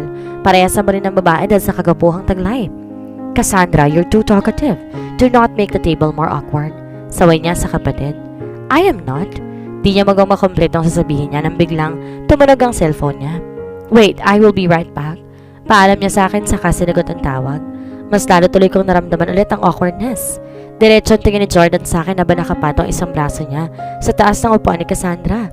He is even leaning against his chair. How are you, Lay? Do you have plans for tomorrow? Baling sa akin ni Dylan. Yes, she has. Nayangamot na pangulo ni Jordan imbes na ako. Napakunot ako ng noo sa sinabi niya. Ganun din ginawa ni Dylan sa kanya. Tumalima ako at saka tumingin pabalik kay Dylan. Why are you asking me out? Makapal na mukha akong sagot. Di ko alam saan ako huhugot ang lahat ng to pero gusto ko talagang iparamdam sa kanya na buhay din ako at malaya akong tao. His dimples shone while he's laughing a little. I bit my lower lip, suppressing the amusement while staring at him. It's been a while. If I do, would you accept my invitation? He teasingly asked. I smiled. Of course, why wouldn't I? I answered back. Jordan's sarcastic laughter interrupted us. Sabay kaming napabaling ni Dylan sa kanya. Di ko alam ba't siya nagkakaganyan. Kung siya nakakapag-date katulad nito, ako pa kaya? Gagawin ko rin ang gusto ko. Then I would like to ask you for a date tomorrow. Sabi niya sa akin matapos inigdara si Jordan. Are you deaf? Haven't you heard me? She has plans already. Panguna na naman ni Jordan imbes na ako ang sasagot. I'm starting to get annoyed at him now. His actions are starting to irritate me because I am starting to assume again, which I should not. Aasa ako tapos hindi naman ako sasaluhin. I didn't know that your job is now as a spokesperson. Tuyan ni Dylan sa kanya. I can sense that they are brawling but just staring daggerly at one another. Tumalim ng tumalim ang mga tingin nila, kaya hanggat di pa umaapoy na magitan na ako. Will you stop killing each other with your stares? Singhal ko sa kanilang dalawa kaya napaayos sila ng upo. God, para kayong bata. Dagdag ko pa. I took a spoonful bite and pasta of my plate and put it inside my mouth. Na-stress akong bigla sa iringan nilang dalawa. Inulit kong ginawa yun hanggang sa mabilis kong naubos yun. Namamangha pa nila akong tinitingnan. Don't blame me. Blame the human inside me. Just kidding.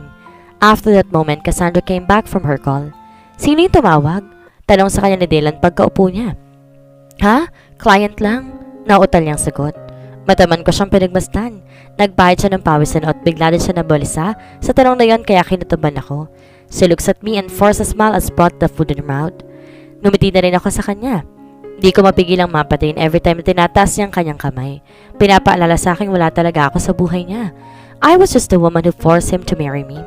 By the way, can I go first? Biglang salita ni Cassandra pagkatapos namin kumain. Where are you going? Kulot noong tanong ni Jordan. Bumalisa na naman siya. I already have a hunch to where it is heading and that makes me sick. She keeps on lying to him. Habang minamahal siya, niloloko naman siya. My client needs to change something about the design of the artwork, so I need to attend to that, she answered. At this hour? Sino ba yan? She was caught off guard as Dylan's question. Pabalik-balik ang tingin niya sa kapatid ni Jordan na minamata na siya. A friend of mine. She puffs a laugh. Anyways, I really need to go. Lay, sorry for going early. Babawi na lang ako sa sunod. Baling niya sa akin. No worries. I know the feeling of prioritizing your work. Tipid akong umiti sa kanya. Thank you. She solemnly replied. Agad ako napaiwas ang tingin nang halikan niya sa labi si Jordan. The knife that's still piercing my heart sinks more. Bumaon lalo yung natalo sa suka ko ng lahat ng kinain ko. Pagkatapos tumisa ni Cassandra sa mesa namin, nagpaalam din ako sa kanila para sundan si Cassandra palabas. Hey! Tawag ko sa nagmamadaling si Cassandra. Huminto naman siya at lumingon sa akin. Do you need anything? Masuyo yung tanong pero lata pa rin ang pagmamadali niya. Stop lying to him, Cassandra. He deserves someone who is not cheating.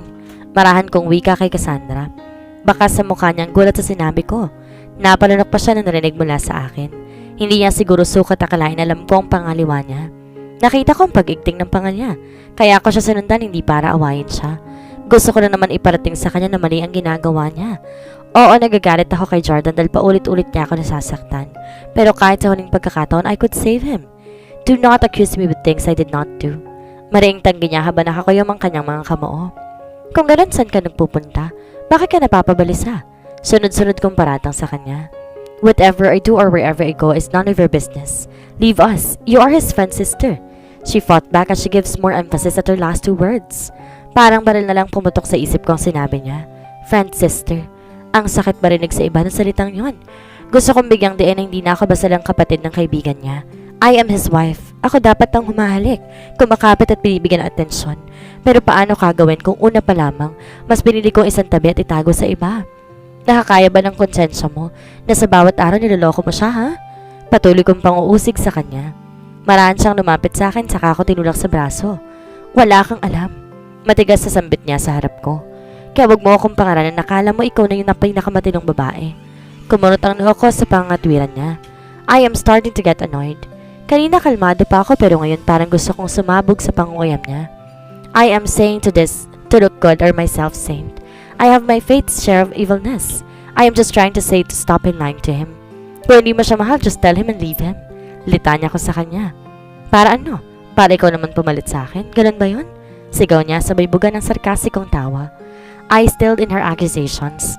Mas lalo lumukot ang noo ko sa sinabi niya. Hindi niya ba naiisip na mali ang ginagawa niya?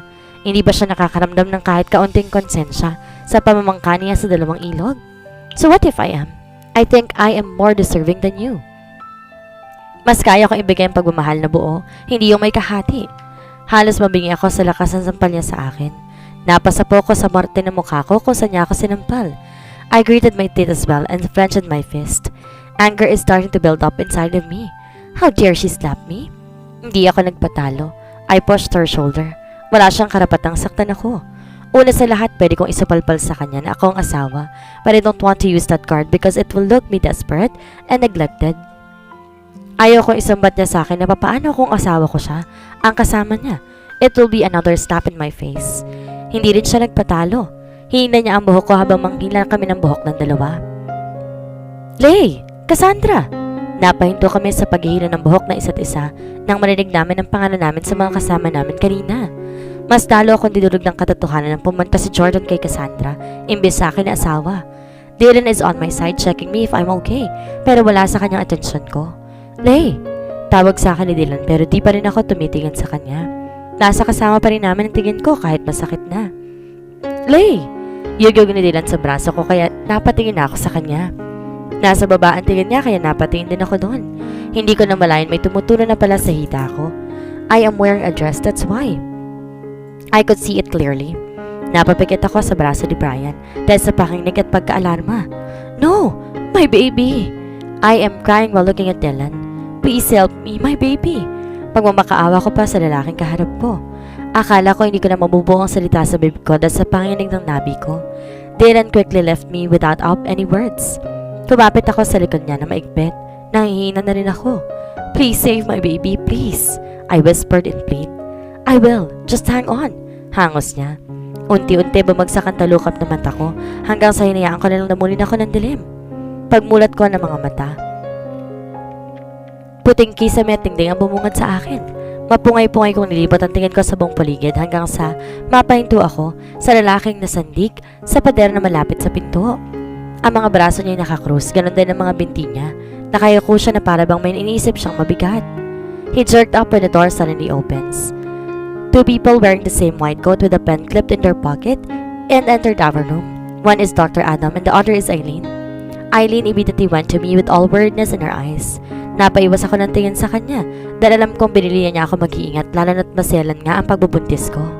How is my wife's condition? Napabaling ako sa gawin ni Jordan nang sakalin niya ng talim ng titig ang doktor na kaharap niya. Tinubuan akong bigla ng kaba at tapunan ako ng malungkot na mata ni Dr. Adam. I saw him sigh which made me more anxious. Eileen held my hand suddenly. Dumaling ang luhang pigil na pigil ko. Sa paraan pala ng paghaplos ni Eileen sa kamay ko at pagyuko niya, palihis sa tingin ko ibig sabihin di magandang balita ang dala nila sa akin. Lay? No, Eileen. Tell me my baby is still inside my womb, right? Nagmamakaawa kong tanong sa kanya.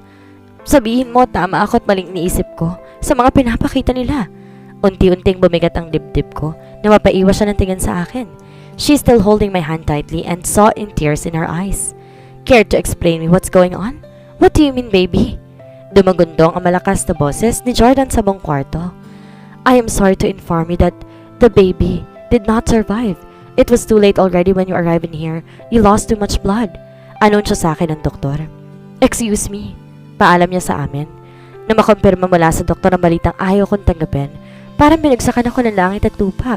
He or she was the only thing I have right now pero nawala pa siya. Nawala siya.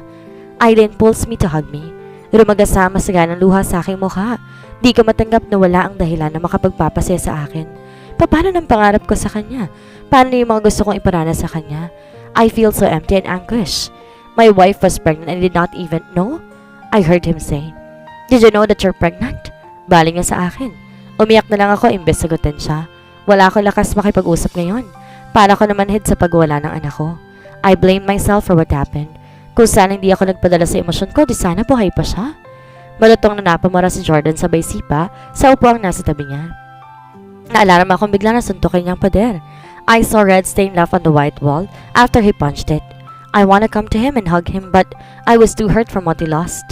Jordan, hindi makakatulong ang pagwawala mo. Sermon sa kanya ni Eileen pagkatapos kong pakawalan sa yakap niya. Kitang-kita kong pagangalit ng ngipin niya nang lingunin niya si Eileen. Matalim pa sa kutsilyo ang tinignan ng katabi ko. I asked you yesterday about my wife's condition. You answered me everything was normal. Then you're telling me now that I'm not helping? Nawalan ako ng anak na hindi ko nalalaman. Pinagmukha ninyo akong tanga. Galit na sigaw niya sa kausap. Nanginig ang buong kalamnan ko sa lakas ng boses. Kitang-kita kong paglabas ng mga ugat niya sa leg habang sumisigaw. Nanginginig na rin ang labi ko sa labi sa pag-iyak sa nakikita ang sakit na nararamdaman naming dalawa. Jordan, hindi niya kasalanan. I asked her to hide it from you dahil gusto ko ako mismo magsabi. Pagtatanggol ko kay Eileen. I need to protect Eileen from his anger. Galit siyang napabaling sa akin. Ako lang yung tinitingnan niya ng matalim. Ako naman talagang may kasalanan, kaya ako nalang sasalo ng galit. He suddenly chuckled sarcastically at what I said. Kaya ba hindi mo sinabi sa akin agad dahil gusto mong gumanti sa akin? Kung hindi ka pa nagpabasag ulo kay Cassandra, hindi ko malalaman na may anak na ako. Ako sa niya sa kanya. Tumalima ako sa paratang niya. Kahit kailan di ako nag-isip ng mga bagay na pinaparatang niya. At bakit ganun lang kadali sa kanya na sabing nakikipagbasag ulo ko sa cheater ng girlfriend? Hindi ako nakikipagbasag ulo tigit sa lahat. Hindi ko kailanman gustong paghigantihan ka. Hindi ko mapigilang sumigaw sa kanya. Sa bagay, lahat naman ata ng ginagawa ko'y mali para sa'yo. Buntong hininga ko. Then why didn't you tell me that you were carrying my child when I asked you about your result when you had yourself checked? Madaing talong niya sa akin pabalik. Dahil natatakot akong baka hindi mo matanggap. Akala mo ba dahil okay ako pagkagising ko, hindi ako nasaktan na tinago mo ako sa kwarto mo? I never feel so unwanted in my entire life kaya tinatansya muna kita. Bago ko sabihin, nalayo ako maranasan ng anak ko nararanasan kong kapabayaan mula sa kanyang ama. I fired back at him. Natigilan siya sa sinabi ko, di na nakapagsalita. He fell on body on the couch and rubbed his face with his palms. Patuloy lang sa pag-agos ang masagana kong luha. I finally let out of the things that I have in my chest. I think this is our final chapter. If you have been a faithful and loving husband, none of this would happen. Eileen commented. Maras na patayo si Jordan sa sinabi ni Eileen sa kanya. Matilim niya alit pinukulan ng tingin ng katabi ko. If they are not selfish enough to force me to this marriage, none of this happened. He daunted before he violently walked towards the door out. Eileen came down to me and hugged me tight. From one bullet then came another bullet pierced my heart in what he had said. Tama siya kung di lang kami naging selfish, hindi mangyayari to. Ang sakit-sakit lang talagang marinig. Ang paulit-ulit na paninisi niya. I guess I need to add things right between us. Nothing good will happen if I still continue hanging myself onto him. Hindi ko ipagsisiksikan ang sarili ko sa kanya. He was right. I am selfish. I'm selfish for protecting him. I'm selfish for saving what is about to fall. I am selfish for loving him unconditionally, even if it hurts. Shh! Hush now, Lay. Pagpapataan sa akin ni Eileen pero parang talo na lang sa lakas at tuloy-tuloy na pag-agos ang aking mga luha. I couldn't help it. I am too hurt right now. Lugmok ako ngayon sa mga nawala sa akin. Di ko nakakayanin pang tumahan. I want to let out my pain because if I wouldn't, I will be suffocated. Mapupuno ako at kapag napuno ako, mawawalan na ako ng saysay pang mabuhay. Tahan na. Sorry for lying to you. Biglang sambit kaya napaahon ako at nalilito siyang tinignan. What are you saying? Naguguluhan kong tanong sa kanya. Your baby is still alive, Lay? She whispered apologetically. Napatakip ako ng bibig sa pagkaawang sa gulat. Another batch of tears dropped on my cheeks. Masaya ako malaman na buhay siya pero hindi ko maiwasang nagtampo kay Eileen. How could she do this to us?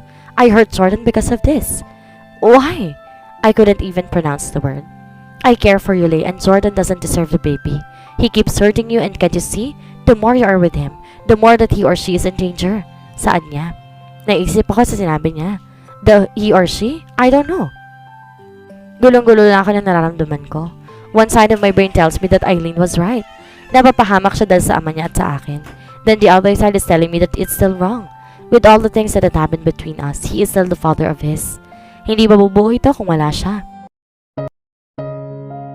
Eileen held my hand tightly again as he looks at me with all determination to hide his truth to Jordan. This time, choose to be happy. Spare yourself from all the pain. Tama ng pagpapakatanga. Tama ng pagpakabayani sa pagmamahal mong yan. Think of the human growing inside you. You're lucky enough that he or she is strong. Kamuti ka na siya, Lay, kaya nakapag-desisyon ako na protektahan siya at ikaw. Blame me, but I did what I think is right. Now would you like to protect your child too? Taimtim niyang tanong sa akin. I found myself nodding my head at her. Then run away from people whom you think is not healthy anymore. Remove the toxicity and find your happiness again. When you decide to come back, be sure that I will be seeing different kind of Leilanie. A Leilanie that is not dumb anymore. A Leilanie that your child could be proud of. Sabi niya pa sabay yakap sa akin. Wala ako ibang ginawa kundi umiyak sa bisig niya. This is my last chance to prove to myself that I can do better. I can make good decisions because I'm not making decisions for myself anymore, but because for the both of us now.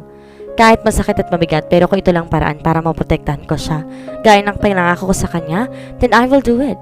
I will be leaving him for good.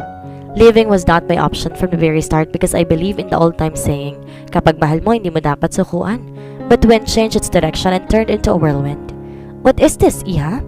Papa Rowan asked while looking down on my brown envelope I put down on his table. He is still the acting CEO of their company and I can't bear to bring this piece of paper to the man who never thought I will be leaving off. Masasaktan ako at mahirapang umalis kung makikita ko pa siya. Baka imbes na makaalis ako, mapipilitan naman ako magstay. Annulment paper pa. I directly told him.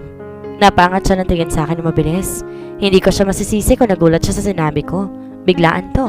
They thought we're just jiving but that was all a lie. That was all a play, an acting to be specific.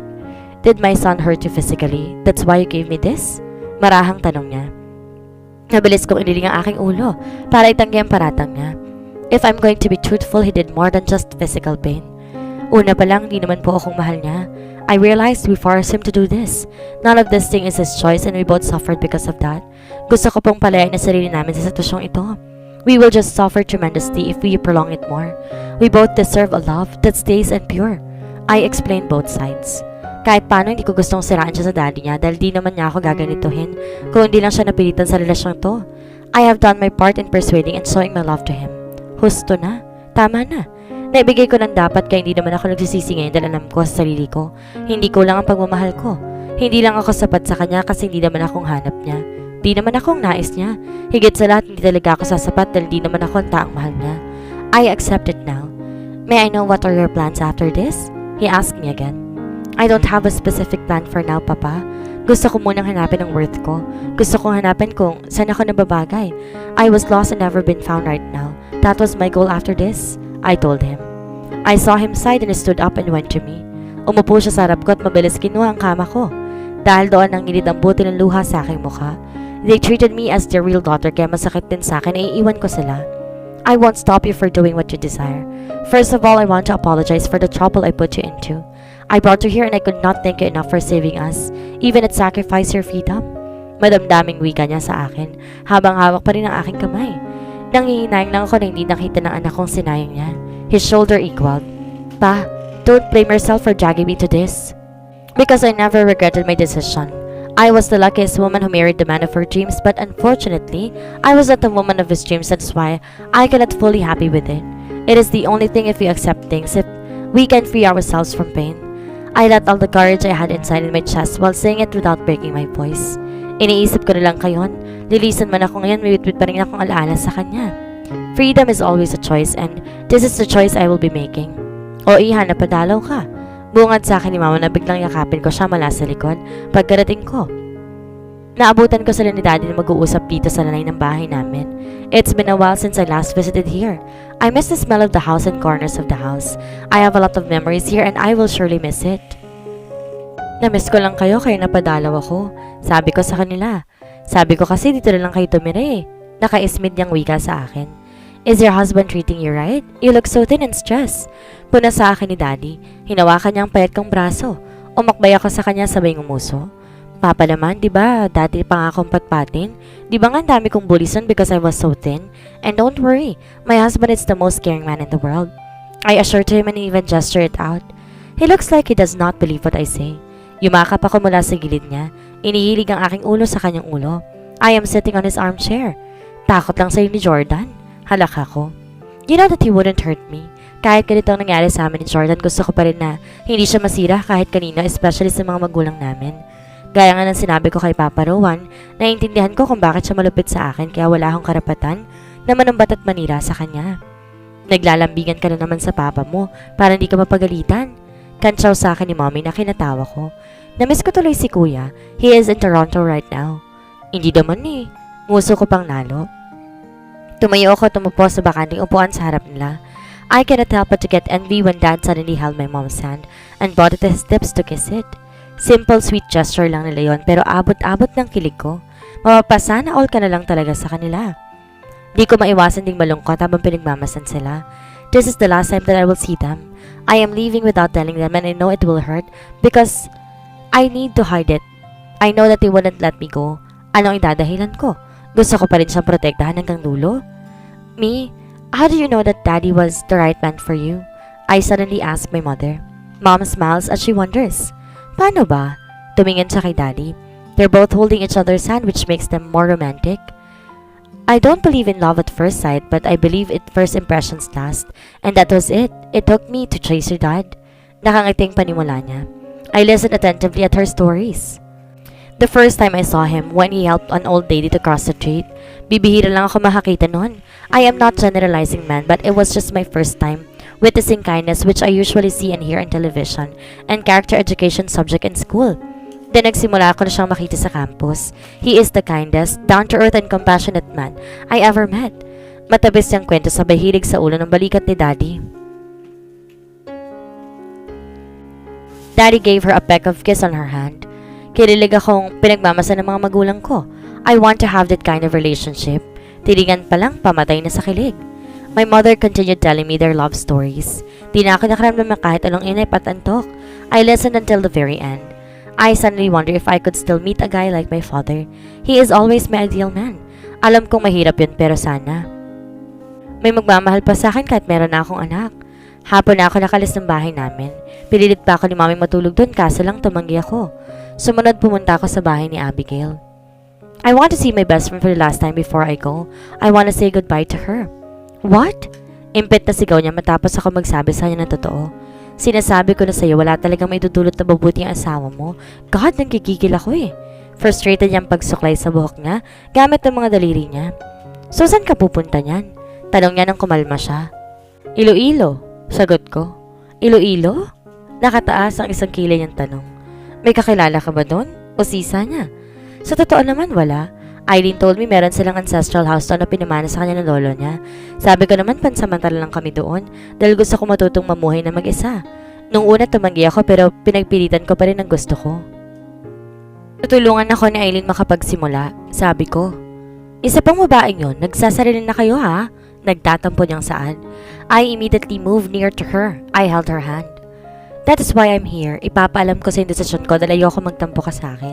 Pangako mo lang na walang dapat makakalam kung saan ako. Only you and Eileen knew where I am. Maayos kong pakiusap sa kanya. Bumuntong hininga siya.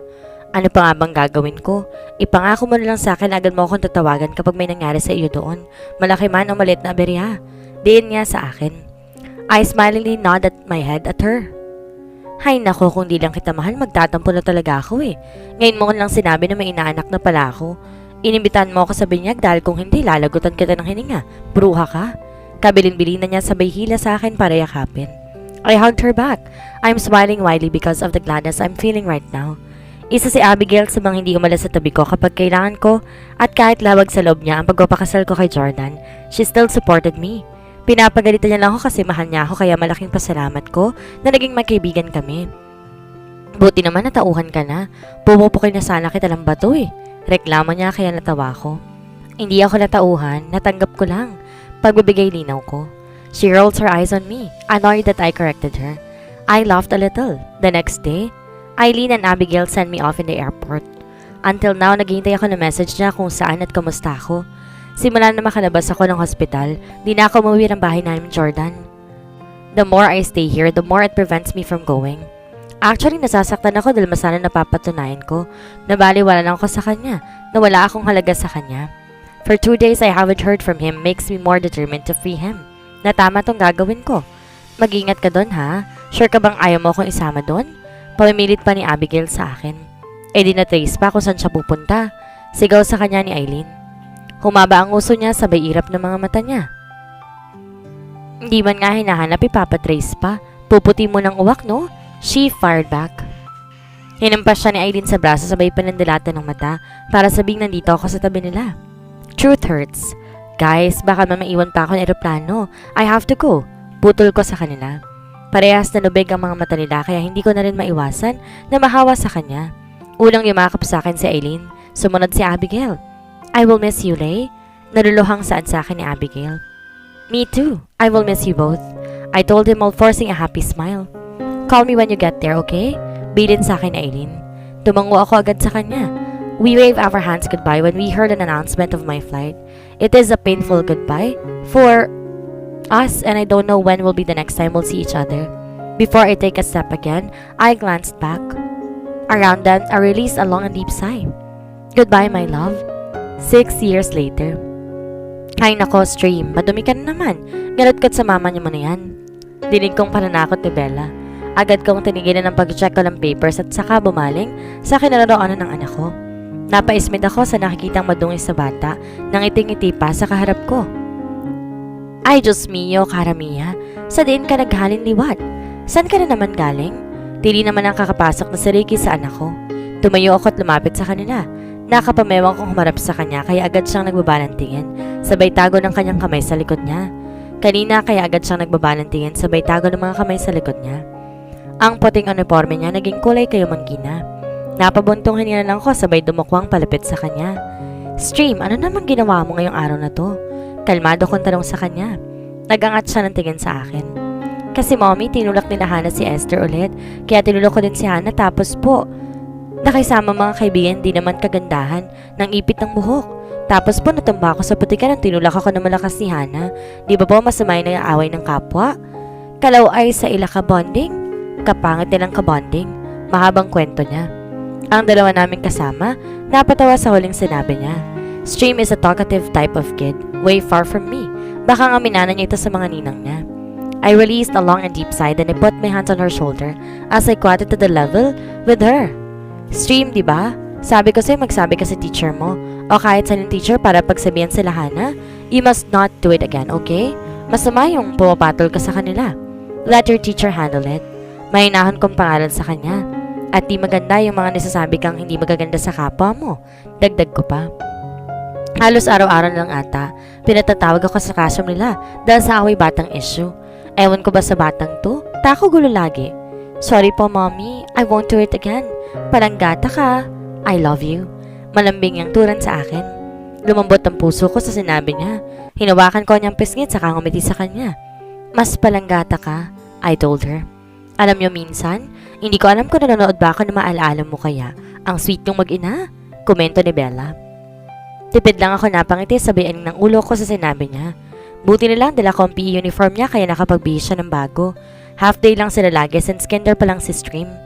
Matapos ko siyang binihisan, pinaupo ko siya sa katabing lamesa ko tinayaan siyang mag-drawing ng kung ano-ano sa papel niya. I silently watched my daughter making some drawings.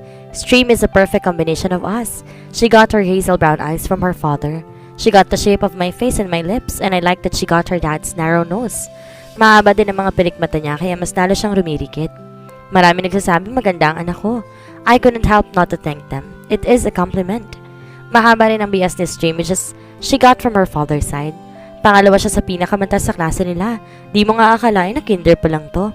Her belt is more fitted for grade 2 or 3 level. Mommy, teacher Giselle asked us in the class, what do we like to be when we grow up? Bulalas nila ni Stream. Anong sinagot mo? Kuryoso kong tanong sa kanya. I told teacher Giselle and my classmates that I want to be like you. Taas daw niyang sagot sa tanong ko. My heart leaped in surprise by what she said. I did not expect it from her. Why do you want to be like me? I asked her again. Because my mommy is the greatest person I know. She cooks well, she is good with kids like me, she takes care of the house, she likes to draw like me, she's loving and she makes me happy every day. Masiglang sagot niya. Agad kong pinahid na nangilid na buti ng luha sa aking mata. Di ko lang lubos maisip na ganito niya ako hahangaan. For almost 6 years, tayong kami lang ang sandalan ng bawat isa.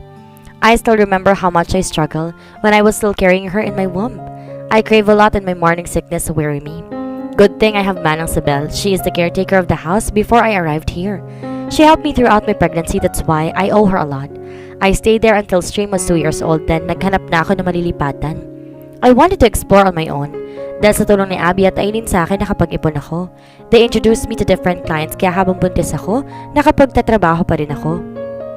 I made sure na hindi ako nagkukulang sa kanya kahit na nakapag-desisyon ako na mag-aral ulit para makakuha ng teaching units. Di ko siya pinabayaan kahit anong mangyari, but not all lives are always in rays of rainbow. Nagkaroon din ako ng problema. Nagka-dengue si Stream nung 4 years old siya. Her platelets were down to 60. Halos hindi ako makakain ng maayos sa kakaisip ng kalagayan niya. I would cry while praying that he will save my stream. Siya lang ang meron ako, di ko kakayaning mawala siya sa akin. Para akong dinudurog habang nakakita siyang nakahiga sa hospital bed na matamlay. Eileen and Abby instantly flew here to help me take care of my daughter. Good thing naman makalipas ng ilang araw na numbalik ang lakas niya. Stream will always be energetic type of kid. She's bubbly and born with a storyteller tongue, kaya halos na mga kapitbahay namin nawiwili sa kanya. Minsan inihiram nila sa Stream sa akin, kaya minsan nakakaluwag-luwag ako sa pag-alaga sa kanya. Di naman siya mahirap alagaan, ni minsan di ako napuyat o nahirapang patulugin siya. Ngayon lang talaga dahil lagi siya napapasangkot sa gulo sa mga klase niya. But after that, she's nothing but a good kid. She is my sunshine. Whenever she opens her mouth to tell me stories about her experiences throughout the day, all my exhaustion from work and paperwork subsided. I will do everything just to make her happy. I vowed it even before I born her in this world. Marinig lahat ng dahilan niya kung bakit gusto niya maging ako para akong lumulutang sa ere, sa saya. Lagi kong iniisip kung may kulang pa ba kasi bigla niya nalang hanapin sa akin ng papa niya. Hindi ko alam ang isasagot ko kaya hanggat maaari gusto ko walang butas ako magagawa. Alam ko hindi niya deserve pagtaguan ng sekreto pero natatakot ako na kapag malaman niya totoo magkaroon siya ng hinanakit sa ama. Ni minsan di siya nagtanong sa akin tungkol doon. I never mentioned his name to her even once. Pagkatapos ng klase, dumiretso kami sa isang ice cream shop. Ni-request kasi sa akin na mag-ice cream daw kami dahil natapos yung mga assignments niya. 1 pistachio ice cream and a coffee crumble. I ordered at the counter. Inabot ko ang bayad saka bumalik sa mesa kung saan nakaupo ang anak ko. Sige. She happily sways her feet back and forth as I did not reach the floor. Mommy, did you order my favorite? Nakangiting tanong niya. Yes, baby. I told her. Pawalpak pa siya sa saya. Kaya hindi ko mapigilang mapangiti sa kanya. Habang hinihintay namin ang orders, biglang tumunog ang cellphone ko. I fished it out in my pocket. Abigail is video calling me. I immediately answered her call. Hello! Bati niya sabay wagayway ng kamay sa camera. Say hi to you, Tita Sexy. Sabi ko kay Stream sabay hawak ng camera sa kanya. Hi, Tita Sexy. We're in the ice cream shop. Libre po ako ni Mama ng ice cream. Kwento ng anak ko. Outs! I want ice cream too. Can we buy Tita Pretty ice cream too? Mapungay siyang tumingala sa akin. We cannot buy, Tita. Tita Sexy is in Manila. Malulusaw yun kapag pinadala natin yun sa kanya. Paliwanag ko. Humaba ang nguso niya sa sinabi ko. She is fond of her titas, lalo na si Abby. Dahil ito, yung lagi niyang bumibisita sa amin kapag may pagkakataon. She calls Abigail as Tita Sexy dahil yon ang tinuro ko ng baliw kong kaibigan. Si Aileen naman ay Tita Pretty. Self-proclaimed talagang dalawang yon. Pagkatapos magpaalam ni Stream kay Abigail, hinarap ko sa akin ng camera. Bakit napatawag ka? Talong kong bigla sa kanya. She did not utter a word to respond to my question. Instead, she showed me her hand while smiling. My hand quickly covered my mouth when I saw a crystal clear stone inserted on her ring finger. Oh my God! You're going to be a Mrs. now? I exclaimed in excitement. I know, right? Ngisi siya. Dapat lang pakasalan niya na ako. We've been together for 4 years now, and you know siya lang talaga ang hinihintay ko. Sabi niya pa habang nirolyo niya ang mga mata niya. I chuckled. She is really an impatient woman. Kung hindi lang dahil sa pride niya bilang babae kuno, matagal niyang niyayang magpakasal si Xavier. Congratulations, Abby. I am truly happy for you. Bati ko sa kanya. Mommy, why are you congratulating Tita Sexy? Kuryosong tanong ni Jim sa akin. Your tita is getting married. Anunsyo ko sa kanya. Really? Wow! Congratulations, Tita Pretty. My daughter jumped in joy. Thank you, baby. Abby replied. I want to be your flower girl, Tita Pretty. Galak na request ng anak ko. Of course. So tell your mommy to pack her things and fly here. Mando niya sa anak ko. Mommy, let's go to Tita Pretty's wedding, okay? Excited na tulad niya sa akin. Magkasaklop pa ang kanyang mga kamay na parabang nagmamakaawa siya sa akin. Hindi ako nagsalita, tangiti lang na ibigay ko sa kanya. Going back to the city I chose to left 5 years ago is a big risk. I might encounter him there. Hindi totoong malawak ang mundo dahil kapag meron kang pinagtataguan, maliit lang ang mundo nyo. The thought of encountering him again is a mixture of worriedness and scared. I am worried that if he happens to learn about his daughter, he will take her away from me and it scares me to death. Stream is my sunshine and my breath. Kapag mawawala siya sa akin, ikamamatay ko.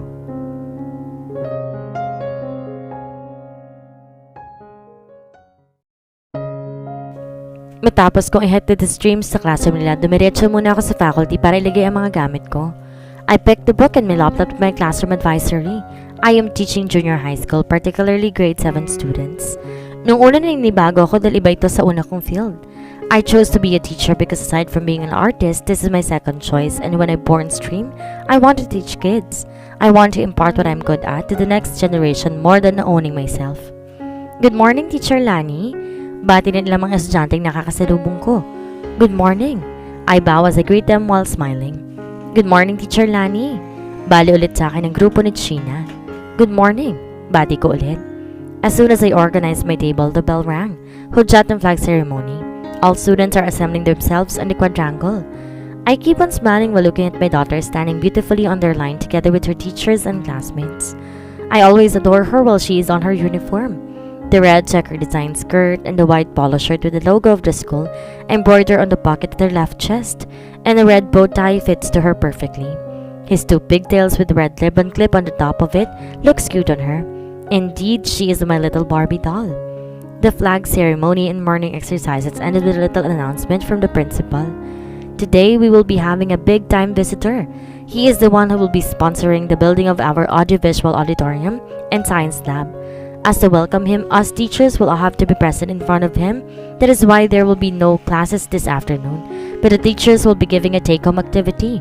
The principal announces. Loud cheers and claps resonate the open area of quadrangle. Of course, who wouldn't be happy when announcing that there will be no class? On the same reason, I could not help but to get curious to who he is. He is indeed a big-time sponsor because he did not just sponsor one building, but two. How generous of him to give such grandiose generosity. Other than that, thanks to him, finally, we will be having a place where we can use for our desired activity, most especially the science lab. Not that I am teaching about it, but I can hear my co-teachers ranting about it. After long hours of standing in front of the students to teach the lesson of day, I tiredly stamp my butt on the chair. God, I am so tired, but knowing that the students enjoy their discussion, it is worth the exhaustion. Knows mo ba kung sino yung bikating sponsor natin? Tanong kaagad sa akin ni Bella pagkaupo niya sa katabing table ko. Iniling ko ang ulo ko. Hindi baka si Ricky alam niya. Dakilang marites yan Nakangisi kong sagot sa kanya na nakangisi siya din. Bruwa ka, marinig ka niyan. Pero totoo nga naman, hagigik niya. Speaking of him, he enters the faculty. Shoulders down and looks grumpy. Panigurado na inis na naman to sa mga tinuruan niya. Teaching is not an easy job to do. Hindi lang paperwork sa harapin mong hamon, pati matatagas na ulo ng mga estudyante at mga magulang na pinapaasa na lang sa teachers ang responsibilidad, which is supposed to be a cooperative responsibility. Hulaan ko, grade 10 kagaling no?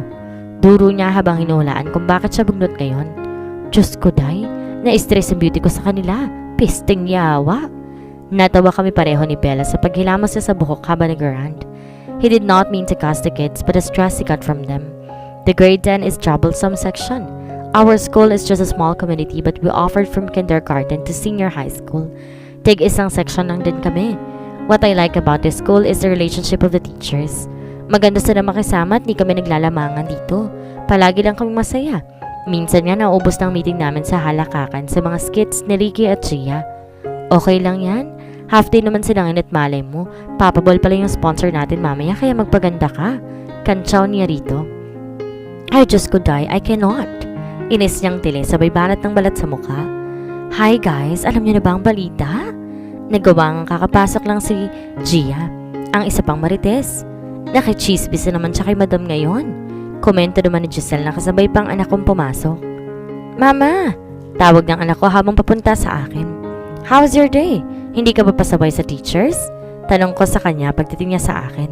I kissed her head after smelling her. She still smelled fragrant and I released a thankful sigh because she is not dirty today, which means she did not involve in any fight with her classmate today. Yes, mommy, you can ask Teacher Giselle. Diba, teacher, behave ako? May 3-star pa nga ako Proud niyang pinakita sa akin ng kamaon niya. Wow, ang galing-galing ng baby ko Papuri ko sabay halik ulit sa bunbunan niya. Oo, behave yan ngayon. Absent kasi si Hana may lagnat, sabi ni Giselle. Kaya pala. O ano na yung kwento mo, Maring Marites? Pagbabalik ni Bella sa usapan.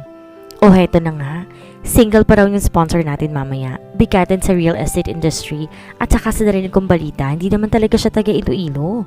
Kwento niya sa amin. I just listened attentively. Paano niya nakilala ang school? Talaga? So pwede pa ako? Namamang-asang saan naman ni Bella? They all look at Bella incredulously as if they are saying to her to stop to her illusion. Natawa tuloy ako. Go, girl, mag-koji ka muna. Tuya naman sa kanya ni Ricky.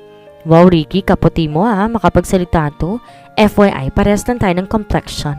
Irap niya kay Ricky. Ricky just made a face then laughed at her. Sanay naman kaming lagi sa kanila. They are like cats and dogs. They always end up at fighting.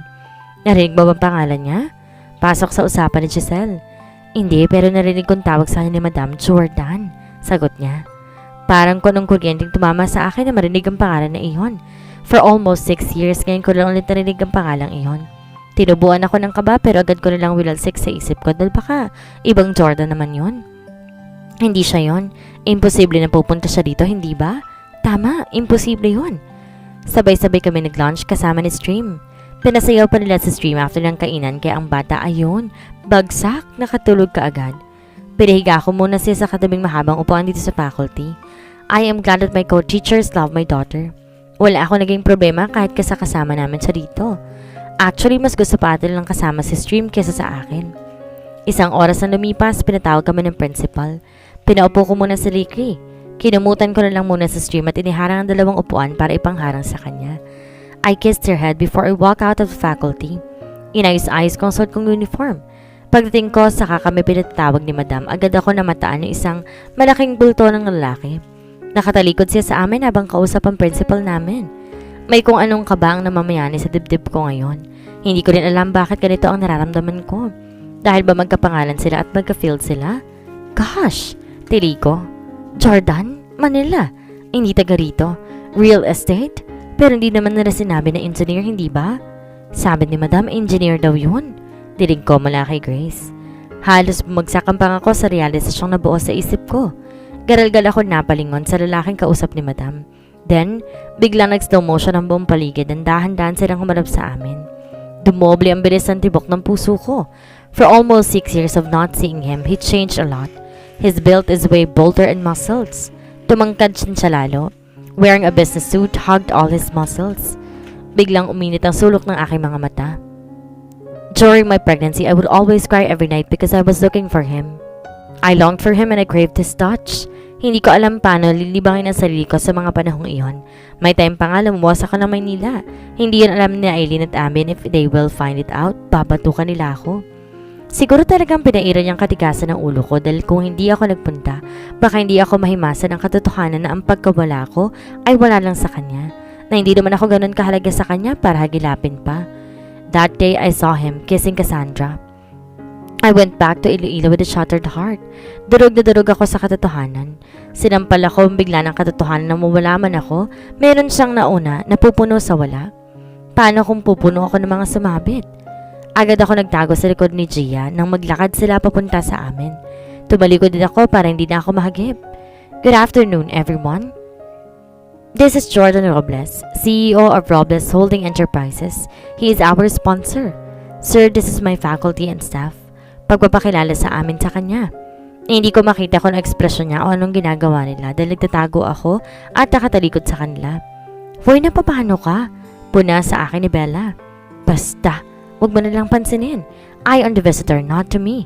Bigwas ko sa kanya para hindi kami mahalata. Says the woman who is hiding right now. Sarcastic niyang sagot. Pinanliitan ko siya ng mata para awatin. Fine, suko niya.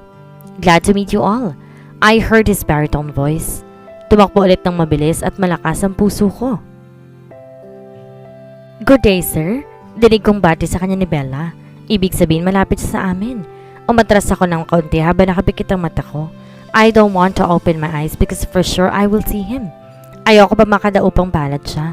Not now. I am not ready. My heart is not ready for myself. Biglang tumahimik ang bumbaligid kaya napamulat na rin ako. Ganun lang panghihina ko nang ang lahat ng matay nasa akin, lalo na ang mga mata niya. It pours it into me. I gulped violently as I straightened my back, even if I am nervous as hell. Nahinig na rin ang kamay ko. Pigil na pigil ko rin ang paghinga ko dahil hindi ko kinakaya makahulugan yung mga tinginan.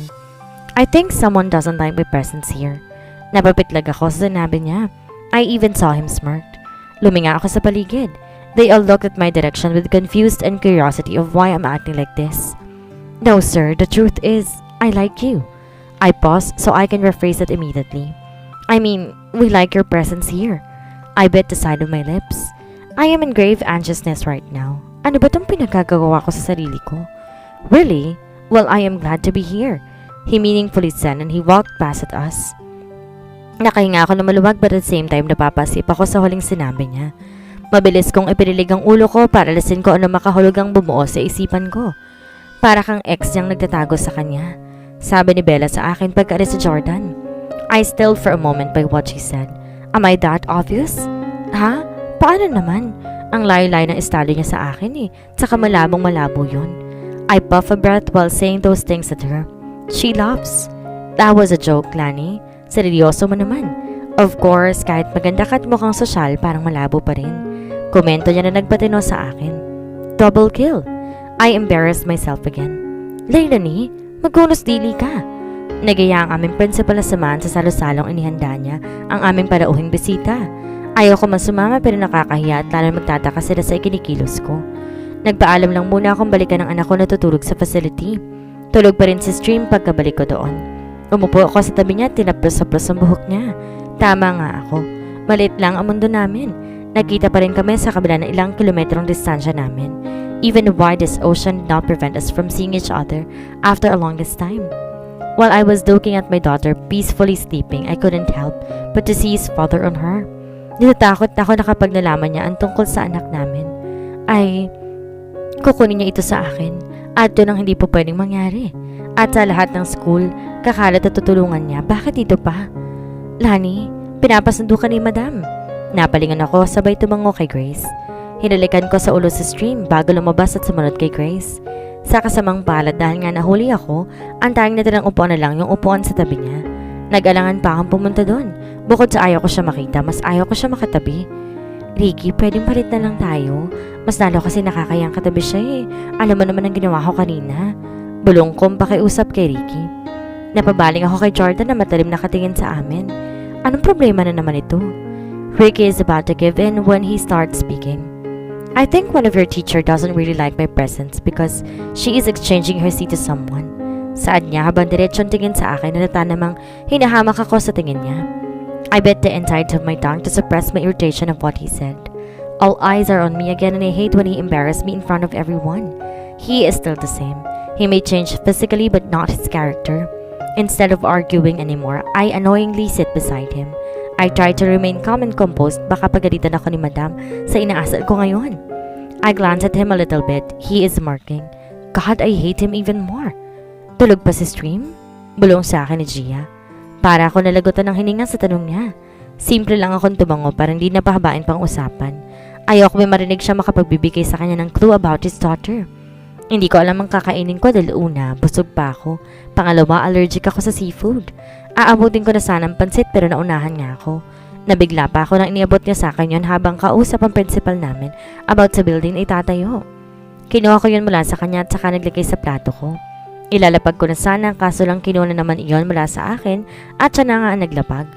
Magkausap pa rin sila ng principal pero hindi yun nakatakas sa mapagmata niyang mga kasama. They are now observing every gesture as he has been doing. Nakaramdam tuloy ako ng pagkailang.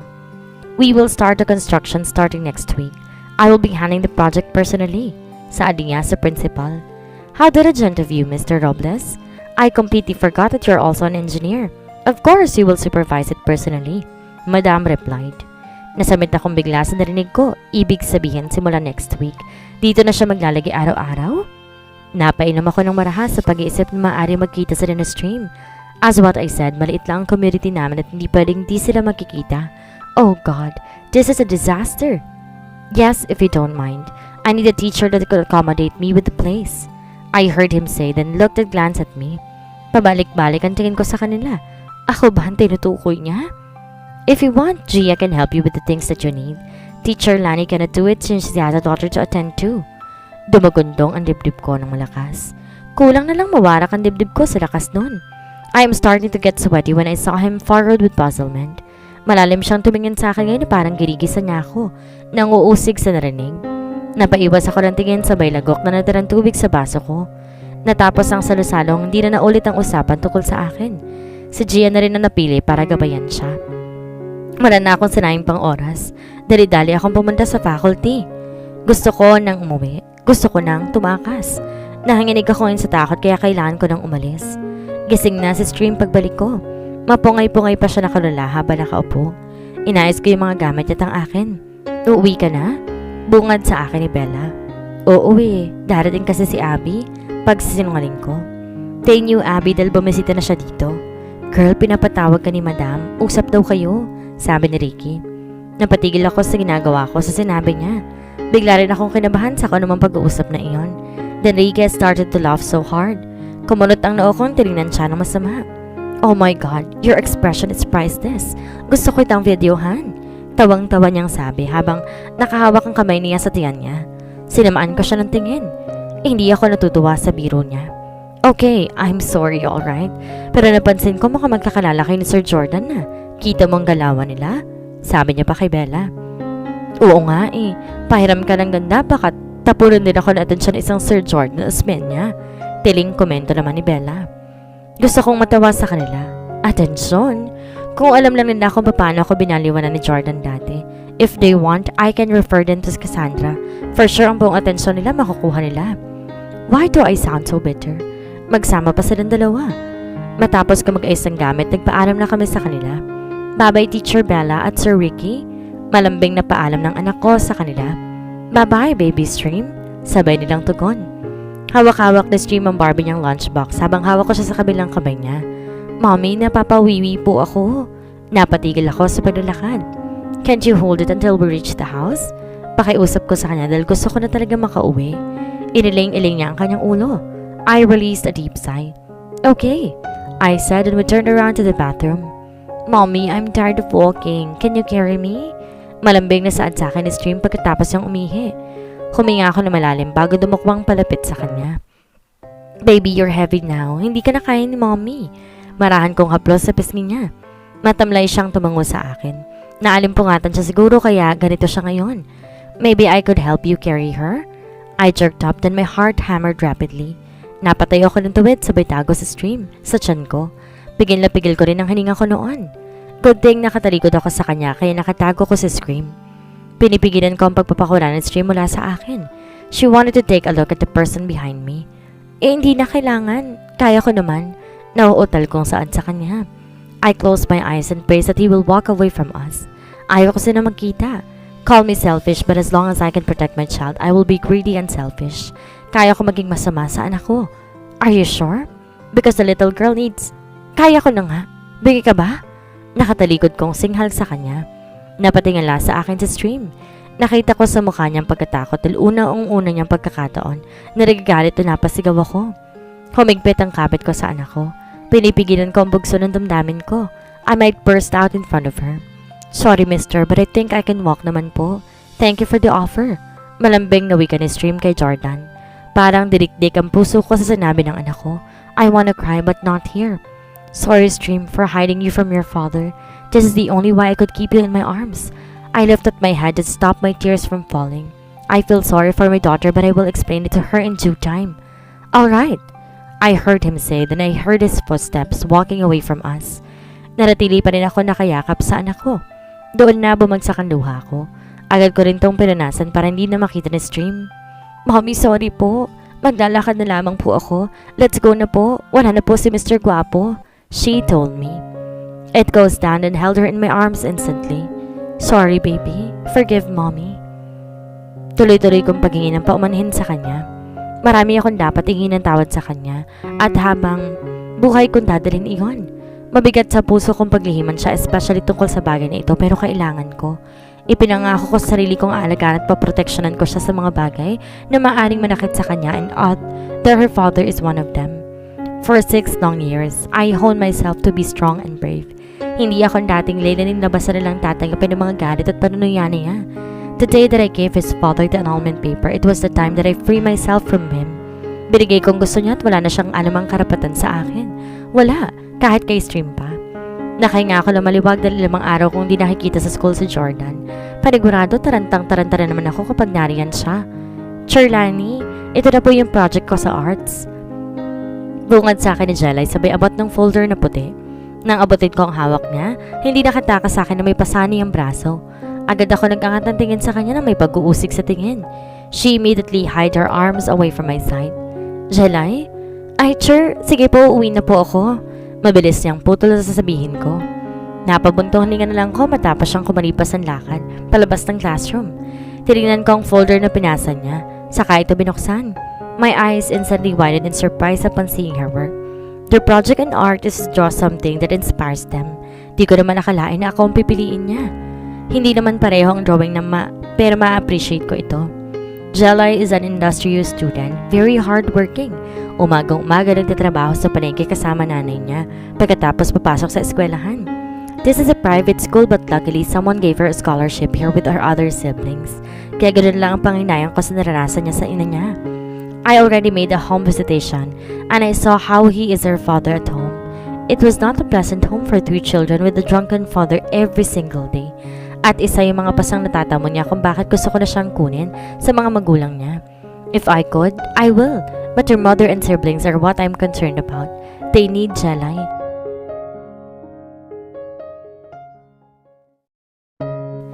Bagsak ang balikat kong pumasok sa faculty. Hanggang ngayon iniisip ko pa rin si Jelay. Actually, nagpang-abot na kami sa barangay noon dahil nangilam ako bilang advisor ng bata. Her father doesn't have the right to hurt any of his children. It would traumatize him and luckily the barangay captain strictly advised him to refrain from animal treatment among his children or they will put him behind bars. Gusto ko na magsumbong ulit kaso nakiusap sa akin ng bata kaya ang bigat-bigat talaga ng dibdib ko. This is the life of a teacher. You are not just a teacher. You are a mother, advisor, friend, and sometimes a counselor. Damdam mo lahat ng problema at saya ng mga estudyante mo. O bakit ganyan ang itsura mo? Ano natabo sa imo? Anong nangyari sa'yo? Tanong sa akin ni Bella. Jelay, tipid kong sagot. Alam nila ang sitwasyon ni Jelay because I thought I brought it out in the meeting before. Ay, sinaktan na naman siya ng tatay niya, no? Dapat sa mga ganyan pinapakulong. Wala namang ambag sa kanila kundi mag-inom araw-araw. Naghihimutok na litanya niya. Napabuga ako ng malalim na hangin. Kung ako ang tatanungin, yun nga din ang gusto kong gawin. Magaling pa sa klase si Jelay at maaaring maapekto ng kinabukasan niya kapag nagpatuloy pa ito.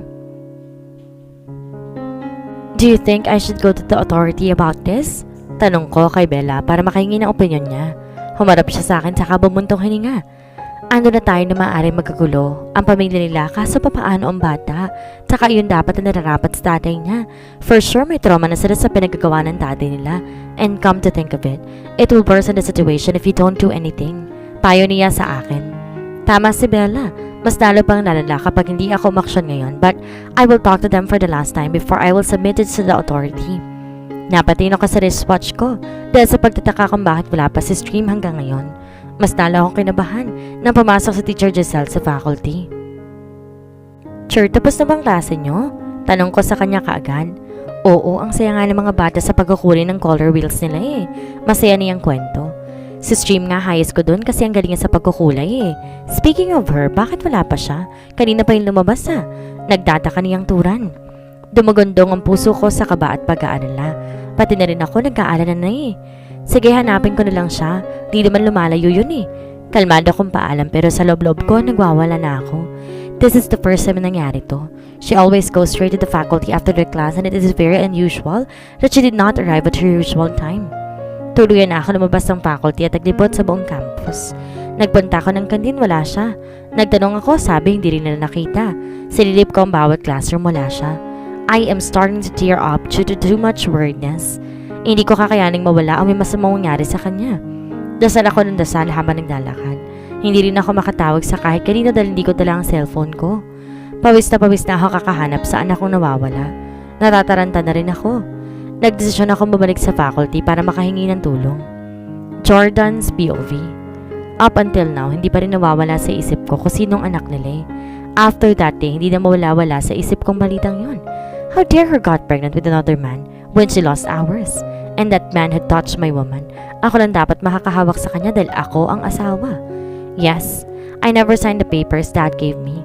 Halos mabaliw ako na mawala siya. Sabi niya hindi niya ako iiwan pero tangina iniwan niya ako. Hindi ko naman siya masisisi. I messed up big time. I treated her like a trash due to my anger. Nasa kamay ko na, binitawan ko pa. Napakagago ko. I treated her like a trash. Kahit gusto kong habulin at hanapin siya, sinunod kong utos si Daddy to give her a little space to breathe. Naniniwala akong kapag nahanap niya ng sarili niya, babalik ulit siya pero tangina. Halos 6 na taon ako naghintay, kaya hindi ko na kinaya. I hired a private investigator to look for her and 2 days after, he found her. Pero hindi niya sinabing may anak na siya. Sayang ang binayad kong malaki kung di naman tamang trabaho niya. Matapos ang muling pagkikita namin, bumalik ulit ako ng Maynila para isikasuhin lahat ng kakailanganin ko sa pagtira ko dito. I bought a house and lot near her. Gusto ko makita siya araw-araw at gusto ko malaman ang buhay niya sa 6 na taon na hindi kami nagkikita. Ang baduy naman ng bag mo, Esther. Napalingon ako sa narinig ko. 5 nagkukumpulang bata ang nakikita ko. Tama na nga yan. Inaaway niyo naman si Esther. Pamilyar sa akin ang boses na yon. Kung hindi ako nagkakamali, kapareho silang boses ng anak nila eh. My curiosity drew me towards them. Nangingialam ka rin naman eh. Sigaw ng batang may Bratz doll na bag. Nakita ko pang tilulak niya yung kaaway niya. Aba, she fought them then she pushed like what she did to her. Sabi ng mommy ko kapag nasa tama pinaglalaban at kapag sobra na dapat lumaban. She fired back. Hindi ko alam kung bakit ako natawa sa sinabi niya. She is so cute with her little angelic voice even she is fighting. Before the other girl could hurt again, I shouted to stop them. Hey! Kumaripas sila agad ng takbo pag kaninig ang boses ko. Napalingon ako sa 2 batang babae sa gilid ko. Okay ka lang ba, Es? Sabi sa'yo, sumbong mo sila kay mommy eh. Diba student ni mommy si Ate Jelay? Tutulungan ka noon. She boasted in a good way. Hindi pwede. Nahiya na kami ni ate kay Teacher Lani eh. Mahinahong sagot niya sa kaibigan. Tumango siya saka ako tiningala. Ngumiti siya sa akin na malapad. I see lay in her. They have the same beautiful smile. The smile captured my heart right now too. Amazingly, the same thing happened with 2 different persons and in different timelines. Thank you po, Mr. Guapo. Malambing na saad niya sa akin. The more I look at her, the more I see the little Lay. My innocent and sweet Leilanie. Mukha pong hindi kayo teacher dito kasi hindi naman po ganyan suotin ni Sir Ricky. Tsaka po masyado po kayo matangkad at gwapo para maging isang teacher. Bagay po sa inyo maging engineer o di kaya may-ari ng isang building. Mukha din po kayong mayaman. Mahabang komento niya. I chuckled at her being so balby. Nakapamewang pa siya habang nagbibigay ng komento niya sa suot ko. Well, I think you are a clairvoyant. Ngiting saad ko sa kanya. Kumunot ang noon niya sa sinabi ko. Maaring di niya naintindihan ang sinabi ko. Sa tingin ko, manghuhula ka. I translated so she can understand. Nanlaki ang mata niya sa akin. Talaga po? Ibig sabihin, engineer po kayo plus may-ari ng building tas mayaman din po? Manghani ang tanong. Nakangiti akong tumatango sa lahat ng sinabi niya. She amuses me and I can't get enough of her. I want to pinch the chubby face of her. I am amazed that she's more eloquent for her age. Mostly kasi bulol pa ang ibang bata pero ito, matatas na sa bawat letters and words. Sige nga po, kung mayaman kayo, libre mo kami ng ice cream? Sabi niya na kinaawang ko ng bibig.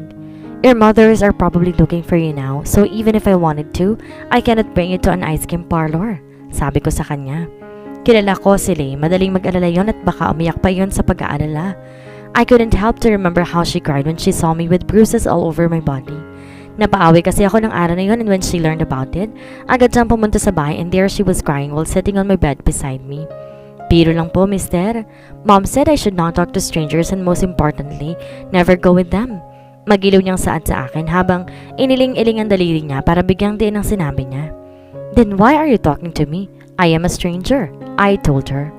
You're not a stranger to me. You're the man whom mommy shotted for the first time. You look harmless too and mommy said you're not a bad person. Sadyang may period lang daw siya ng araw na yon. Ignorante niyang wika. Hindi ko alam kung anong mararamdaman ko sa sinabi niya. The guilt that I still have inside of me depends.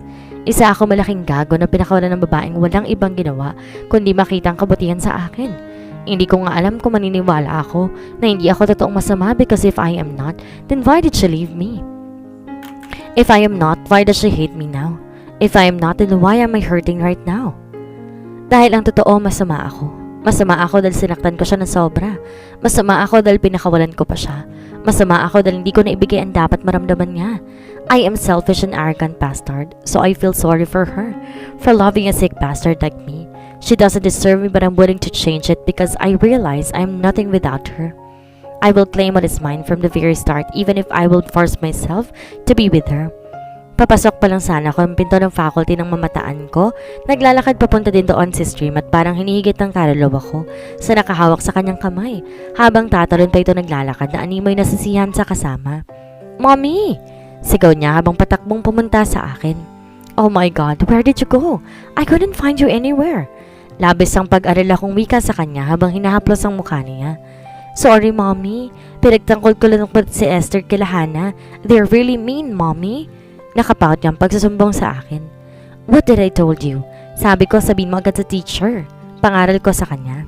Ikaw, Esther, sinaktan ka ba nila ulit? Baling ko naman sa kaibigan ni Stream. Hindi naman, Teacher Lani. Pinagtanggol po ako ni Stream, saka po dumating po agad si Tito Jordan. Sabi niya, sabay tingala sa katabi niyang lalaki. Napatingala din ako sa kanya. I gulped violently when I met his gaze. Parang hinihigop lahat ng hangin sa baga ko sa parang tingin niya. I immediately tore away because I couldn't equal his immense stares. Mommy, our names are the same. Him is Jordan and I am Stream, sabi ng anak. Dumagundong ang kaba sa puso ko. Hindi man tuwirang nalaman nilang mag-ama sila, they still found similarity between them. Napatingin ako sa gawin ni Jordan at hindi nakatakas sa paningin ko ang pagliwanag ng mata niya. Parang sinasabi ng mata niyang alam niya, kahit hindi ko pa sabihin. Ito na nga ang kinatatakot kong mangyari. Alam kong darating kami sa punto magkakaalaman ng katotohanan, pero hindi pa ako handa ngayon. Hindi maaari at hindi pwede. Napaiwas ulit ako ng tingin sabay kuha ng kamay sa anak ko. Let's go, Stream. And Esther, sabay ka na sa amin. Ihahatid kita. I said with finality. Mommy, sabi ni Tito Jordan, sabay na raw tayo sa kanya. May car siyang may aircon, Mommy. Galak ng anak ko. Tsaka Mommy, kapag inihatid natin si Esther, baka lasing na naman ang tatay niya at magbabasag ng bote. At least we have Tito Jordan. Daldal ng anak ko, kaya walang kamalay-malay niyang kinuwento. Ang hindi dapat ikwento lalo na sa harap ng tatay niya. I half glanced at Jordan and he is not happy with what he heard. Magkasalubong ang kilay niya at kulot ang noo niyang nanguusig sa akin. Pasensya na po kayo, Teacher Nani. Nadadamay pa po kayo. Malungkot na sabay ni Esther. Bagsak na bagsak ang balikat nilang nakayoko. Nag-squat ako upang bantayan siya. Ang isang kamay ko ay nakapatong sa balikat niya at ang isa, hinawakan ang mukha niya. Mahal ko kayo, Esther. Kayo nila Ate Jelly at Kuya Jello mo, kaya huwag mong iisipin na dinadamay mo kami dahil choice ko kayong tulungan. Hahatid ka namin sa inyo and that's final. Saad ko sa kanya. Mabilis siyang tumango sa akin habang nakayuko pa rin. Napabuntong hininga ako at saka tumayo. Hala, pasok mo tayo sa faculty para makapag-ayos na. Sabi ko sa kanila. Halika na, Esther. Huwag ka nang malungkot, sabi ko sa'yo. Sumbong tayo kay Mommy. Maganda na, mabait pa. My daughter proudly said and winked at me. Mahina ako natawa sa kanya. Ang kapilyahan niya ang nagpapaganda sa kanya, kaya mahal na mahal ko yan eh. Pagkaalis nila, lumingon ako sa likod ko. Seryoso pa rin ang tingin niya sa akin. What more kung malalaman pa niyang anak niya si Stream. Siguradong papaulanan niya na ako ng sermon. What I said to Esther is true. It was my choice to involve ourselves in their lives. Kagustuhan kong tulungan sila dahil yun naman ang dapat. Ayoko yung meron naman ako magagawa pero hindi ako tumulong. Hindi ako papatulugin ng konsensya ko. Salamat na lang sa pag-alok na isabay kami pa uwi pero kaya naman naming umuwi mag-isa. Madiin kong sabi sa kanya. He narrowed his eyes in disbelief. He inserted his hand in his pocket and he relaxed his shoulder. No! Iyahatid ko kayo pa uwi at sasama ako sa bahay nila Esther. Matigas niyang sagot sa kanya. Bingi ka ba? Sabi ko kaya na namin. Hindi ko mapigilang mapasigaw. Narinig ko pero hindi ko pwedeng hayaan na lang kayo ng anak ko na mapahamak. He insisted. Again, I am getting out of breath. Hindi sa ines kundi sa huling pangungusap niya. Don't you ever tell me that she's not my daughter. Matigas at maliin niyang pangunguna sa akin. Matalim at nakakatakot ang mga tinginan niya. Hindi ko kayang pantayan dahil mas na nagliliyab ito. Nagtatagis din ang panga niya at ramdam kong kasiguruhan sa dingdig at ekspresyon ng mukha niya. Wala akong sasabihin dahil hindi mo naman siya anak. Do not make any groundless assumption. Paninindigan ko. Halos hindi ako makagalaw nang humakbang siya palapit sa akin sa may lapit ng mukha niya. We could feel each other's breath because of our very close distance. I leaned backwards just to give us a little space. Bumaba ang tingin na sa labi ko kaya napalunok ako ng marahas. Then, ibinalik niya kaagad sa mata ko. Then prove to me that she is not mine to stop me from making groundless assumptions. Madaing banta niya sa akin sabay tuwid ng likod niya. Dinaig ang puso ko sa banta niya. Hindi lang basta banta yon, mas nakakatakot na banta. I clenched my fist as I grated my teeth inside. I may be giving him a brave face right now, but deep inside I am starting to crumble in fear. Bakit ka gagawin yon? I don't care about your groundless assumption. Ako ang nanay, ako nakakalam ng ama ng anak ko at hindi ikaw yon. Matapang kong pahayag sa kanya. She told me she's 5 years old, no father figure since birth. Sa tingin mo gago ko para hindi masabing di ko anak sa stream. And don't tell me you've done that with other men after you left. Because if someone banged you, tell me and I will kill the bastard using my hands. He exclaimed in more powerful tone of voice. Kumalat ang takot sa buong sistema ko. My knees are now wobbling and I couldn't even move in my place. I was trapped instantly without even barricading. Ano? Nahihibang ka ba? Papatay ka ng tao para lamang doon? Tinatagan ko na lang talagang sarili ko para hindi matumba sa harapan niya. Oh baby, I forgot to tell you that I'm willing to kill if it is for you. I almost did it once and I will pleasurely do it again. He said and he walked past me.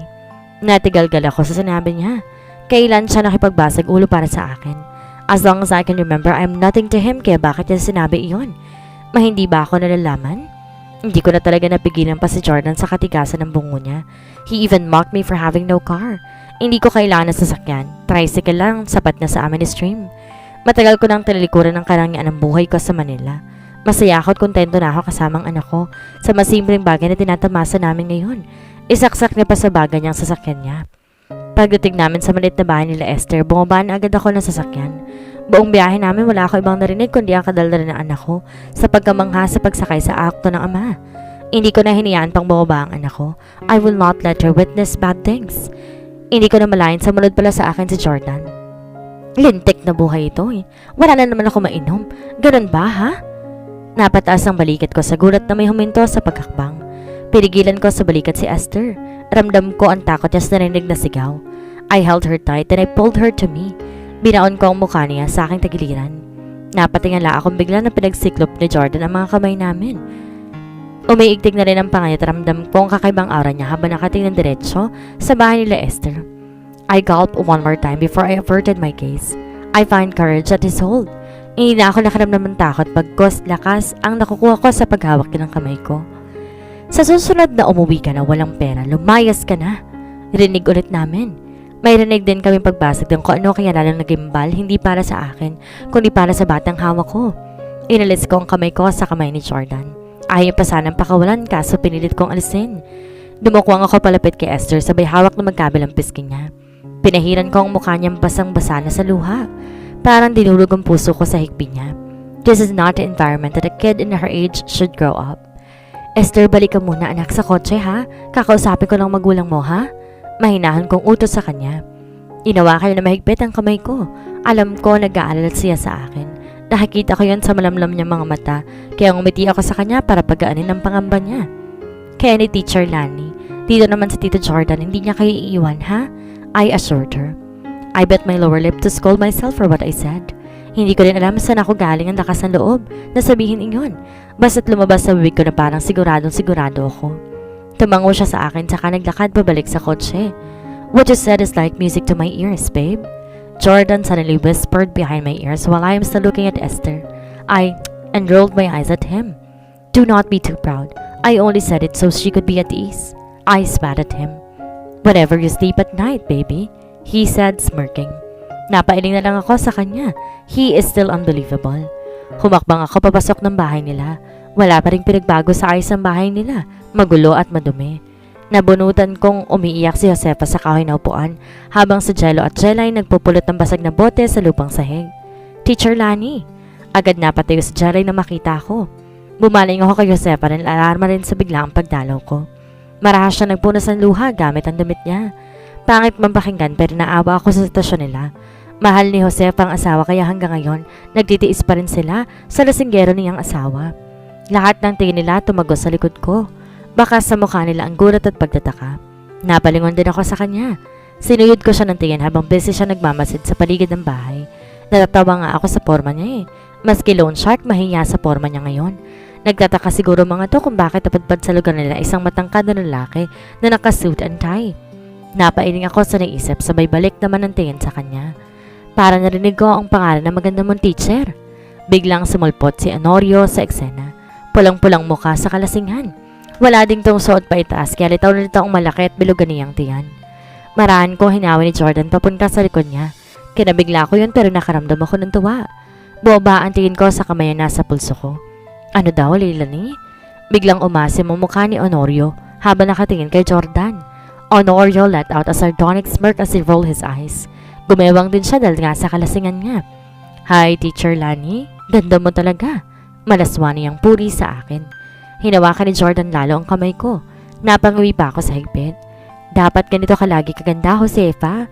Panigurado hindi ako maglalasing nun. Tignan mo nga ang suot mo, losyang na losyang ka na. Pangungutya niya sa asawa. Tumaas ang kilay ko sa sinabi. Ang lakas ng loob niyang sabihin yon. Siya nga mas masahol pa siya eh. Dumako ang tingin ko kay Josefa na nagbaba ng tingin sa hiya. I balled my fist in anger. If you know how to value your wife, then she will be 10 times beautiful than anyone. Pangahamak na balik ni Jordan sa lalaki. I instantly smiled at him. Galakan na matawi sa labi ko kahit nagulat ako sa sinabi niya. He looks more attractive while defending somehow. Tumalim ang tinging pinukol ni Honorio kay Jordan. Sino ka ba't nangingialam ka? Pa-English-English ka pa, totoo naman sinabi ko ah. Mas maganda si Teacher Lani kaysa asawa ko at panigurado. Mas magaling siya kaysa asawa ko. He looks at me with all nudity in his voice. I know that, Jordan said. I mentally slapped my forehead. It is not the right place to say that, Jordan. But yours is beautiful too. It depends on how you look at them and appreciate the beauty they possess. He added that stunned me. Nakatingala lamang ako sa kanya. He got more handsome because of what he said. Shit, not right for your giddy idea, Leilani. I shook my head. The guy scoffed sarcastically. As if Jordan said something funny. Napatingin sa kanya at lumalim ang gatla sa noo ko. Gago. Naramdaman ko ang pagigigil ni Jordan and he's now ready to punch someone. I held his hand so tight to stop what he is planning. Isang suntok lang ni Jordan. Paniguradong tumba siya. I have seen Jordan in the first battle and he is a monster that you don't have to dare to mess with. Matapang akong pumunta sa harap ni Jordan. Ramdam ko ang pagtataka niya pero kailangan ko nang tapusin pa ang pinunta ko dito bago pa may mangyari. Kaya lang ako nandito para ihatid sana si Esther. Pero hindi ko akalain na hindi ka pa rin nagtitino gaya ng bantasay ng barangay. This is my last warning. Sa susunod na ito pa rin ang maabutan ko. Hindi ako mag-aatubili na ipakulong ka kahit ayaw ng asawa at anak mo. I will make sure that you will spend our lifetime in prison. Matapang na sinda ko sa kanya. Wow! Sino ko para pagbantan ako sa sarili kong pamilya? Tingnan mo nga ang sarili mo. Kinukot siya mong asawa mo pero mas mukha ka pang losyang sa kanya. At saka hindi ka ba tinutubuan ng konting malasakit sa mga anak mo? Nagsipag silang mag-aral para makapagtapos at makatulong sa iyo balang araw. Pero ikaw na ama, imbes na matuwa, inuuna mo pang likod ang bumubusog sa iyo. Hindi ko na mapigilan ang sarili ko. Naibuhos ko na ang gusto kong sabihin. Sino ako? Ako ang taong hindi ba ninyo kaano-ano, pero may pagpapahalaga sa pamilyang pinababayaan mo. Sigaw ko para matauhan siya, but I bet he wouldn't. Lahat ng kasama niya ay nakayuko ngayon. They are all crying. Gusto ko rin umiyak pero hindi pwedeng huminga ako sa harap ng lalaking ito. Nay! Lahat kami napalingon sa pagpasok ni Esther. Sinilubong niya ng yakap si Josefa at nakisala na rin ng mga kapatid niya. Tanging si Honorio lamang ang hindi at galit pang nilisan kami. Something in my heart affected while watching them. Buo nga sila pero nagkawatak-watak din. I realized I miss my family. I left without saying goodbye. Kamusta na kaya sila mommy, daddy at kuya? Galit ba sila sa akin? Panahon na ba para umuwi ako? Then all of a sudden, stream enters my mind. She deserves to know her family and I deprived her with that. Naramdaman kong bigla ang mainit na kamay na yumapo sa kamay ko. Tumingala ako sa may-ari noon. His eyes are looking down on me while warmly smiling at me. I did not feel any hatred upon meeting his gaze. Instead, I feel happy at the same time, at peace. Ngumiti rin ako sa kanya. Hinili niya ako palapit sa kanya sabay dampi ng halik sa aking ulo. Let's go. Our daughter is waiting, he whispered. Why is he so sure that she is a daughter? Tinulak ko siya ng bahagya. Kakalasan ako sa hawak niya pero hindi niya ako hinayaan. Magkahawak kaming lumabas ng bahay. We are steps away from the car when someone calls me. Jella is running toward me with still tears streaming down from her cheek. I was instantly caught off guard when she hugged me so tight. Salamat po ulit. Sabi niya. Simpleng sagot lamang pero tagos sa puso. My heart warms with joy and gratefulness. Pinahid ko ang kapirasong buti na tumulo sa pisngi ko. Gusto ko po maging teacher kagaya niyo. Gusto ko rin po makatulong sa mga taong kailangan ng tulong. Saan niya sa akin matapos akong yakapin. Hinawakan ko ang mukha niya sabay angat ito. I am happy to hear that, but you could still help someone, even in small ways or not even a teacher. Basta tuparin mo ang pangarap mo at sa pamilya mo. Marahang saad ko sa kanya. Opo, ngiti niyang tango sa akin. Pero gusto ko pa rin maging katulad ninyo. Salamat po ulit. Niyakap na ulit at niyakap ko rin habang nakangiti. Kumala siya sa akin at saka tumakbo pabalik sa bahay nila. Kumuway pa siya sa akin. This is the perks of being a teacher. You get to touch the lives of people by helping them on your own simple ways. Ang salitang salamat isang malaking bagay na sa isang guro. I never regretted to be a teacher. Kahit mahirap pero makita lang ang mga ngiti na natutulungan ang estudyante na papawi na kaagad. Jordan suddenly went to me and pulls me to hug me. I am proud of you, babe. He whispered and then he kissed on my head. Ikaw ha, nananansing ka na kanina pa. Sit ako sabay sa tampal ko sa dibdib niya at saka naglakad papasok sa kotse. Hindi ko alam kung tama ba itong ginagawa ako pero masaya ako ngayon and let me savor it even just for today.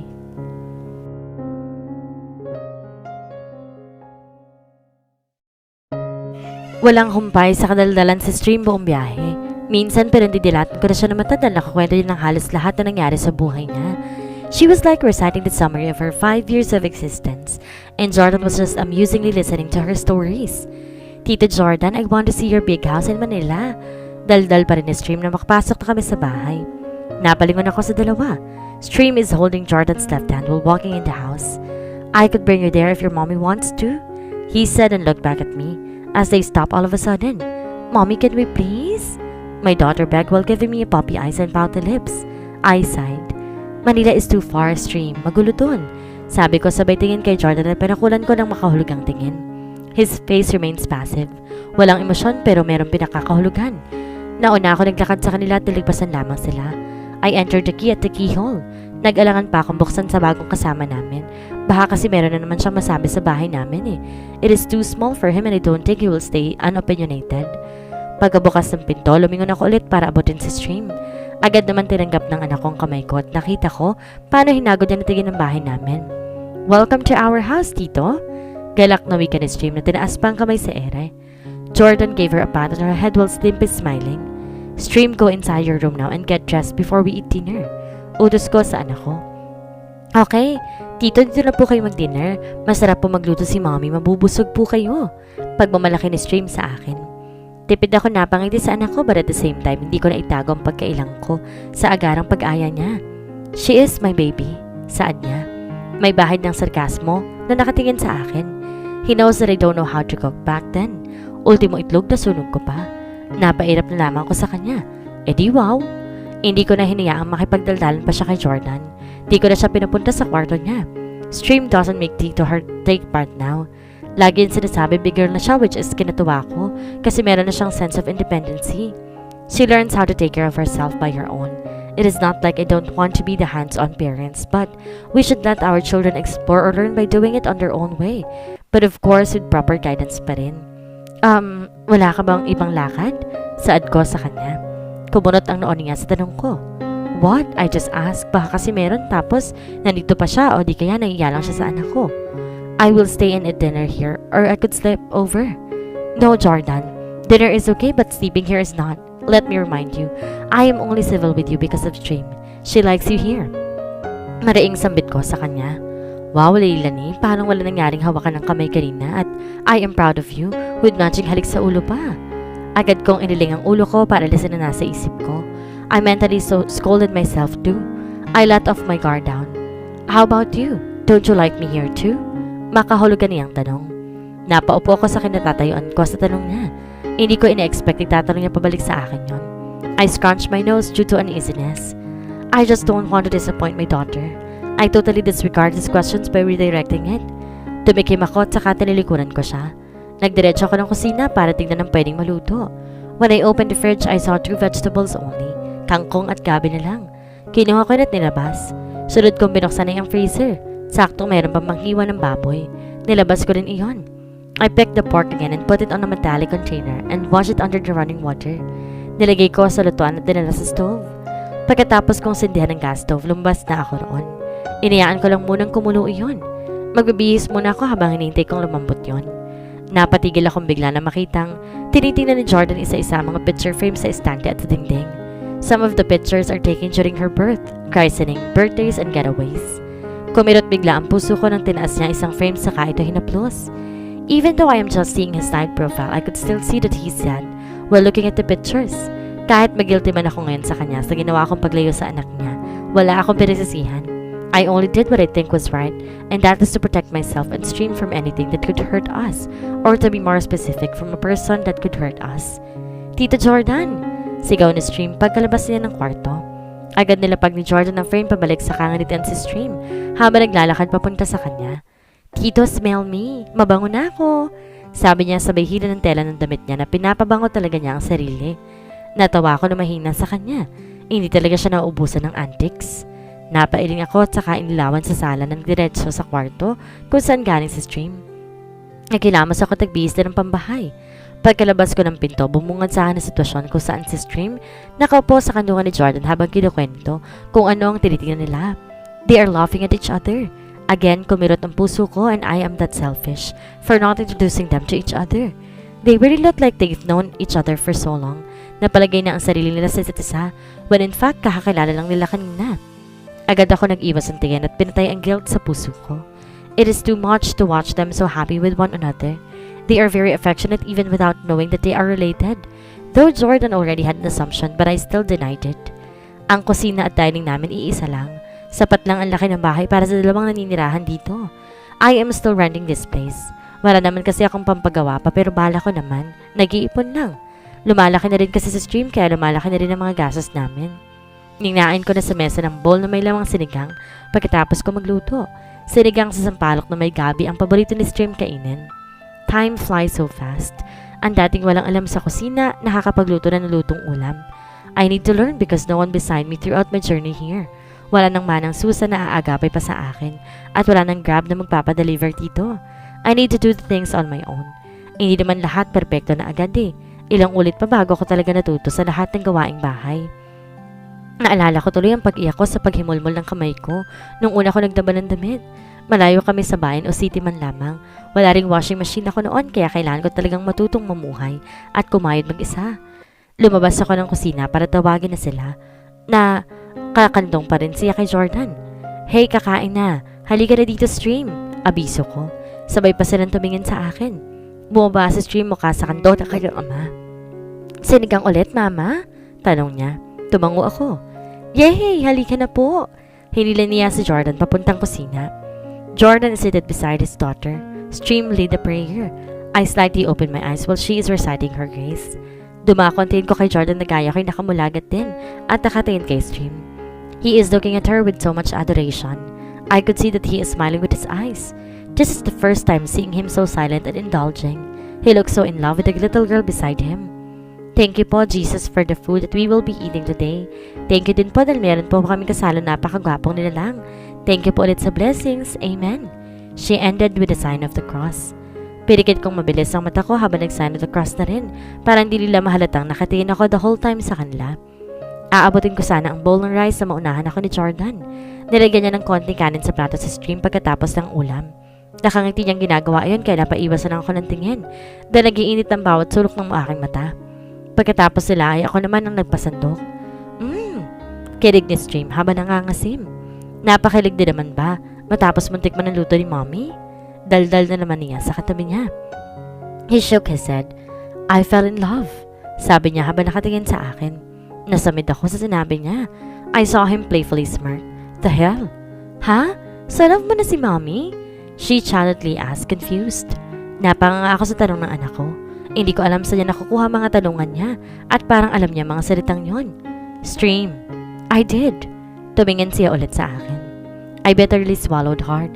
Did saw LEILANIE. Tapos na. And I fell in love again and will always be. Tuloy niya. Ngumiti sa akin na matamis. My heart pounds like crazy while looking at him. Rinig na rinig ang lakas ng tambol ng puso ko. Ang lakas at sobrang lakas at tatakot akong mapunit ang balat ko. Napaiwas ako ng tingin dahil nahihibang na naman ako. Galit dapat ako Pero bakit ganito? Kinikilig akong bigla. Hala siya. Ba't di lang po ligawan ng mommy ko kung mahal niya naman po siya? Araw-araw kang papaasimin. Kilig sa sinigang ni mommy. Mas lalo pang napanganga ako sa anak ko. I immediately covered my face due to my heated cheeks. Hiyang-hiya na ako sa anak ko. Then a loud laughter roared the kitchen room. He is laughing non-stop. Hinawakan pa niya ang tiyan niya. Oh, lupa, bakit di mo na lang ko kainin ngayon? Alam mo girl, pati mga senior high school na babae natin, pinagkakagulan si Mr. Robles. Ang lakas makatulog presidente. Bella shriek in kilig. Actually, ang dami niya pang sinasabi kanina, pero hindi ko makuhang makasagot o makapagbigay komento dahil sa pananakit ng puson ko. Alam ng mga kasamahan ko kung gaano ako kagrabe mag-mens. Ang sakit lagi ng dysmenorrhea ko Pilit ko na nga lang magklase kanina dahil ayoko namang pabayaan ng trabaho. Pang ilang day mo na yan? Tanong niya. First day, I moan. My face is still buried down. Punta ka na kaya sa infirmary, samahan pa kita. Sabi niya pa. Nilip ko ang ulo ko para hindiin siya. I still have class, sagot ko. I groan in pain sabay po sa pag-discharge ng menstruation ko. Gaya na sinabi ko kay Bella, pumasok na rin ako sa klase, pero nagpa-activity lang ako dahil niwasan ko maggalaw-galaw. Maaga din ako nagpa-uwi ng mga grade 9. Pagdating ko ng faculty, yumukod na naman ako. Wala pang tao kaya medyo tahimik. I already applied hot compress and even drank an over-the-counter medicine to relieve the pain and cramps. Mommy! Napaahon ako na marinig ang boses si Jim pero laking gulat ko kasama niya si Jordan. Luminga ako sa paligid at tuluyan ata ng laway ang kasamahan ko. Mas lalo pang lumabas ang dugo ko sa presensya niya. Agad ako nag-iwas ng tingin na magkaintindihan kami at hinagod niya ako ng tingin. Nawari nagtataka sa nakikita niya sa aking panghihina. Are you okay, Mommy? You look pale. Stream questions while protruding her lips. I forced a smile to her as I brought my hand to her face and gently caressed it. Yeah, Mommy is okay. Don't worry. Ngumiti ako sa kanya. Do you have a monthly period now? She asked again. I nodded my head. She knows how I always endure the pain at times like this. Ngumuso siya at yumakap sa akin. When I am in pain, she is in pain too and I hate it. Did you drink medicine? Do you want me to buy one? Sunod-sunod pang tanong niya sa akin. Just like Stream, he knows my condition. 2. Before the wedding happens, when happened between us, there was one time that he bought me napkin pads and pants because I stained it. He also bought medicine for my cramps. Somehow who is mighty like Jordan Robles bought a napkin in the drugstore. I did. Don't worry about it. Sabi ko. How can't I? You look pale and in pain. Seryoso ang kanyang mukha habang sinabi niya iyon. Uminom na nga ako, Jordan. Masakit lang kasi medyo malakas. Naiinis kong sabi. Dinig ko ang pagsinghap niya pero binaliwala ko lamang. My pain is too unbearable to even pay attention to him. Fine, I will just buy you lunch, he sternly said. Sama po ako, pwede? Matinis ang boses ni Stream. Okay. Dinig ko ang mga tulog ng yabag nila palayo sa akin. Siya namang pagdating na ibang kasama ko pagkaalis nila. Medyo nagulat at tawin ng pasaran dumating ulit sila Jordan at inabutan ako ng pagkain. They are all my favorites. Saan siya nakahanap ng ginataang paa ng manok? Mommy, ang laki ng bahay dito Jordan. And you know what, Mommy? He is just living few blocks away from us. Gilo na kwento ni Stream. Napaangat ako ng tingin sa kanya. Pinakulan siya ng nauusig na tingin. Tama bang narinig ko? Nakatira siya malapit lamang sa amin? Napakamot siya ng batok sa may ngisi. Kumunot ng ulo ko dahil doon. So it is true. At ibig sabihin nagluto pa sila nito. Sana all pinagluluto. Asar ni Bella sa akin. Oo nga, sana may Jordan Robles din nagluluto ng paborito kong ulam, si Gia. Kaya gusto ko na maging babae, baka sakali na may magluto na rin sa akin kapag may monthly period, si Ricky. Loka, huwag ka na mangarap, masasaktan ka lang, tatawa-tawang asar sa kanya ni Bella. Kahit pasakit ang puson ko, hindi ko mapigilang mapangiti sa kanila. Nagpatuloy pa sila sa asaran nila at palagay na palagay alam nila nakipag-usap kay Jordan. Kumukulo na kasi ang tiyan ko. Niyaya ko naman siya pero busog na raw siya. Sinubuan ko sa Stream pero nakailang subo lang siya at tumigil na. Busog na raw kaya hinayaan ko na. Saya-saya naman siya nakakantong kay Jordan. Hindi na sumakit ang puson kinahaponan kaya natapos kong klase ko na walang aberya. Pagkatapos ng klase ko pumunta ako ng faculty para mag-ayos ng gamit nang sagay makauwi na kami ni Stream. Wala sa Stream ulit pagdating ko doon kaya inayos ko na lang muna ang gamit bago siya hanapin. Nilagay ko ang papel at lapis sa loob ng Sofia, the first bag. Nang maayos ng lahat, lumabas ako ng faculty para hanapin siya. Tumigil ang mata ako na mapapataan ko siya nakatayo katabi ni Jordan habang nakahawak siya sa kamay nito. She is wearing a white hard hat like Jordan too. They were looking at the finished building. I saw Jordan pointing at something, probably teaching Stream about it. A ghost smile emerged on my lips. They are too attractive to look at. They are so good to teach each other too. They get along so easy as if they already know each other for a long time, and that's what I'm also scared about. They are already so close to each other. It is hard to break that bond. Kaya lang anak ko pero madamdamin yan. Namana niya siguro sa ama niya ang pagtatanim ng sama ng loob. Instead of disrupting what they were doing, I chose to turn my back at them and go back to the faculty. Kahit sa munting paraan, maibigay ko sa anak kong kasiyahan na pinagkait ko sa kanya. Pagkarating nila sa faculty, niyaya ko na sila agad umuwi. Just like before, Jordan insisted to drive us home. Wala rin ako nagawa dahil mukhang hindi nagpapaawat sa Stream. Another week has passed. Para naging routine na rin ang naging paghatid sundo sa amin ni Jordan. As much as I wanted to avoid his presence, kusa na lang siyang sumusulpot kung saan-saan. He and Stream are getting closer more. Araw-araw na siyang bukang bibig ni Stream. Minsan nasusuya na ako sa pangalan niya. Ayoko naman na sirain ang tuwa ng anak ko, kaya nakikinig na lamang ako kuno. Pero ang totoo, labas dito, pasok doon ang ginagawa ko tuwing nagkukwento siya.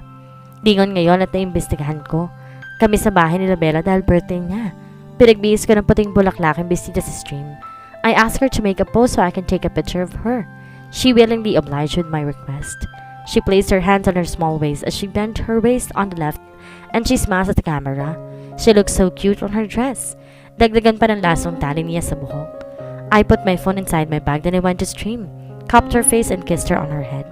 Pinuspos ko pa siya ng halik dahil hindi ako kontento sa iisa. Mommy! Tili niya pang lalo. Okay, I will stop now but you kiss mommy on the cheeks. Sabi ko sabay dampi nang hintuturo ko sa pisngi ko. Nahahalikan na siya. Alright. She clanged her arms around my nape, this time on the lips with ravishing sound. Nabangiti ako sa ginawa niya. The little mellow of my life. Nag-tricycle kami papunta kay Bella. Nasa kabilang baryo kasi sila eh. Nadatnan namin na marami ng bisita. Si Narika at ilang mga kasamahan ko ay nandito na din. May ilang mga kakilala ko na bumabati sa amin kapag nakakasalubong ko sila. Bumabati rin ako sa kanila pabalik. Agad bumitaw sa Stream sa kamay ko at saka tumakbo papunta sa kilala niyang kalaro sa school. Sinundan ko lamang siya ng tingin. Bakit ngayon ka lang? Kanina ka pa namin nintay ni Ricky, si Bella. Happy birthday! Bati ko muna bago sa kanya sabay beso at pagkatapos ibinigay ang bitbit kong regalo para sa kanya. Ay wow! Eh di ba yung nagre-request na pamango sa'yo? Sinisilip niya pa yung paper. Mahal yun, poor lang ako. You will love that rin naman kaya don't worry, sabi ko. Ang mahal kasi ng nire-request niya eh. Maghanap ka na lang ng boyfriend at dun ka na sa kanya magpabili ng mga kalabitan mo. Natatawang belta sa kanya ni Ricky. O di kaya matandang mayaman na madaling mamatay. Para sure ang kayamanan girl. Segundo naman ni Gia sa asaran. Napuno ng halakakan ng lamesa sa mga asar nila kay Bella. Parang di kay teacher ah. Asak niya sa dalawa. Concern lang kami sa hiyas mo. Mawawalan ka ng kinang. Asar pang lalo ni Ricky na kintawan na naman namin ng malakas. Laging inaasar ni Ricky si Bella dahil virgin daw ito at nag-expire na siya sa kalendaryo, wala pa rin siyang karanasan. I say it's okay. You don't need to hurry, it might harm you. Siguro kung hindi lang kami nag-ano ni Jordan, kaya din niya ako. Dalawa na kami ngayon. Sila Gia at Grace kasi may mga gawasawa na, kaya happy life sila. Si Ricky naman, dilig na dilig sa foreigner na fling. Sana all talaga. Bakit gusto mo din, Leilanie? Anapan mong paki ko sa'yo, Ricardo. She emphasizes Ricky's real name. Agad sumama ang mukha ni Ricky. He doesn't like us to call him like that. Bella smirks in victory after getting revenge. Masaya lang ang buong pagdiriwang. Walang minuto hindi nagtatawanan. Si Bella ang may birthday pero walang humpay ang tukso sa kanya. Tubingin ako sa gawin ni Stream na naglalaro kasama ng ilang batang bisita. She easily blended in with the people, the trait that was not in me. Nakikipaghalubilo naman ako pero hindi katulad niya, na kahit saan madalhin may makukuha kang kaibigan. Masaya ako ganun siya. I wonder how she would be if she will meet my family. Napainom ako ng tubig sa naisip ko. All of a sudden, something blocked my airways. I am still guilty for living without a word of my family. For sure, galit sila sa akin. Ang lalim ng iniisip mo, tapik sa akin ni Bella. Naisip kong parents ko eh. Malamlam kong sagot. Narinig ko pa ang pagbuntong hininga niya. Don't you think it's time for you to go home? Hindi sa pinapalayas kita ha? Saan niya? Napayuko ako. Natatakot kasi akong umuwi dahil hindi ko alam kung anong maabutan ko doon o may pamilya pa akong uuwi. Walang araw na hindi ko naisip sila mommy at daddy pati si kuya. Nakikibalita lang ako kay Marley at Abigail. I wanted to but I am scared na kayo ko kung sagot sa kanya. They are your family, Lay. They would understand. They will be angry but it's natural. You left them without formally saying goodbye. But conquer your fears dahil kung hindi mo gagawin ngayon, kailan? Usig niya. Napaangat ako ng tingin sa kanya. Seriousness is written all over her face. She gave me a small smile as she taps the back of my palm on the table. Bella is the first person I closed with when I started working at the school. She knows some of my stories and I'm truly happy that she is my friend here. Ngumiti ako sa kanya at marahang tumango. I will consider her advice. O dahan-dahan, Stream. Sigaw ko sa kanya dahil ang bilis niya mababa ng tricycle. Nagbayad muna ako bago sumunod kay Stream. When I turned around, a familiar figure appeared from a short distance. Kahit ilang lipa ang layo namin, kitang-kita ko ang kaseryosohan ng mata niya. It is straightly staring at me with all scrutiny. Tito, you're here. Galak na sambit ni Stream. Yumuko siya para dalahan si Stream. Naglakad ako palapit sa kanila. The more I get closer, the more I could see that his eyes are glistening with so much adoration while he is caressing Stream's face. Hindi siya ganito kakahagod tumingin kay Stream sa duration ng pagkasama nila. May iba sa kanya ngayon at yun na nagpapatambol sa puso ko. Bumagsak ang mata ko sa hawak ng kamay niya. It was a short brown envelope. My heart starts to hammer in fear now.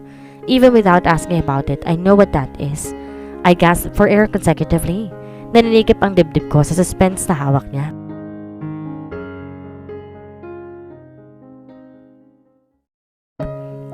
Tito, hindi ka sumama sa amin. Madami food si the teacher Bella doon. May cake, spaghetti, and hot dogs. Giliw na kwento ni Stream. Lumandas ang sakit at lungkot sa mga mata niya kahit nakangiti ito. Napaiwas ako ng tingin dahil hindi ko kinaya. Could you wait for us inside, baby? Mommy and I will just talk about it first. Sabi niya kay Stream. Okay, Mommy, could you open the door? I jerked up and immediately left our deep sigh just to prevent myself to tear out.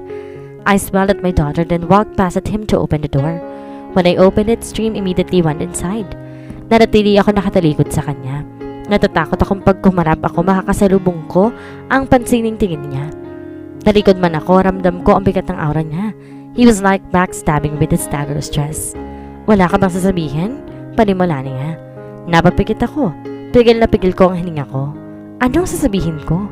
Ano bang gusto mong marinig sa akin? Sinigot ko siya ng patanong din. I'm still facing my back at him while my head is bowed down on the floor. She is mine. Lay mine? Madiin niyang saad. I know he is pertaining to Stream. The thing that I denied at him only he first asked me. Pumikit ako sandali bago ko siya hinarap. What if she is yours? What will you do? You take her away from me? Paghihigantihan mo ko gamit ng paglayo ng anak ko.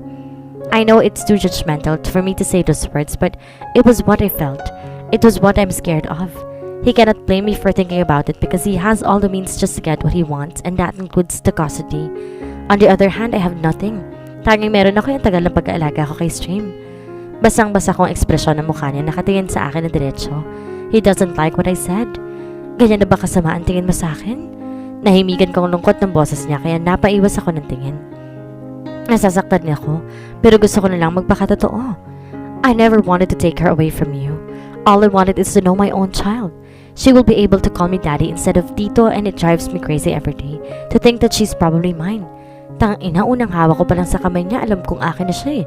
That's why I asked about you, but you denied it, Leilani. Singhal niya ng buong tatag at lakas. I snapped out. Even my tears are falling down continuously.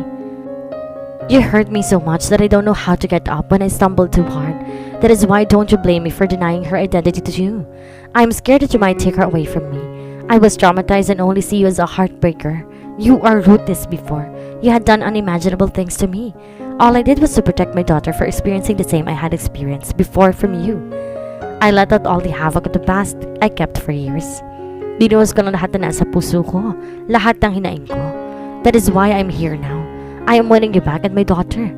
I regret everything what had happened before, and I admit I was really the jerkiest man ever, but please, let me be a father to my daughter. He pleaded tremendously. Tears escaped from his eyes. I could see his hunger of fatherhood he never experienced. Nakikita ko naman ang saya niya at aruga niya sa anak namin this past few weeks na magkakasama kami. Sumingap ako ng hangin bago bumuntong hininga ng malalim. Isa lang ang mapapapangako ko sa iyo. I cannot let you in our daughter's life, but promise me not to hurt her, because if you will, I won't have any second thought to keep her away from you. And as for us, forgiveness does not happen overnight. It takes time to heal the wounds, and you just open it when you appear to our lives 5 years after I said with finality. Hindi ko na siya hinintay pang sumagot. Tumalikod ako at pumasok sa loob ng bahay. Just like what I said, forgiveness does not happen overnight. Kaya ko makitungo sa kanya na maayos, pero hindi ko siya kaya mapatawad. Masyadong malalim ang ginawa niyang sugat sa akin. Masakit at nakakadismaya. It is Sunday today and it is church day. Stream and I are in the church right now, attending a mass. Of course, dahil linta talaga si Jordan, kasama na din naman siya. Mistakes are innate in us. Everybody commits mistakes, even me as a servant of God. But instead dwelling on it, why not free yourself from the pain and guilt? Buksan mo ang puso mo sa bagong posibilidad na tatahakin mo. Open your heart also to forgive those people that hurt you. By that, you can finally achieve what the Lord wants. In Romans chapter 4 verses 7 to 8, blessed are those whose lawless deeds are forgiven, and whose sins are covered. Blessed is the man whom the Lord will not count his name. Never burden yourself by dwelling on the mistakes someone has done to you or you have done to yourself, but never forget the lesson you gained from it. Kung ang Diyos nga nagpapatawad sa mabigat natin mga kasalanan, why not we do it too? The priest gospeled. Nang pinatugtog ang ceremonial hymn after ng paring mag-homily, napalingon ako ng dahan-dahan sa katabi kong lalaki. Namingon din siya sa akin at kumitihi. He patted Stream's head while his daughter is looking up to him. I could not help but to think of the things about us. It's not like I'm still enraged with what he had done in the past. That is why I'm still having doubts about us. I was enveloped with so much fear due to our past. Natatakot ako sa mga bagay-bagay. Mga bagay na mangyayari sa hinaharap. I looked down on my daughter. She's holding her father's hand lovingly. Naalala ko naman kung paano ko pinagtapat sa kanyang katotohanan tungkol sa ama niya. My original plan was to gradually tell her about him, but I found out that in the day when Jordan was arguing that day when he came to our house to tell me that he already confirmed it legitimately. Ang sabi kong umalis at umuwi, hindi niya ginawa. Nabigla ako, nasa tabi ko na siya. Pinapatay ako sa tingin. Ano ba, Jordan? Sabi ko bukas, di ba? Singhal ko sa inis ko sa kanya. Ang tigas ng ulo. I waited for almost 6 years, Lay, and I want my daughter to call me Daddy. He fired back. Bakit di mo na lang kasi inanakan si Cassandra? Eh di may batang tumatawag sa ng Daddy? Kaya ng gusto mo. I sarcastically said and totally sounded bitter. I cleared my throat upon realizing how like this blabber I am right now. So I quickly turned my back at him, then walked towards the kitchen. Ramdam kong nakasunod siya sa akin. It made the situation worse. Hindi ko na mabilang pa kung ilang beses ako nakalunok. Why would I impregnate her if you whom I want to bear my child? Madiin niyang turan. Kumalabog ang dibdib ko ng malakas. Nainis ako dahil kapag maganda siyang pakulo, ang bilis-bilis ng puso kong bumigay. No matter how much I practice to be passive and unaffected, it's still affected and worse, and it's drowning in so much emotions. Huwag mo kong binibiro, Jordan. You know you don't want me to bear your child. I saw it and I witnessed it. Paalala ko pa sa kanya. Tumango ako sa ref at kinuhang pitchal ng tubig. Nagsala ng baso saka ito ininom. Napasilip ako sa kanya ng bahagya. Nakita ko kung anong reaksyon niya sa sinabi ko. Buti wala sa stream dito. Ayoko nakikita niya kami nag-aaway. You might witness it but you never validated it with me. Narinig mo sana ang sagot ko. Paratang niya pa sa amin. Kumalas yata ang tornilyo ng utak niya sa sinabi niya. I scoffed in disbelief. Pwede ba, Jordan? Wag ako? Irap ko. Pwede din ba, Leilanie? Wag din ako? Laban niya. Aba! Tinaasan ko siya ng kilay habang nakapamewang. Ang lakas ng loob niyang lumaban. Idetali ko kaya kung pakan ako sa kanya nang sa ganon mag-guilty siya. I saw him gasp. Yung tipong kalmado siya pero nagpupuyos pa rin ng galit sa sinabi niya. Look, I just want to be part of your lives again. Just tell me what will I do just to have you back. I was lonely for almost 6 years, baby. Kalmado niyang saad sa akin. My heart leaped for a second because of the endearment that he called me. Pero syempre hindi ko pinahalata. Baka magdiwang pa siya at lalaki pang ulo niya. Bumuntong hininga ako. Ibinaba ko rin ng balikat at kilay ko. Kaya kitang papasukin sa buhay ng anak mo. Pero kung hingin mo din sa pati sa buhay ko, hindi kita pasasahin dyan. We are done and what we are in common right now is stream and nothing else. I told him sincerely. No, I will change your mind. Gagawin ko lahat makabalik lang sa buhay mo. I am winning the both of you. Back as a package deal. I have yearned for you for a long year and were just too shallow to prevent me to having you back. Pinal niyang saan. Walang halong pag-aalilangan ng kanyang pagmumukha ngayon. Matapang niya akong tinitigan na para bang sinasabi sa akin na tutuparin niya talagang sinabi niya. Stream is my daughter, and when I could have my daughter, there's no reason of me not to have her mother too. Dagdag niya pang ulit. Dinaga ang puso ko sa lahat ng mga sinabi niya. I am still processing everything he said. It sounded good in my ear and I hated that it easily hammered my heart with his words of sincerity.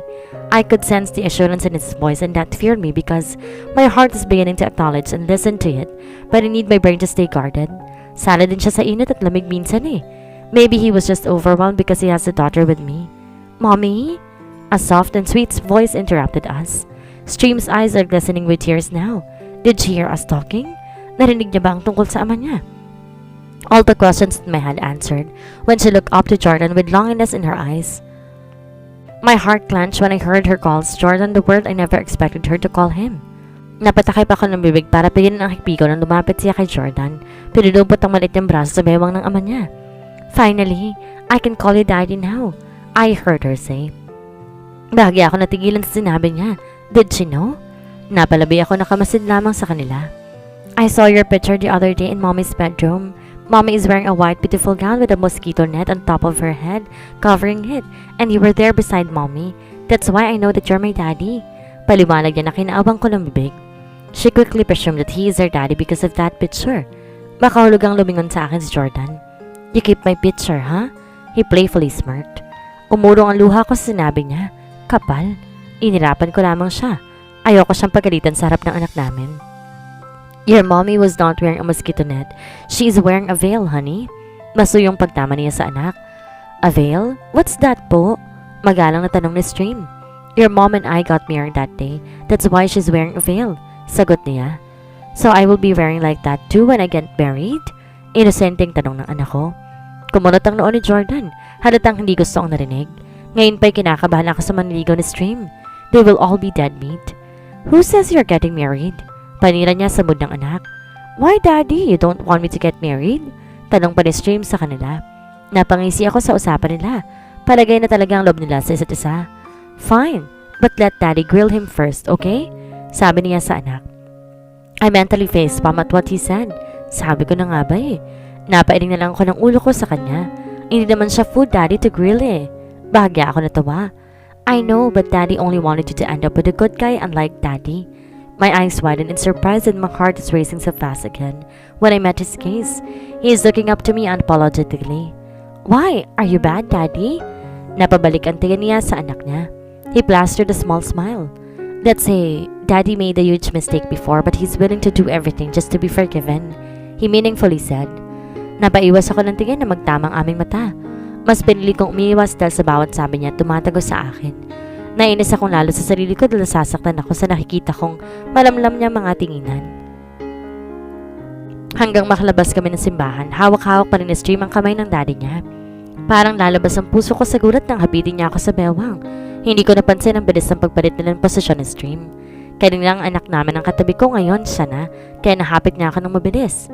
Hinapit niya ako dahil iniwas niya ako sa mga naghahabalang bata at muntikan nila ako masagid.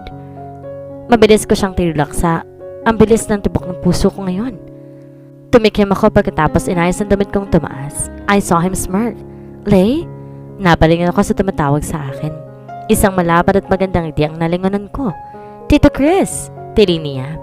Stream runs to him and he immediately carried her like a lightweight sack. Napangti ako. Another heart-thumping bits happened when a white hand snake in my waist. I saw him directly looking at the man in front of us with a face that's telling him that he owns me. He possesses me. Napalabi ako sa naramdaman kong sensasyon. Umaklas ako sa hawak niya pero mas lalo niya pa akong hinapit kaya napahalik na ako sa dibdib niya. I could smell an aromatic perfume on his fabric. This is the usual perfume that I always spray. That is my daddy, Tito Chris. Dinig kong saan ni Stream. I see. Kaya pala kapit na kapit. Makahulog ang saad niya. Namula ako sa sinabi niya pero halang kong ex ang sumeryoso pa. Of course. Baka may magtangka pa. I mentally cursed at what he said. Nabulabog ang utak ko sa sinabi niya. Oh Lord, kakasimba ko lang, spare me. Mommy, kailan babalik si Daddy? I stopped typing on my laptop when Stream went to me with pouting lips. 1 week na kasi mula nang bumalik kami sa Jordan na Manila. He said it was an urgent meeting with his board. Humarap ako sa kanya na maayot saka hinaplos ang kanyang mukha. I ducked my head towards her to reach for her closely. Huwag ka nang mainip, ha? Daddy is just busy with work. Di ba lagi naman kayo nag-video chat? Saad ko sa kanya. Tumango siya. Walang palya ang pagtawag sa amin ni Jordan. I can see in his face every time they're talking online that he badly wants to come home. Wait, what did I say, home? Nababaliw na naman ako. But I miss him, Mommy. I want to see him. Ungot niya sa akin. Nalulungkot ako makita siyang malungkot. Ano bang pinakain mo dito, Jordan, at gano'n lang ka-attach ang anak ko sa'yo? Hay nako. But baby, Manila is too far. I insisted. She pouted her lips once more. Niyakap ko siya na mahigpit dahil nalulubig ang kanyang mga mata. Paano ko ba lulusutan ito? Ilang minuto pa kami nagyakapan. Inahagod kong kanyang likod na marinig kong pagtunog ng cellphone ko. Stream, you play with your dark for the meantime. I'm just going to talk to Tita Mandy first. Sabi ko sa kanya. Kahit nalulungkot, tumango pa rin siya bilang pagsunod sa utos ko. When Stream left, I answered the phone call. What's up? Bungad ko sa tumawag sa akin. Busy mo masyado ah. Tagal mong pinikap ang call ko. Sabi niya. Nagdadrama pa kasing inaanak mo eh. I snorted out. Why? What happened? She curiously asked. She misses her dad. I told her. I heard her gasp. Noong naka-video chat kaming tatlo, naikwento ko na sa kanila ang tungkol kay Jordan. I heard different kinds of views from them. Ang isa inis na inis, ang isa kalmado, nagbibigay ng opinion. And you know who is bad the most? Ang lakas talaga ng karisma ng ex mong yan. I leaned back and exhaled. She's right, malakas ngang karisma niya. Anyways, ba't ka napatawag? Christmas break ka na ba? Oo. Perfect. Let's throw a surprise bachelor party to Abigail. You know how much she wants you to be here with us. I heard her say. Napaayos ako na upo, na nahimik saglit. Matagal na nga ako sa labi ni Abing lumuwas nang malaman niyang magkita kami ni Jordan. She said it's finally come to come home. The home where I grew up and to show up to my family. Si Abby lagi nagbabalita sa akin tungkol kay Mommy, and every time I would hear stories about them from her, I felt disheartened. I am so guilty for leaving without a trace. Abby was right, Lay. Now that Jordan found you already, maybe this is the time that to introduce Stream to your family. Your parents will understand why you did it, and I'm sure that they will still welcome you with open arms, she advised. For long years, I deprived Stream for knowing my own family. Kinamulatan lang niya ang mga naging palawang pamilya ko dito. She doesn't know that she still has her grandparents and an uncle. Just call me if you made up your mind. Ako na mismo susunod sa inyo sa airport, she added. I nodded my head as if she cannot see it. Then, we bid goodbyes to each other. After the call, napabuntong hininga ako. Life is too short to dwell with my guilt. I want to see them again. Ako at higit sa lahat nakakilala ang pamilya ko, and I know I will explain to them, they will understand me. Kinabukasan, nagsabi ko kay Marley na desidito na ako. Kinatuwa niyang balita ko kaya agad-agad nag-book siya ng flight at binayaran na rin niya. I insisted to her that I will pay her but she kept on ignoring me. Basta daw regalo lang niya sa amin ngayong Pasko. Mapili talaga si Marley kaya nagpasalamat na lamang ako. Mommy, look! It is a sea of clouds. Manghang tili ng anak ko habang nakadunga sa bintana ng eroplano. I could not hide my smile while watching her amazed by it. This is her first time riding in an airplane. Actually, papasok pa lang kami sa airport, manghang-mangha na siya. Noong nakita niya ang mga flight stewardess, nagtanong na siya agad paano maging ganon sa kanila. It's a mixed emotion coming home again. Takot at excitement na nararamdaman ko ngayon. Takot at hindi ko alam kung paano hindi kami matanggap ng pamilya ko. Excited dahil makikita ko ulit sila. I asked Marley if my parents are still living in our house. Luckily, they are. That's why we will be heading there. Si Marley din na magsusundo sa amin dahil hindi pwedeng malaman ni Abby na darating kami. Mommy, makikita ko na ba ulit si Daddy? Baling sa akin ni Stream. Yes, baby. Sabi ko habang hinahaplos ko ang kanyang buhok.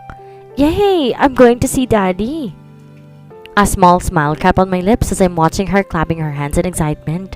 Nakakatuwa din in a short period, malaki na naging attachment niya sa daddy niya. They are not just close, they are like glued to each other. I still remember how Stream cried when Jordan said his goodbye for a while to her. Buong gabi ko siyang pinapatahan. Ayaw niya rin kumain. Sabik na sabik siyang makasama ang ama niya kaya ganun na lamang kung hanapin niya ang daddy niya. But we are going to see Grandma, Grandpa, and Tito Lay first, okay? Masuyong saad ko sa kanya. She nodded.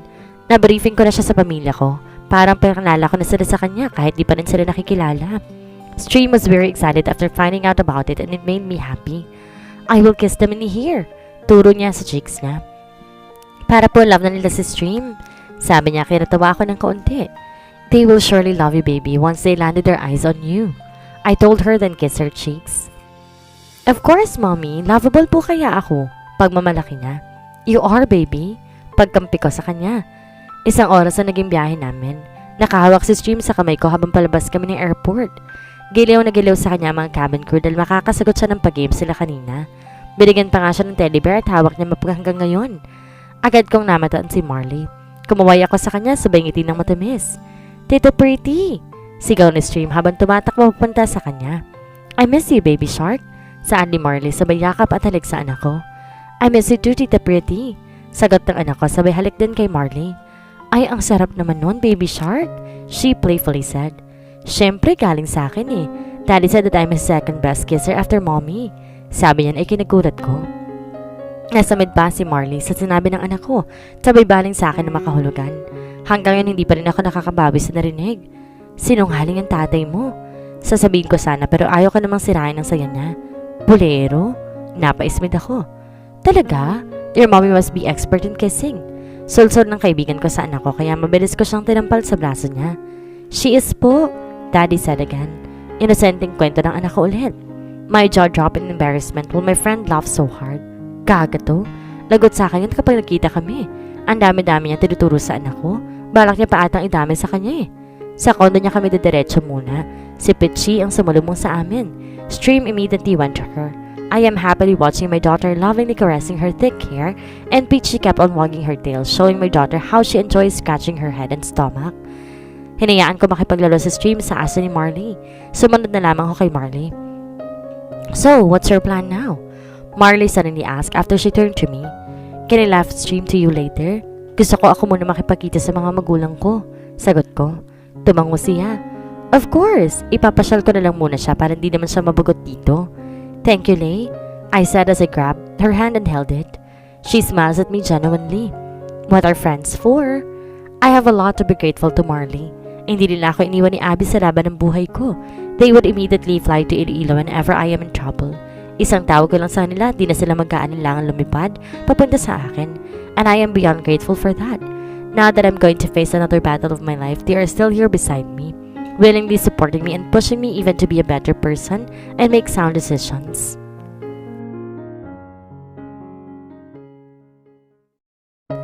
Hindi magkamayaw ang sakaba ang puso ko ngayon. I'm nervous as hell for the surprise visit to my parents' house. My palms are sweating now and my lips are quivering. This anticipation is driving me insane. Kulang na lang malagutan ako ng hininga sa kabang nararamdaman ko. It has been almost 6 years since I last saw them. I hit the doorbell button while waiting for someone to welcome me. My eyes roamed around, especially the big white house in front of me. The only thing that was changed in here is the landscape. Mas pinaganda pang lalo ni Mommy ang garden niya. Mom loves plants and I can see it through all the plants planted and hanged in there. Marami ring Christmas decorations na nakasabit sa wall ng bahay. They truly show the spirit of Christmas through their bungacious decorations. Napangiti ako dahil sa naalala. Mom never missed a chance not to fill her house with Christmas ornaments. She loves spending time with it and she always asked me to help her. But unfortunately, I did not do it for the past years. Part of me is guilty about it. I always feel guilty. Ma'am Lay, pinagbuksan ako ni Manong Bird. Gulat na gulat pa siya makita ako ngayon. Mabilis akong miti sa kanya. Ako nga ho, kamusta na ho kayo? Magalang kong tanong sa kanya. I'm happy to see him again in here. Halata na sa mukha niya ang katandaan. Simula bata pa lang ako siya ng security guard namin. Niluwagan niyang pagkakabukas ng gate at pumasok na ako ng tuluyan sa loob. Mabuti naman ho, ma'am. Kayo ang kamusta na po? Ang tagal ninyong nawala. Si mommy mo labis na nalungkot nung nawala ka. Balita niya sa akin na labis kong ikinalungkot. Malungkot akong umiti kay Manong Bird. I cannot put into words how much I was saddened that I chose to leave rather than to stay. I left without a word and that was unforgivable and unfair for my parents. Napansin niya ang pananahimik kong bigla. Narinig ko pang pagbuntong hininga niya. Nasa loob si Madam. Nagpapahinga sa kwarto niya. Medyo nahilo sa kaka-garden kanina. Alam mo naman si mommy mo, hindi niya maiwanan ng mga halaman niya. Biro niya sa akin.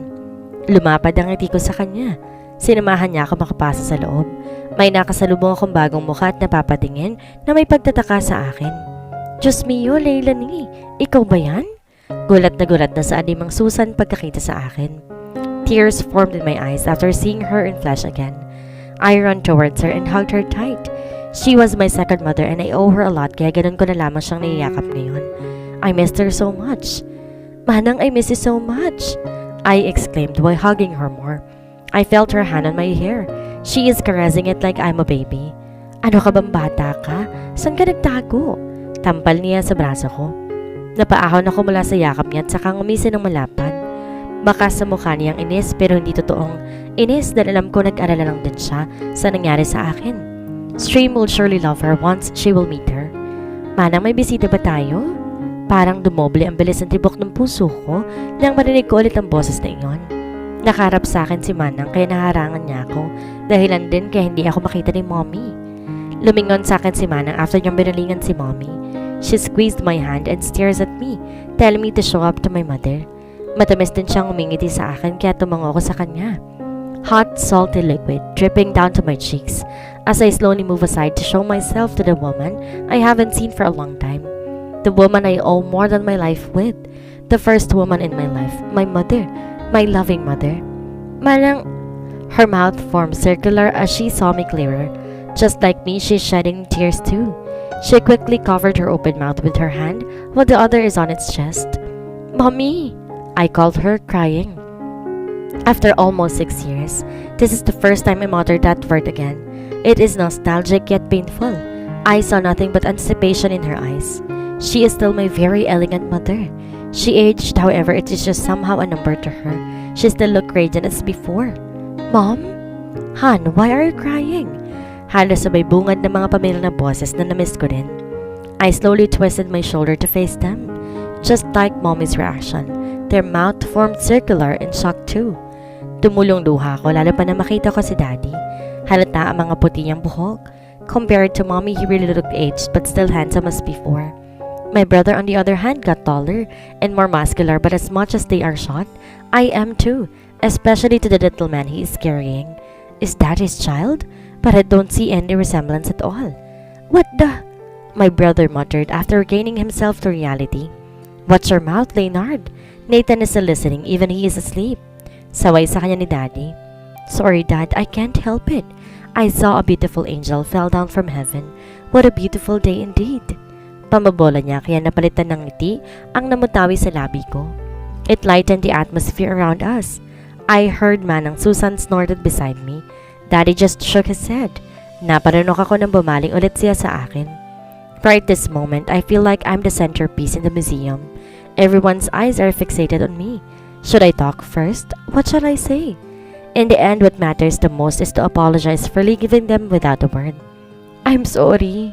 I broke down. I'm sorry, Mom, Dad, Kuya. I am really sorry for leaving. Muntikan pa ako masinok sa sobrang pag-iyak ko. Buhos na buhos ang emosyon ko ngayon dahil sa labis sa pagsisisi sa ginawa kong pag-alis ng walang paalam. Matagal ka na naming napatawad and we understand your decision, saad ni Mommy habang niyapos ako ng yakap. Isang buhos ulit ng luha ang bumigay mula sa aking mata sa sinabi ni Mommy. Walang pagsidla ng kasiyahan ko ngayon dahil sa wakas ang malaking batong nakadagan sa dibdib ko bago ko sila makita ay nawala na. Ang gaan-gaan na ngayon ang pakiramdam ko. I buried my face even more to my mother. It is genuine motherly love I longed for years. Now it overflows with so much love and compassion. Sunod kong niyakap si Daddy. Walang duhang bumuha sa kanya pero nakita kong kumislap pa rin ang kanyang mga mata. Kahit ganoon ramdam ko pa rin ang yapos na nangulilang ama sa anak at ganoon din ako. Am I not getting a hug from beautiful angel? Nakangising parinig ni Kuya. Nagpuras ako ng luha, saka pumunta sa kanya at niyakap siya na mahigpit. Naibigay na muna niya si Nathan kay Manang kaya nakayakap ko siya na maayos. I miss you, Kuya. I told him lovingly. Kuya misses you more. Marahan niyang sagot. No more running away, okay? I nodded. Pag may problema, magsabi ka. Haharapin natin ang sabay-sabay, he added. Once again, I nodded my head at him. He kissed my head and held me tight. After the heartwarming moment with them, we headed to the living room and talked about the things we missed for so many years. I told them everything, but of course, I see to it that it will not be blame Jordan for my decision. I have a fair share of faults too, and that was I emphasized to them. They already know about it na pala dahil kwento nila. Si Papa Rowan personally humingi ng tawad sa kanila tungkol doon. They even told me that when Kuya got home, Jordan received a homecoming punch from him. They are friends and I'm his sister, kaya hindi pwedeng hindi siya magalit doon. Actually po, meron pa po ako isang sorpresa.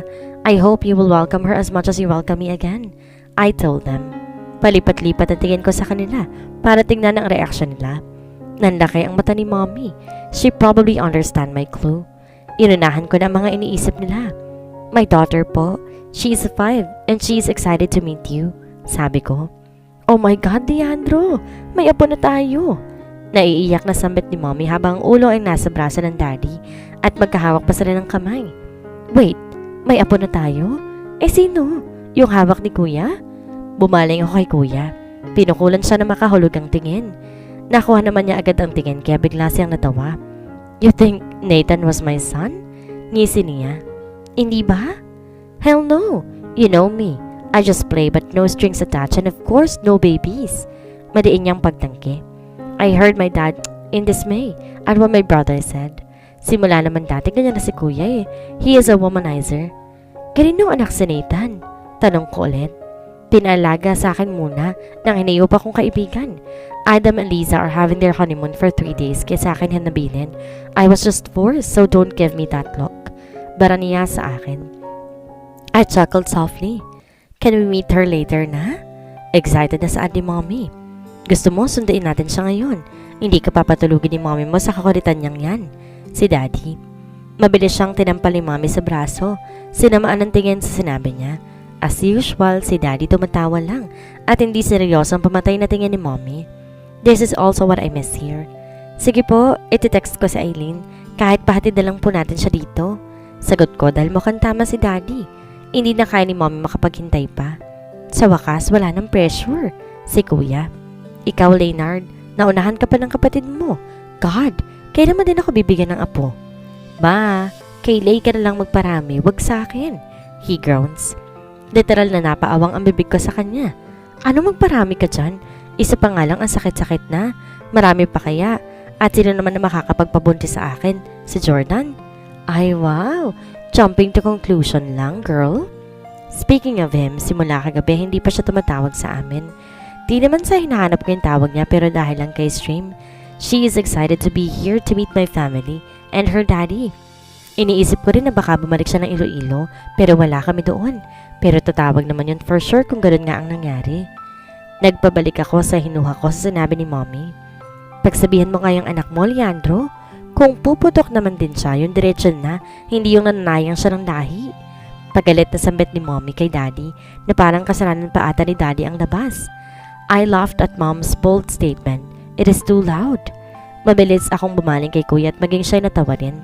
Daddy is just scratching his head because of it. I am glad that I am back. I am finally back. The term happiness is an understatement to describe the moments I'm looking at right now. My parents are gleefully talking and playing at my daughter. They are playing as if this was their first meeting. Palagay din ang loob ng anak ko sa lolo at lola niya. Natutuwa ako na hindi mahihain ang anak ko at madali siyang pakasamahan dahil kung hindi siguro aabutin kami ng siyam-siyam sa pagkikitang ito. Does he know that you're already here? Biglang singit ni Kuya mula sa likuran ko. No. Maikling sagot ko haba ang mga mata nasa tinitingnan ko kanina pa. As I have said, kagabi pa hindi tumatawag si Jordan. Partly nag-aalala ako dahil simula nang umalis siya. Wala siyang paliyang tumatawag para kamustahin ng anak niya. What is your plan? He asked me again. I told Scream that we're going to visit him in his office tomorrow. She badly wants to see her father. I answered. How about you? What is your plan with him? He asked me with the same question but in different dimension. I heave a sigh. Tapos na kami ni Jordan and I was firm to him about it. I tried considering about it but I ended up getting scared. Natatakot ako masaktan ulit dahil kapag nangyari yon, hindi lang ako maapektuhan, pati na rin sa Stream. And I don't want that to happen. I said. I hate to suggest this but I think you give him another chance to prove to you that he is worth it this time. Mabilis ako mamaling sa kanya na nakakunot ang noo sa sinabi niya. Akala ko ba ayaw na sa kaibigan niya kaya ano pa itong pinagsasabi niya? He stifled a smile. When I punched him, he never fought back. He wholeheartedly accepted all my hard punches. He said he deserved it for breaking your heart, and I agreed. How dare him hurt you? When in fact, I already threatened him not to do that. Medyo nangunot na yung noon niya sa sinabi niya. I know him since childhood, but I never expected that he would bend his knees for a woman. He added, which confused me. What do you mean, Kuya? I asked him curiously. He shrugged his shoulders to him and started walking towards where our parents are. He totally left me without an answer to my question. Ang hirap namang paniwalaan yung sinabi niya, if that really happened. Kanina naman siya lumuhod. Baka naman sinabi ni Kuya lumuhod siya in any case na nagpropose siya kay Cassandra. Or, bitter ka. Kinabukasan, nagbahatid ako sa driver namin papunta sa opisina ni Jordan. Mom told me that Papa Rowan passed the position of CEO to Jordan 3 years ago, so it means siya na namamahala sa kumpanya nila. I took a moment to look around the vicinity of the Tasong building. It is still the same but was only changed because of the Christmas decors. Mommy, is this where my dad works? Manghang tanong ni Stream. Yes, baby. This is their main building, I told her. Her eyes widened in surprise. I smiled in amusement. Does it mean Daddy owns many buildings? She exclaimed. I smilingly nodded my head to her. Baka sa kanya ang gulat at pagkamangha pero agad din siyang umiti. I caressed her head before walking towards the reception. Good morning, ma'am. Welcome to Robles Corp. How may I help you? Bati sa amin ng babaeng receptionist. She's wearing a red polo dress with a logo embroidered on her left chest. Her red lipstick suits her. It makes her more presentable, especially her mid-high ponytailed hair. I smiled to her. Good morning. I'm here for Mr. Jordan Robles. Is he here today? I eloquently asked her. Actually, nakakapanibago dahil usually hindi ako nagsasabi sa reception kung kanina ako pumupunta dahil kilala nila ako. Maski sa guard kanina, nagpakita pa ako ng ID para paniwalaan niya ako. I think they're all new here and I completely understand. They are doing just fine with their respective jobs. Did you set an appointment with Mr. Robles today, ma'am? She directively asks. I shook my head. Mommy, I want to see Daddy na. Naiinip na saad sa akin ni Stream. Bumaba ang na receptionist sa kasama ko. She looked skeptical whether to believe what she had heard from my daughter. It was obvious that she is referring to Jordan when she said Daddy since she just mentioned her purpose for being here. Pagkatapos kay Scream, bumalik na ako sa babaeng kaharap ko. Nakita ko pa na palunok siya. Let me call his secretary, ma'am, to notify your presence, she frantically said to me. I just nod my head. Narinig ko siyang kausapin na siguro ang sekretary ni Jordan. Pinagmamasan ko lang sa Stream na may kinakausap na matanda matapos yung bumitaw sa akin kanina. What's your name, ma'am? Napabaling ulit ako sa kanya. It is a surprise visit kasi. Can we just go upstairs to see him? Masuyo kong tanong sa kanya. I'm sorry, ma'am. I can't let you in because it is in our protocol to set an appointment first to see the CEO. I'm sorry, ma'am, but as much as I wanted to let you in, I don't want to get fired for not doing my job. She deeply apologized. I immediately raised both of my hands in air due to what I requested. Ako dapat ang humihingi ng tawad sa kanila. She is just doing her job properly. No, I am the one who should apologize. Mapilit kasi ako eh. Sabi ko at tipid siyang umiti. Ganito na lang. Nasa meeting ba siya ngayon? Tanong ko. Yes, he is, ma'am. They just started according to his secretary. She informed me. I see. If that's the case, we will just wait for him here. I still gave her a smile. The way she looks at me right now, she is still apologizing. I can see that she really wants us to heads up, but he was prevented by her duty. Nagbulungan pa sila ng katabi niya kaya pinili ko na lang puntahan sa Stream. Mommy, are we going to see Daddy na po? Magalang niyang tanong sa akin. Malungkot man ang balita ko pero mas nilapadan ko ang ngiti ko para hindi siya mabagabag. I touched her cheek and gently caressed it. Wait na lang natin dito si Daddy, okay? I told her. She pouted her lips in sadness. Why, Mommy? I want to see Daddy now. Now she is starting to cry. I squat as I brought my free hand to her other cheek to cup her face. My heart is breaking when I see her like this. Daddy is still in the meeting right now. Even we go up to his office, you will not see him because he's still busy with work. But I did tell you about why he work? I said softly to her. That's you work for Stream. She sniffed after saying it. Yes, so when Mommy and Daddy at work, we should know how to wait for it to finish, right? She is wiping her tears while nodding her head. That is why I pulled her to me to hug her. Ano bang gayong mo talagang pinakain mo dito, Jordan, at nagkakaganito siya? Buti nilang magdaling pakiusapan din sa stream. Kapag may sinasabi o tinuturo ko sa kanya, naunawaan niya kagad pero hindi rin maiwasan minsan na hindi siya mag-akta ng ganito. As a mother, it's painful to see your daughter cries, but I need to tell her to her that everything has a reason and the importance of understanding the circumstances. For more than 3 hours kami naghihintay na stream matapos ang meeting. By then, kahit hindi namin surprisahin si Jordan sa pagbisita namin. Basta makaakita lang kami at makita siya ni stream. Eto nga't nakatulog na sa binti ko sa kakahintay sa daddy niya. Is that you, Lay? Napatigil ako sa paghaplos sa buhok na stream para pilingunin ang pinanggalingan ng boses nang tumawag sa akin. I froze for a moment for seeing him again. I don't know what to call him, Papa or Tito, but in the end I chose the first one. Pa! Tawag ko sa kanya. Bumagsak ang mata niya sa bata na kahiga sa tabi ko. By the look of him, I know he recognized her instantly. Nagbaba ako ng tingin dahil sa hiya sa kanya at kay Mama Pearl. Naging unfair din ako sa kanila. Dinamay ko sila sa mga desisyon ko.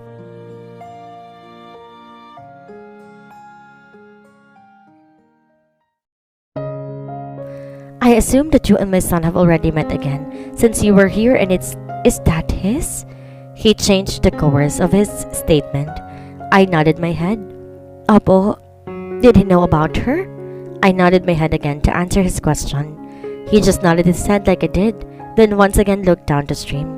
She's beautiful, and I'm happy to see you and her, saad niya. I saw his eyes glistened. I averted my gaze to prevent my tears to fall. Mababaw lang ang luha ko kaya agad-agad na iyak ako. I still see his apologetic expression. That was his expression he wore the day I handed him the annulment papers. I'm happy to see you too, Pa. Marahang wika ko. Tipid siyang umidit saka dumukong palipit kay Stream. Marahan niyang hinapos sa mukha ni Stream. Baka sa mukha niya ang pananabik sa apo niya kaya tuluyan na ako napaiyak. Your mama will definitely ecstatic to see her grandchild. She's beautiful like you. Nakangiti siyang bumaling sa akin kaya ngumiti din ako. I hope hindi niya manahin ang kapiluhan ng ama niya. Sa kanya, sabi nang makatayo siya pabalik. Natuwa ako sa sinabi niya. Unfortunately, nakuha niya po.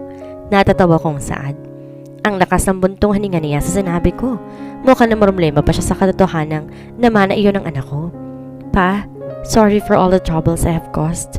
Ipapakilala ko po sa iyo ng formal sa stream one of these days. I suddenly said, reason why he turned serious and looked down at me. As I have said before, you have nothing to apologize. What's more important is that we learned from our mistakes. Tipid siyang umiti sa akin. I could not agree more. Bakit nandito kayo? Why didn't he go up to his office? Nagtataka niyang tanong sa akin. I cleared my throat before answering him. May meeting pa po kasi siya pa, so we just waited for him there. Sagot ko. Nangunot ang noon niya sa sinabi ko. You could have waited for him in his office. Did the lobby inform his office that you were here? Barito ng boses niyang tanong sa akin. They did, but I did not tell them my name because we wanted to surprise him. Stream wanted it as a surprise, but it's okay, we can... No! Let me fire the people who let you wait here. How dare them let my grandchild sleep on the couch? Powerful yung sambit kaya nagimbal ako. If you wonder where Jordan inherited his ruthlessness, then there you have it. I already witnessed how ruthless he is for more than I could count on my fingers. I have no choice but to lift Stream instantly to follow Papa towards the reception area. Oh God, what have I done? I'm very sorry, sir and ma'am. My deepest apologies po. Sunod-sunod niyang paghinang tawad sa amin habang nakayuko. I bit my lower lip because of guilt. Nahihiya tuloy ako sa kanya. Kasalanan ko naman eh. Hindi ko sinabing pangalan ko even if I could. Pa, it was not her fault. Hindi ko sinabing pangalan ko sa kanya. Sabi ko kay Papa Rowan. Even so, cannot they recognize my grandchild's face? She screams jobless, but still, they let to wait here and let my grandchild sleep on the couch. Matigas niyang wika habang pinanilisikan ng mata ang mga receptionist na kaharap namin. Nakikita ko nanginginig sa takot ng dalawang babae, kaya lalo pa ako na-guilty sa gulong ginawa ko. I'm about to say something again when I heard that baritone voice. What's going on here? Baka sa mukha niya ang gulat na makita kami, kaya napatikim ako. Oh gosh, dagdag sa problema ko na naman to. Gumalaw si Stream sa leeg ko kaya inangkla ko siya na maigi. She's heavy kaya nangangalay na ako. Napansin niya siguro na paismid ako sa ngalay kaya agad niya ako dinaluhan. Kinuha niya na walang sali-salita sa akin sa stream. My child is still sleeping like there is no chaos around us. Umako ang tingin sa babaeng nasa likod niya. I eyed her from top to bottom. She's wearing a mid-length black pencil skirt and the beige chiffon ruffle blouse. Napatas ang gandang kilay ko dahil pansin ko na bukas ang dalawang button ng blouse niya sa itaas. Pwede naman niyang isara yun pero mas pinili niyang paritawin ang mayamayang dibdib. E di siya na nga ang may biyaya. She is seducing him. Don't tell me you waited in here. Galit niyang tanong sa akin. Napabalik ako sa hinuha ko sa pagsalita ulit ni Jordan. I slightly glanced at the woman beside me. I saw her gulp giving me a pleading stare. I'm asking you, Leilanie. Naghintay ba kayo na matagal dito? Mas lalo pang tumindi ang galit sa boses niya. Just 2 hours but I insisted on it. I half-lied. What? 2 hours? You let our child wait here for 2 hours? His cold and powerful voice roared around our lounge. I grated my teeth inside. Namumuro na siya sa pagmumura niya. I am still preventing myself because Papa is here with us. Mas lalo pa nag-init ang ulo ko nang lumapit ang babae sa kanya at may ibinulong dito. Aba, nananadya to ah. May meeting ka kaya mas pinili ko magstay muna hanggang matapos kayo. I'm sorry for the trouble but I should be the one to be blamed for letting our daughter wait for you here. Mas diniin ko yung huling statement ko para ipumukha sa kanya na oo, pinaghintay ko yung anak niya rito. Jordan died down his over-authoritative facial expression now that he is seeing me mad at him too. Naiinis ako sa mga pagmumura niya. Pwede namang sabihin ng maayos sa paraan. Hindi yung agad-agad padadaan niya ako sa init ng ulo niya. God, why do people always do that? May makakuha ba silang benepisyo doon? Masisira lang naman ang nadlamunan nila eh. Lumapit na naman ang babae sa kanya at may ibinulong. Sino ba to? Sino ba to? Di ba niya napapansin na nakakabastos siya? We are in the middle of arguing about something tapos istingit siya. Sorry for the word but how dare her? Akin na si stream. Uuwi na lang kami, total ang init-init naman ang ulo mo. Naiinis kong sabit ko kunin sana siya kaso ilalayo niya ang bata at kinununtan pa ako na noo. O siya, kayo nang bahala dito at mauna na ako. Lay, nice to see you again and I will for you to introduce Stream to us formally. Singit ni Papa. Opo pa, I answered. Nagbeso muna kami kayong dalawa bago niya kami lisanin. Let's go home. Saan niya? Bingin ka ba? Sabi ko uuwi na kami ni Stream. Kami lang uuwi, hindi ka kasama. I spat. He raised his brows at me but I remained hard at him. Pinanindigan ko ang inis ko sa kanya. Samahan mo ng haliparot niyang kasama. Hay naku, dapat pala hindi na kami nagpakita eh.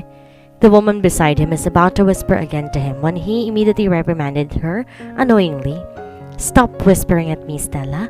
Can't you see? I am in the middle of taking to my wife. If what I assume right now is right, you are fired. I did not wait for almost 6 years to ruin it again. Matigas niyang banta sa katabing babae. Kapwa kami napanganga sa sinabi niya. Halos tagos sa dibdib ko ang huling sinabi niya. And what more shocking is that he called me wife. Hibang na ba siya para tawagin ulit ako noon? Without a word, he caught my hand so quickly and dragged me out of the building. My heart raced erratically at the sudden move. Hindi pa nga ako nakakabawi, may kasunod na agad. How can he still have the force to drag us forcibly while he is carrying our daughter using his other arms? Sa bagay, ang laki ng biceps niya. Why not use for the right purpose? Hindi yung ginagamit niya sa iba. Gosh, I am mentally talking to myself again. Slow down, Jordan, at saka nasasaktan na ako. Sabi ko sa kanya. Tumigil siya sa paglalakad at bumaling sa akin. Why aren't you contacting me? That you were already here. Sumingkit ang mata niyang nakatingin sa akin. Inayos ko muna ang sarili ko bago ko sumagot sa kanya. It was just sudden, alright? And pwede ba? Ikaw yung hindi tumatawag sa amin simula nung isang araw pa. Don't you know how much Stream looked for you? Litanya ko. How about you? Ha? Anong pinagsasabi nito? I'm asking if you missed me too. He bluntly said. I was taken aback from what he said. Hindi maitatagang kumalabog ang puso ko ng malakas sa tanong. To think na tanong pa lang yon pero grabe ng pagwawala nito. I glanced at him and his other brows curved up and waiting for my response. Asa siyang na-miss ko siya. Good thing our daughter suddenly woke up and it saved me from falling apart. Daddy, Mommy, are you fighting? Mapungay ang tanong niya sa amin. No baby, that's how we show our sweetness to each other. Dahilan niya sa anak naman habang hinahaplas ang mukha nito. Wow ha, galing ng palusot niya. Hindi na lamang ako kumontra dahil para din naman yan sa anak namin. I miss you, Daddy, she sweetly said to her father as she clenched her arms to her father's name. I miss my baby more, sagot naman ni Jordan sabay halik sa noo niya.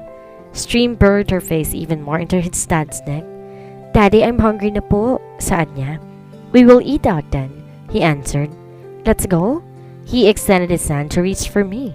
Bumaba ang mata ko sa nakalahad niyang kamay at mabilis ko ring iniangat at tinignan siya. Nagtataka kung bakit ilahad niya ang kamay niya sa akin. Come on, babe. Our daughter is hungry. He's playfully grinning right now.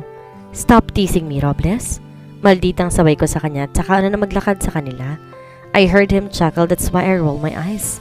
Kahit kailan antipati ko talaga. We dine into Stream favorite fast food. Ano pa na kung hindi si Jollibee? Yung inis ko kanina sa kumpanya mas lalo pang tumindi ngayon. Dinaig niya pa ata ang tis ng mga nagkukumahog na babae sa paligid namin eh. Just eat, Lay. Kahit ka naman nila ako tingnan, hindi nila ako makukuha sa'yo. Nakangising bulong niya sa akin. Nagsitayuan naman ang mga balahibo ko, dulot ng hininga niya. My eyes dilated instantly due to his arrogance. At anong pinagsasabi niyang hindi makukuha sa akin? Pag-aari ko ba siya? Kahit dalhin niya pa sa kondo ang ilan sa mga yun, wala akong pake. By the way, why didn't you tell me that you're here? Pagsaseryoso niya. Stream wanted to surprise you but it's the other way around. Sarkasiko kong sagot. What do you mean by that? Are you talking about my father? Yung babaeng higa, Jordan. Yung babae mo. God, I wanted to voice it out but I don't want to give him any more idea about it. Do not ever fire that receptionist, Jordan. It was my fault. She asked me who I was but I did not tell her because we wanted to surprise you and it was my choice to wait for you in the lobby. Madiing paliwanag ko sa kanya sa nangyari kanina. I know him. He will do what Papa had said earlier. You're going to fire them instantly without mercy. Fine, but in one condition. He leans back on his seat. I narrowed my eyes in disbelief. Ano na naman to, Jordan? Didn't you hear what I said? Kasalanan ko nga at saka diba, dapat it was the legal thing to do. You cannot fire an employee without any due process. I stared. He curved his lips and then shrugged his shoulders. Reason for me to get annoyed more. Pasalamat siya nanditong anak namin. Good thing also, Stream is having her own world munching her food. Hindi siya nakikinig sa usapan namin. My company, my rules. I am the owner and I can make my own law. When I say I will fire them, I will really do it. But as I have said, I could spare them in one condition.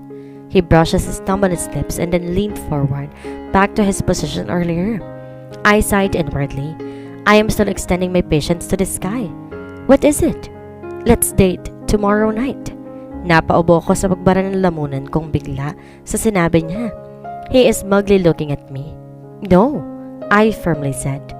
Okay, I will call Stella now to look for a new receptionist. Fine, and don't you ever call that leech?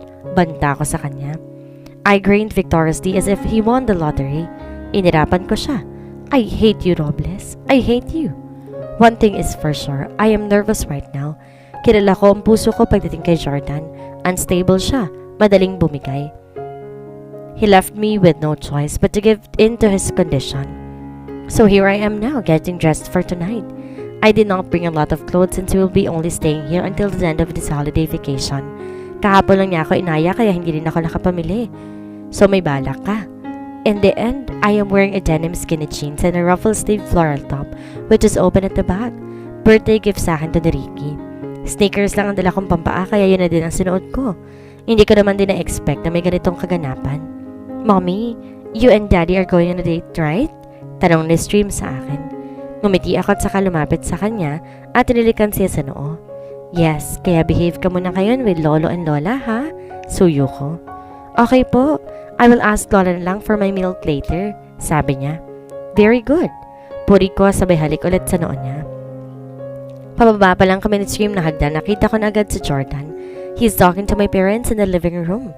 Wala si kuya ngayon. Daddy! Tiling malakas si Stream at sabay patakbong lumapit sa daddy niya pagkababa namin. Lahat sila lumingon sa amin. Naparunok pa ako ng 2 beses nang dumapo ang mata ni Jordan sa akin at biglang umiti pa. Hindi rin naman magkamayaw ang puso ko sa pagiti niya. Parang nakaprogram na ito na ganito maging response niya. After several moments of talking to my parents, Jordan and I excused ourselves to get going.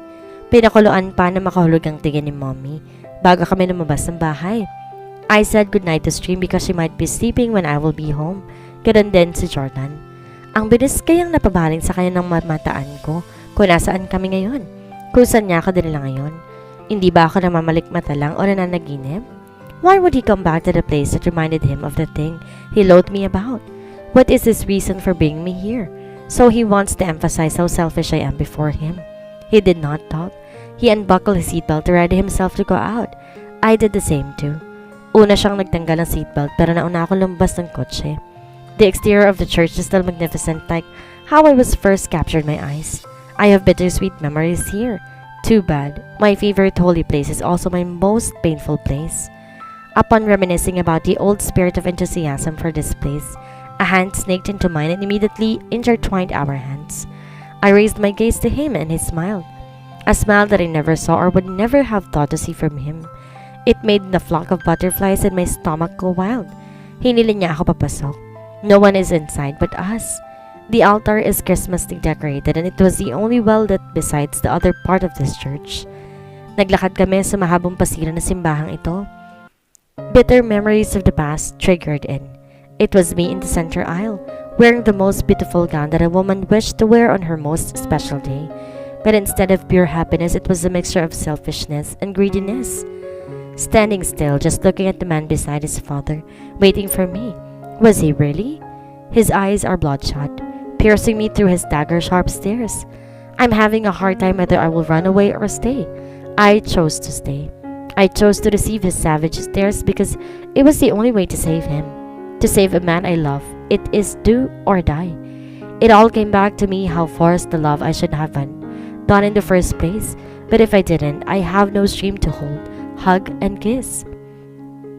She's the best thing I ever received out of my selfishness.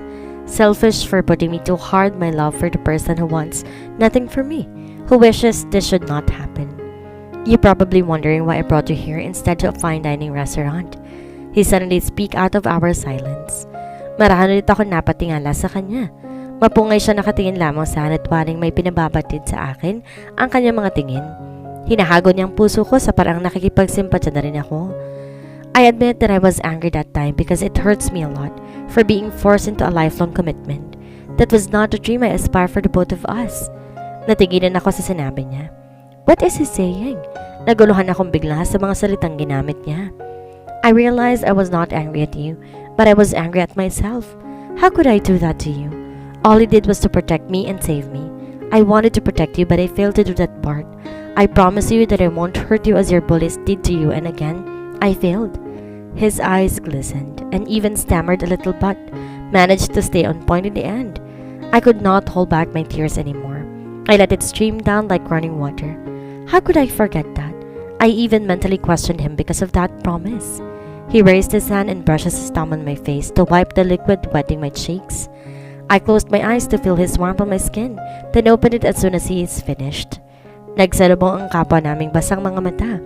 This is the first time seeing him cry, crying for me to be specific.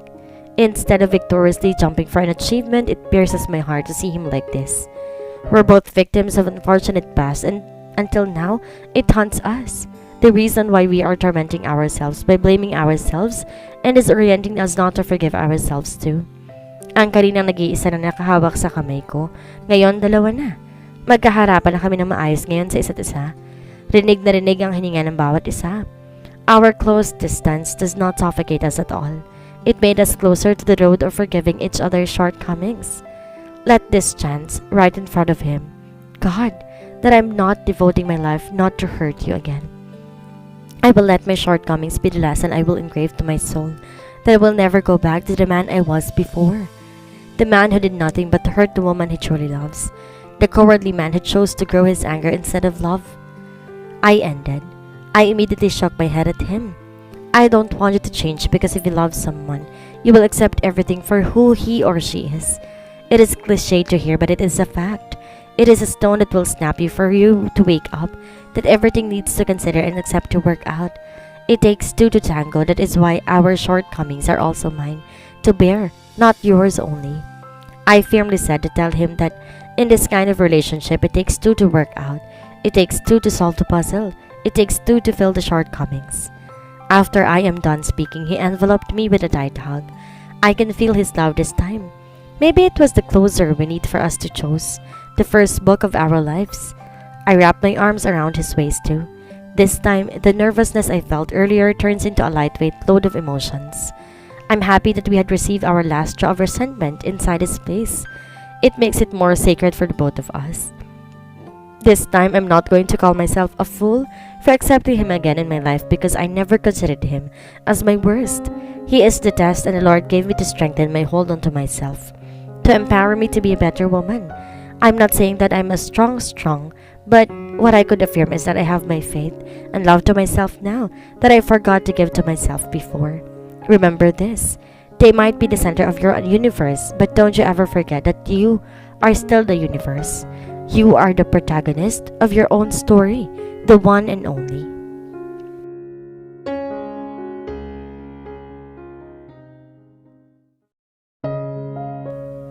After namin sa church, kumain din kami sa isang restaurant. Unlike earlier, mas light na yung topic ng usapan namin. It's a wonderful feeling that we sometimes laugh during our conversation. Nung pauwi na kami, biglang lumakas ang ulan. Na-traffic pa kami kaya halos 11 PM na kami nakauwi sa bahay. Wala rin kaming payong kaya medyo nabasa rin kami. Halos tahimik ang buong bahay pagpasok namin. Si Manang Susan ang sumalubong sa amin. Diyos ko, basa na kayo? Hala, akit na kayo para makapagbihis. Hangos niya sa amin. Kagat-labi ako napatingin kay Jordan. Alam niya ring nahiya ako ng konti dahil wala naman siyang dalang damit para palitan yung medyo basa niyang damit. Uuwi na lang. Stay. The rain is still strong. Hihintayin mo na lang tumila. Nahihiya akong saan sa kanya. Narahan siyang tumango sa akin bilang pagsang-ayon sa suggestion ko. Tulog po ba si Stream, Manang? I asked Manang Susan again. Oo, kasama natutulog ng mama at papa mo. Bibong-bibong anak mo kaya agad napagod kaya ayun, bagsak na kaagad. Masayang imporma niya sa amin. Ganun po ba? Hindi ko na siya pupuntahan para hindi sila magising. Sabi ko. Una na po kami. Sabi ko at saka binalingan si Jordan para senyasan siyang sumunod sa akin. We talked upstairs to my room. I'm still uneasy as if this is my first time bringing a guy to my room. He is my ex-husband for Pete's sake. And before he became my husband, he's already been here. So why nervous all of a sudden? Kinakaman siguro ko dahil naramdaman ko nang nagiinit ang katawan ko ngayon. Lalo pat nasa likod ko lamang siya. Ramdam na ramdam ko ang presensya niya sa likuran ko. I kept biting my lip kanina pa. Habarin mo munang damit mo. Muntik pa ako matumba pagharap ko sa kanya. Buti nilang mabilis sa reflexes niya at higit ako agad pabalik sa kanya. My heart instantly raced fast when my palm touches his broad chest. I could feel the hardness even he is still fully clothed. Kukuha lang kita ng damit ni Kuya. Sabi ko tabay tulak sa kanya na hindi man kalakasan. Hindi ko na siya inintipang sumagot at kumaripas na ako palabas ng kwarto. Nang masara kong pinto, sinandig ko muna ang likod ko doon at tinawakan ng puso ko dahil parang atakin ako sa lakas ng tumbol noon. Akala ko tapos ng pagwawala ng puso ko pero umpisa pa lang pala iyon dahil mas naging triple pa yung bilis ng tibok ng puso ko. Daig ko pa yung nagmarathon. Why wouldn't he be? The moment I opened the door, I was thrown in my place and I quickly gulped violently at the goldy side of this man. His well-sculpted abs were vividly visible right now. Kahit sinong babaeng makakita magpapatulong laway sa katawang meron siya. Bumaba ang tingin ko sa V-shape ng hips. Oh God! Matutuyuan yata ako ng tubig sa lalamunan ko. The corner of his lips rose to smirk, a playful smirk that is so enticing, even aside from his mouth-watering body. Here is your shirt. Really, Leilanie? Why stammer? Hindi siya kumilos, natigil lang siya sa pwesto niya at mataman akong tinitingnan. He is just waiting for me there. What the? I said this is your shirt. Ulit ko pa. Come to me, baby, he seductively said. It sent shivers to my heart. Oh my, what are you doing to me, Jordan? Impit ako na palapit sa kanya. Naginit ang pisngi ko habang palapit ako sa kanya. I extended my hand to give him what I'm holding. To my surprise, it is not the shirt he grabbed. It was my wrist and pulled me towards him. I jerked up to a different kind of tickling sensation when he placed his other hand on my waist, gaping me to the extent that I could not escape from him, while the other is cupping my face, then caressed it using his thumb as he intensely stared at my face. I gulped. Unti-unti niyang nilalapit ang mukha niya sa akin. Should I push him? My mind says yes, but I couldn't dare to move my hands. They said our brain controls our body, but why can't it today? Hindi niya napapasunod ang katawan ko sa gusto ko. Nagkaroon bigla ng sariling pag-iisip ang ibabang parte ng dahilan para magrebelde sila. We went to heaven together and it was a rare moment. After nun, humiling ako sa matipuno niyang dibdib. Pagod ipinikit ang mga mata. Pagod na pagod ako sa ginawa namin. You were great, baby, and I love you. I heard him say before I dozed to sleep. I even felt him kiss my temple, and that is so sweet of him. Christmas is the time of the year when you cherishly get together to spend time with the family. For almost 6 years, it was me and Stream who celebrates Christmas and New Year. May time na lumipad si Aileen at Abby para samahan kami ipagdiwang Pasko at Bagong Taon. Speaking of Abby, I'm still haven't moved on her shock face when Aileen and I said surprised her in her condo. Muntikan pa kaming masaksihan ang scene nila ni Xavier. Pinagbumuram niya ako dahil ilang araw na ako nasa Manila, pero di wala ako nagpapakita kaya binatukan siya ni Aileen para sabihin sa niya na nga surprise nga kasi. I am more than happy that she's finally settling down with the man she loves. They're both a blessing to each other. Kung swerte si Abby na may Xavier siya, swerte din si Xavier dahil may Abby siya. I invited Aileen to celebrate Christmas with us. Magsasolo na naman kasi yun eh. Sabi niya darating siya kaya iintayin ko siya. Mommy, maraming gifts akong bubuksan mamaya. Mommy La and Daddy Lo said I have a lot of gifts to open later. Sabik na kwento ni Stream sa akin. Kaya don't forget to say thank you, alright? I reminded her. Yes po, sagot niya. Is Daddy coming too, Mommy? She asked. Tumango ako. He will, baby. Sagot sabay hagod ng mukha niya. Okay, Mommy, tili niya. Punta lang po ako kay Mommy La, baka miss niya na ako. Paalam niya. I nodded my head to motion her to go.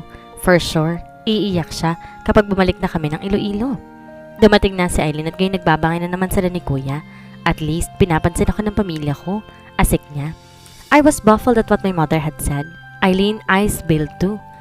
Maski si Kuya napansin na below the belt yung sinabi niya. Family topic is very sensitive to Aileen. E di ikaw nang pinagpara sa pamilya. Pabirong laban niya kay Kuya na may kasamang irap pa. I could feel the tension between us. Tumayo si Kuya at umalis. Ninang Pretty, wear mo tong Santa hat. Bagay po sa inyo. Stream approached her. Lumambot ang mukha niya sa paglapit ng anak ko. Kinuha niya yung inaabot na Stream at sinuot niya iyon. Wow, Ninang Pretty, ang ganda-ganda niyo na po. Diba, Tito Pogi? Saad niya. Napabalikwas ako ng lingon dahil sa sinabi ni Stream. Bumalik pala siya at may bitbit na ngayong isang kopita ng alak. Beauty is in the eye of the beholder, baby Stream? Saad niya. What a constructive response. Napailing na lamang ako. Di naman sinagot tanong ko, Tito Pogi eh. Bagay kayo. Ikaw, Tito Pogi ko. Siya po, Ninang Pretty ko. Pogi at gwapo. Pagtatambal ni Stream kaya natawa ako. Ay, hindi ako pumapatol sa Chongo. Patutsyada ni Aileen. Hindi rin ako pumapatol sa Arawana. My brother fired back. Here we go again. But this is way lighter than earlier. Hala, ang pangat yung kabonding. Sabi niya sabay walkout. Pare-parehas umawang ang bibig namin sa sinabi niya. Nagkatinginan pa kami ni Aileen sa pagkamangha. Sabay kaming napahalakak ni Aileen pagkatapos. Pati si Kuya nakisali na rin. Saan naman niya natutunan yon? Then when I pivot my head to look at my brother, immediately averted his gaze as if he is guilty of treason. Kuya? Sigaw ko pero again, kumaripa siya ng lakas, palayo, para hindi ko siya mapalo. Mommy, wala pa po si Daddy? Malungkot na tanong sa akin ni Stream. Kanina pa ako nagsasagot ng pareho niyang tanong. Kanina pa rin ako hindi mapakali, especially nung aksidente kong mabasag ang hinuhugasan kong baso. Ayokong bigyang kahulugan ng mga masasamang bagay na naiisip ko. Ayos lang siya, walang mangyayaring masama. Nag-squat ako para pantayan siya. I raised both my hands then cupped her face and slowly bring her head to my lips. Daddy is coming. Baka na-traffic lang siya. Sabi ko para di na siya magtanong. You know, Mommy, I had a bad dream last night that Daddy left us. Masuyo niyang kwento. Tinubuan ako ng kaba ulit. Pinapatay ko na yun kanina pa sa isip ko pero sa sinabi ni Stream parang magwawala ng puso ko sa kaba at pag-aalala. Anong sabi ni Mommy sa dreams? Hindi po sila totoo. That's right. They were just dreams. Nasa isip lang natin sila. Darating si Daddy, okay? Suyo ko. She nodded her head to me. Darating siya, anak. Riley is not answering his phone too, Aileen said. Halos lahat kami hindi na mapakali. Nag-aalala ako sa kanya. His phone is off too. Pearl said he left early at the house to come here kasi yun ang paalam ni Jordan sa kanila. Anunsyo ni Mommy. I panicked more at what my mother said. I bit my lower lip because of overthinking. My hands began shaking too. I'm going out. I will look for him, my brother suggested. Naluluha akong tumingin kay Kuya. Lumapit siya sa akin at tinila ako palapit sa kanya para yakapin. Good thing Stream is asleep now. Hindi niya ako makikitang bumigay sa pag-aalala sa ama niya. When I woke up beside a handsome and muscular man, I blushed the moment I remember what had happened last night. It was a steamy and fiery night. Gumalaw niya ng kaunti kaya napayuko ako. Baka kasi mabungaran niya akong nakamasid ako sa kanya. Tanging kumot nang nakitakip sa mga katawan namin at ang sikat ng araw tumagos sa kortina ng kwarto ko tumatama sa katawan namin ngayon. "Good morning, baby," I heard him say, reason why I blushed again. "Good morning," I stammered. "Oh God, how are you? Did it still hurt?" he asked, referring what's in between my thighs. "A little, but bearable," I awkwardly answered. "Sorry for hurting you again. I told you I wouldn't hurt you again, but I did. I'm sorry, baby." Bulong niya sabay yapos sa akin na mahigpit. Naramdaman ko pang pagdampi ng labi niya sa ulo ko. "It's okay. I permitted you to do it," I bounced back. "God, I love your morning scent, babe. I wish I could savor the smell for the rest of our lives," he softly whispered. I kept backing back and forth, waiting for my brother's message.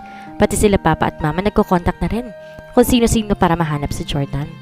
I glanced at the wall clock and it's past 2 o'clock in the morning and he still is not here, nor we are aware to where he is right now. He made everyone worried about it and it is Christmas Day. "Calm yourself, Lay. Let's just pray, okay?" Eileen caressed my back to lessen my anxiousness.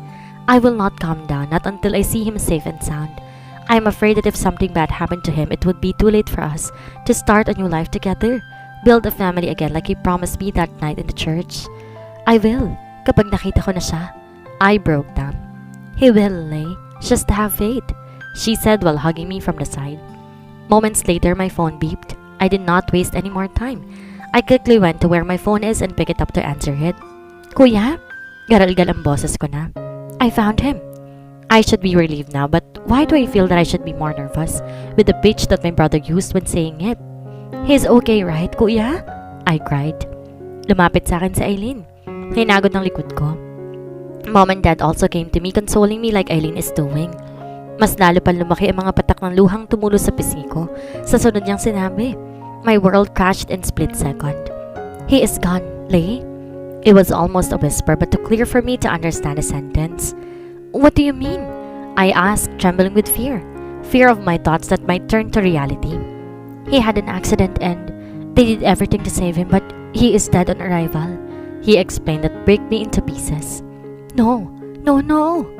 Nabitawan ko ang cellphone ko dahil kusa na lang bumagsak ang katawan ko sa panghihina sa narinig na masamang balita. "Lay!" Napaupo na rin si Eileen dahil sa akin. "Anak, what happened?" my mom asked. Si Jordan po." I could not utter the word because I'm still not processing it. Ayoko dahil panaginip lang to. We still have a lot to talk to kaya hindi pwedeng wala na siya. Gago ka, Jordan. Gago ka. Sabi mo papakasalan mo pa ako. Akala ko ba hindi mo na ako sasaktan? So ano to? Mas masakit pa ito sa nangyari noon. Hindi ko kaya at hindi ko kakayanin. Please, baby, come home. To me and to our daughter. When we are young and foolish, we always daydream of a happy ending. Marry the most handsome man in your eyes. Have a family with him and share love until you are gray. When I thought of it, I just could not prevent myself from getting tear up. Marami pa akong bagay na gustong sabihin, gawin, at iparamdam sa kanya pero agad siyang kinuha sa akin. So how am I going to do that? Pinagkaitan ako ng tadhana makabawi sa kanya. Fate always deprive us for the chance to be with each other for a longer time. Gusto ko ako naman ang guguhit ng tadhana ko. Ako at siya hanggang dulo. "Pepper, come here." Tawag ni Stream sa asong bigay ni Riley sa kanya. The cute Shih Tzu excitedly came running to her. Agad siyang tumihay na para ba nagpapakamot siya na nag-aalaga sa kanya. "Stream, let's go. Your daddy is waiting for us na." I extended my hand for her to hold it. "Okay, mommy. Let me just carry Pepper. I want to introduce Pepper to him," sagot niya. Hinargan niyang aso at saka lumapit sa kanya. The more she grows up, the more that she looks like her father. Napaiwas ako agad ng tingin sa kanya dahil nangilid na naman ang aking mga luha. "Napakagago mo talaga, Jordan. Madaya ka." I couldn't bear to read what's written on his epitaph. The one is still fresh and flaky. "Daddy, this is Pepper. I named her because you don't like pepper, di ba? Kapag may naamoy kang pepper, you sneeze. Kaya, sneeze ka na, Daddy, para buhay ka ulit." Saan ni Stream sa harap ng puntod ng daddy niya. Pagkagilid ko ng ulo ko, agad kong pinunasan ng mga luhang tuloy nang bumagsak. Mas lalo ko nalungkot kapag nakikita kong anak ko nagdarasal na mabuhay ang ama niya. After Jordan's funeral, bumalik kami ni Stream sa Iloilo. Ayaw nila mommy pero nagpumilit ako. Masyadong maraming alaala kami sa Maynila at ang sakit sa pusong maalala lahat ng iyon, kaya minabuti kong doon na lang. Pero yun ang akala ko dahil sa bawat sulok ng bahay, naamoy ko siya at naalala ko. Bumalik lang kami ngayon dahil gusto namin siyang dalawin ni Stream. I took 1 week leave to stay in Manila and it's been 3 months after he had an accident that took his life forever. Daddy, balikan na po. Hindi na po ako magdadaldal masyado. I will talk if needed lang po. Saan niya pa? Steam, your dad likes your talkativeness. Di ba nga sabi niya lagi napapasaya mo siya kasi you tell stories about your day every day? I told Stream. She melancholically nodded her head to agree. Inila ko siya at niyakap. I want to see my daddy, mommy. I miss him so much. Masuyo niyang wika ulit. I miss him too, sweetie. I miss him so much. My last phrase is almost a whisper while I look up in the sky. The wind blew so hard that as if it's listening to our pleas and cries. Para bang pinaparamdam niya sa amin nandito siya sa tabi namin at nagmamatsyag. Anak, ayaw ba talagang dito na lang magtrabaho? Hagod ni mommy sa akin.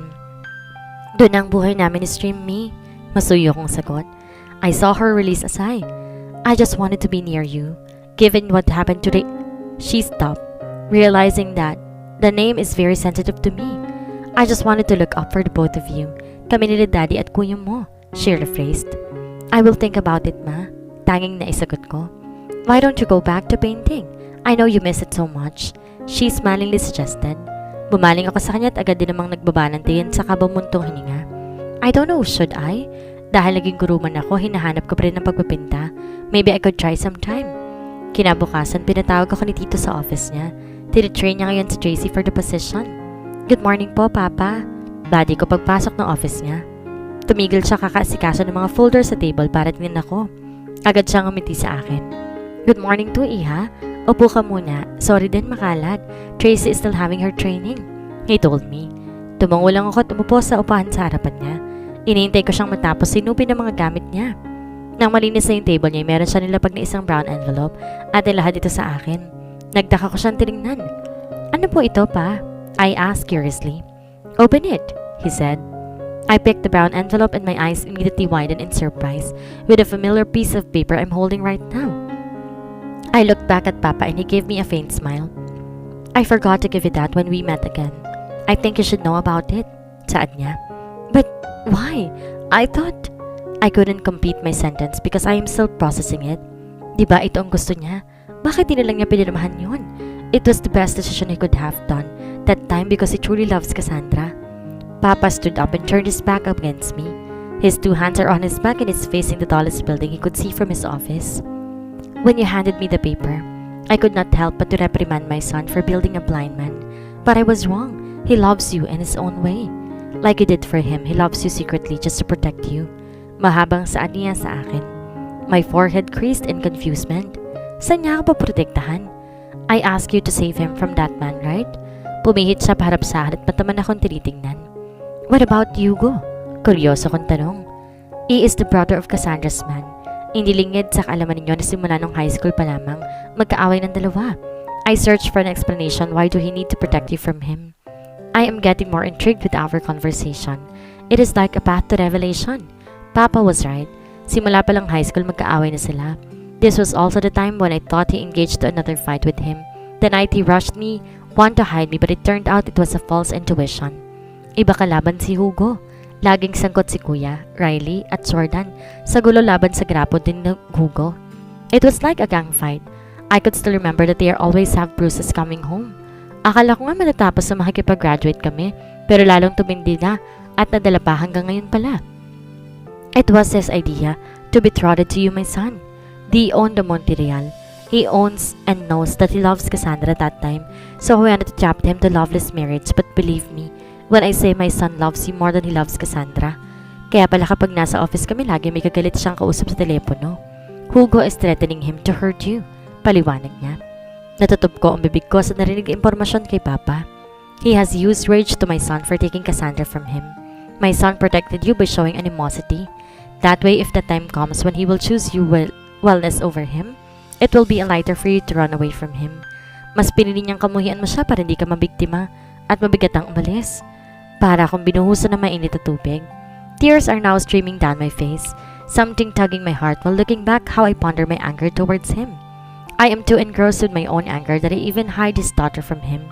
I forgot to look at the other side of the story. I forgot to flip the page. Instead, I stayed on that chapter.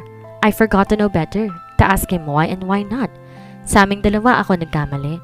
Lumapit sa akin si Papa at pinunasan niyang aking mga luha. The reason why he would not bear to sign your marriage contract because it's also hard for him to do that. I am saying this not just to do some skits, but I'm telling you this because if my son was still here, he also wanted you to know how much he loves you. Siya bang dahilan ng aksidente niya? Sinisinok-sinok kong tanong sa kanya. It's still under investigation pero malakas ang kutob kong oo. Tumalim ang mata niya habang sinasabi niya iyon. Ramdam ko ang galit sa mata and I couldn't blame him. Pagkatapos sa office si Papa, nagpaagan muna ako ng dinadala. I wanted to breathe for a moment. Gusto ko makapag-isip-isip muna sandali.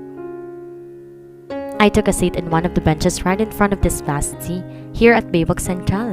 The wind blew and the waves moved back to the shore. I took a moment of silence to breathe out while looking up at the sun setting down at the end of horizon. Simula dati pa, lulubog man ang araw at magkakaroon ulit ng bagong umaga. Namulat pa rin ako na siya ang mahal ko. Siya lang ang lalaki makakapagpapatibok ng puso ko. Siya lamang ang gusto ko maging ama ng anak ko. Siya lang hanggang sa dulo ng buhay ko. Jordan, please, come home, baby. I softly cried. I don't care if anyone will see me crying, but I wanted to say it. I wanted to say my plea even if it's too impossible. Miss, may nagpapabigay po sa inyo. Huwag na daw po kayong umiyak.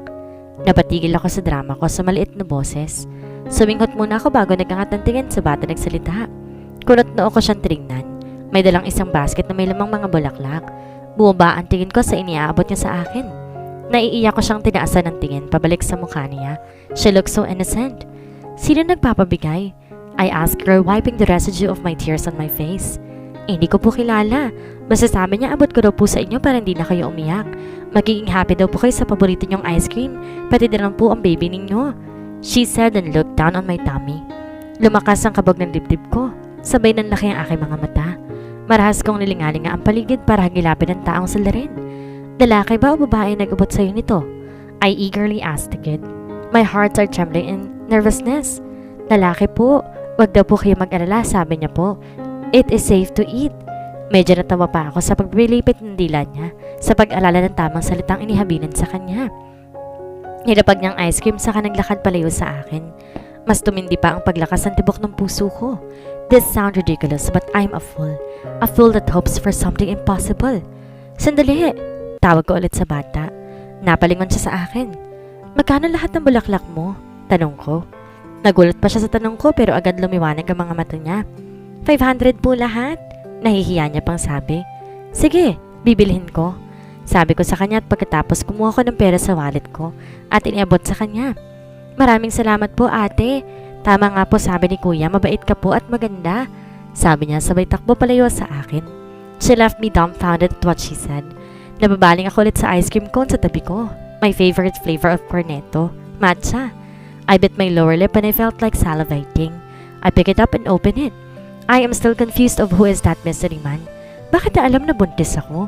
Luminga ako ulit sa baligid, pero wala namang taong pwede kong pagkalamanan na nagbigay nito.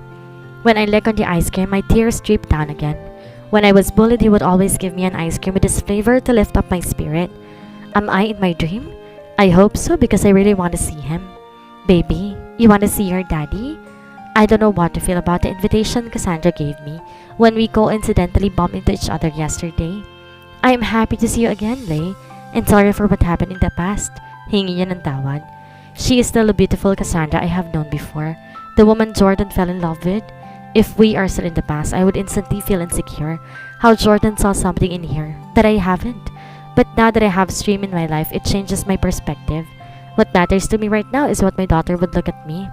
I am sure that I'm the most beautiful woman in my daughter's eyes, and that was enough to melt all insecurities I have to other people, especially to the woman her father loved the most aside from his sister and mother. You don't owe me an apology. Wala kang kasalanan sa akin. Hindi dapat sa akin kundi sa kanya. I said, pertaining to Jordan. He loves you and you take it for granted. I don't know your reason why you did that, but at least before he died, you acknowledged your mistake to him. He deserves it more than anything. I emphasized. Nagkasagutan at nagkasakitan man kami sa mga salitang binitawan namin noon dahil lang sa bugso ng galit namin kaya wala siyang kasalanan sa akin. No, I did, Lay. Believe me. I did a lot of things I regretted and you were right. I took for granted Jordan's love for me, and did you know why? I cheated? She intriguingly looked at me. Because I found the love I deserved from Freud, not from Jordan. Tragic, right? Gumilid siya at nagpunas ng pisngi as she sarcastically scoffed at her own statement. My forehead creased with what she said. Anong pinagsasabi niya? I saw it with my own two eyes na hindi minsan nagkulang si Jordan ng pagmamahal niya sa kanya. Do not distort the truth, Cass. Hindi siya nagkulang sa pagmamahal niya sa iyo. Medyo napataas yung boses ko at di rin maiwasan mag-init ang gilid ng mata ko dahil sa sinabi niya. Ayoko lang isumbat sa kanya mga pinagdaanan kong pababaliwala ni Jordan sa akin dahil nasira kong relasyon nila. I still remember Jordan muttered her name after we had done that thing. Ako ang kasiping pero hindi ako ang ramdam. Ako ang kahalikan pero iba ang nasa isip. Ako ang kaharap pero iba ang hanap. So tell me, nagkulang ba siya doon? I am not justifying my mistakes, Lay. That was what you all thought about na mahal ako ni Jordan, but sorry to burst your bubble, but he wasn't. Oo, mahal niya ako pero hindi buo. He is all my first, so don't you think I did not love him too? I did, Lay. Sobra. Her voice broke due to her sudden outburst. She swallowed hard, calming herself. You know what's more funny? He is thinking of you while we're having intimate, Lay. So you think he really loves me? Madaing hinanakit niya. Nanlaki ang mata ko sa gulat. Papaano? He did the same thing when we did it too. Hindi ako makapaniwala, tigit sa lahat, hindi ko maproseso nang maayos sa mga narinig mula sa kanya. Ikaw laging naman ang usapan namin, Lay. Akala ko nung una it was just sisterly adoration, but it goes as our main topic every day. Ginawa ka na naming ulam araw-araw. He would always tell me, Sile, alam mo, ganito, ganyan. Hangos niya. Halos umusok ang ilong niya sa pagdaramdam. Hanggang ngayon naguguluhan ako dahil tuwing nagkakasama kami. Wala siya ibang ginawa kundi pamukha sa akin ng pagkawalang halaga ko sa kanya. Let's stop this, Cassandra. Magkakasakitan lang tayo. It was all in the past and Jordan is gone now. Let him rest. Marahang wika ko. Sabay pa kaming napabuntong hininga. Who we are today is because of what we have done in the past. We learned from our mistakes and I think we need to move on now with our lives. Pagbalik-balik na rin ko man ang mundo, hindi ko na maibabalik ang buhay na nawala.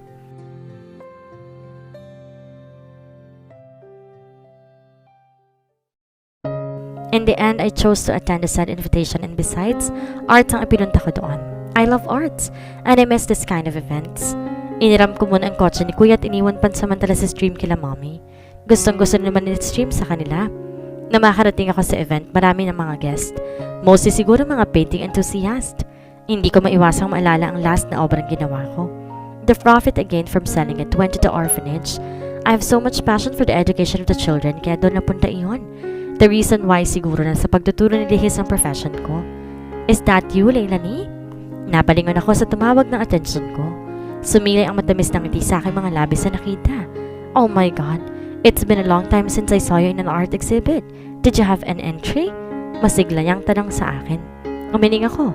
I am just a guest here looking for a prospect too, like you. Ngiting sagot ko. You know, you will always be my reason why I kept coming back to an art exhibition. I love your work. Like what I told you before, your painting is spectacular. It uplifts the spirit as I ever will see it. Papuri niya sa akin. I'm flattered.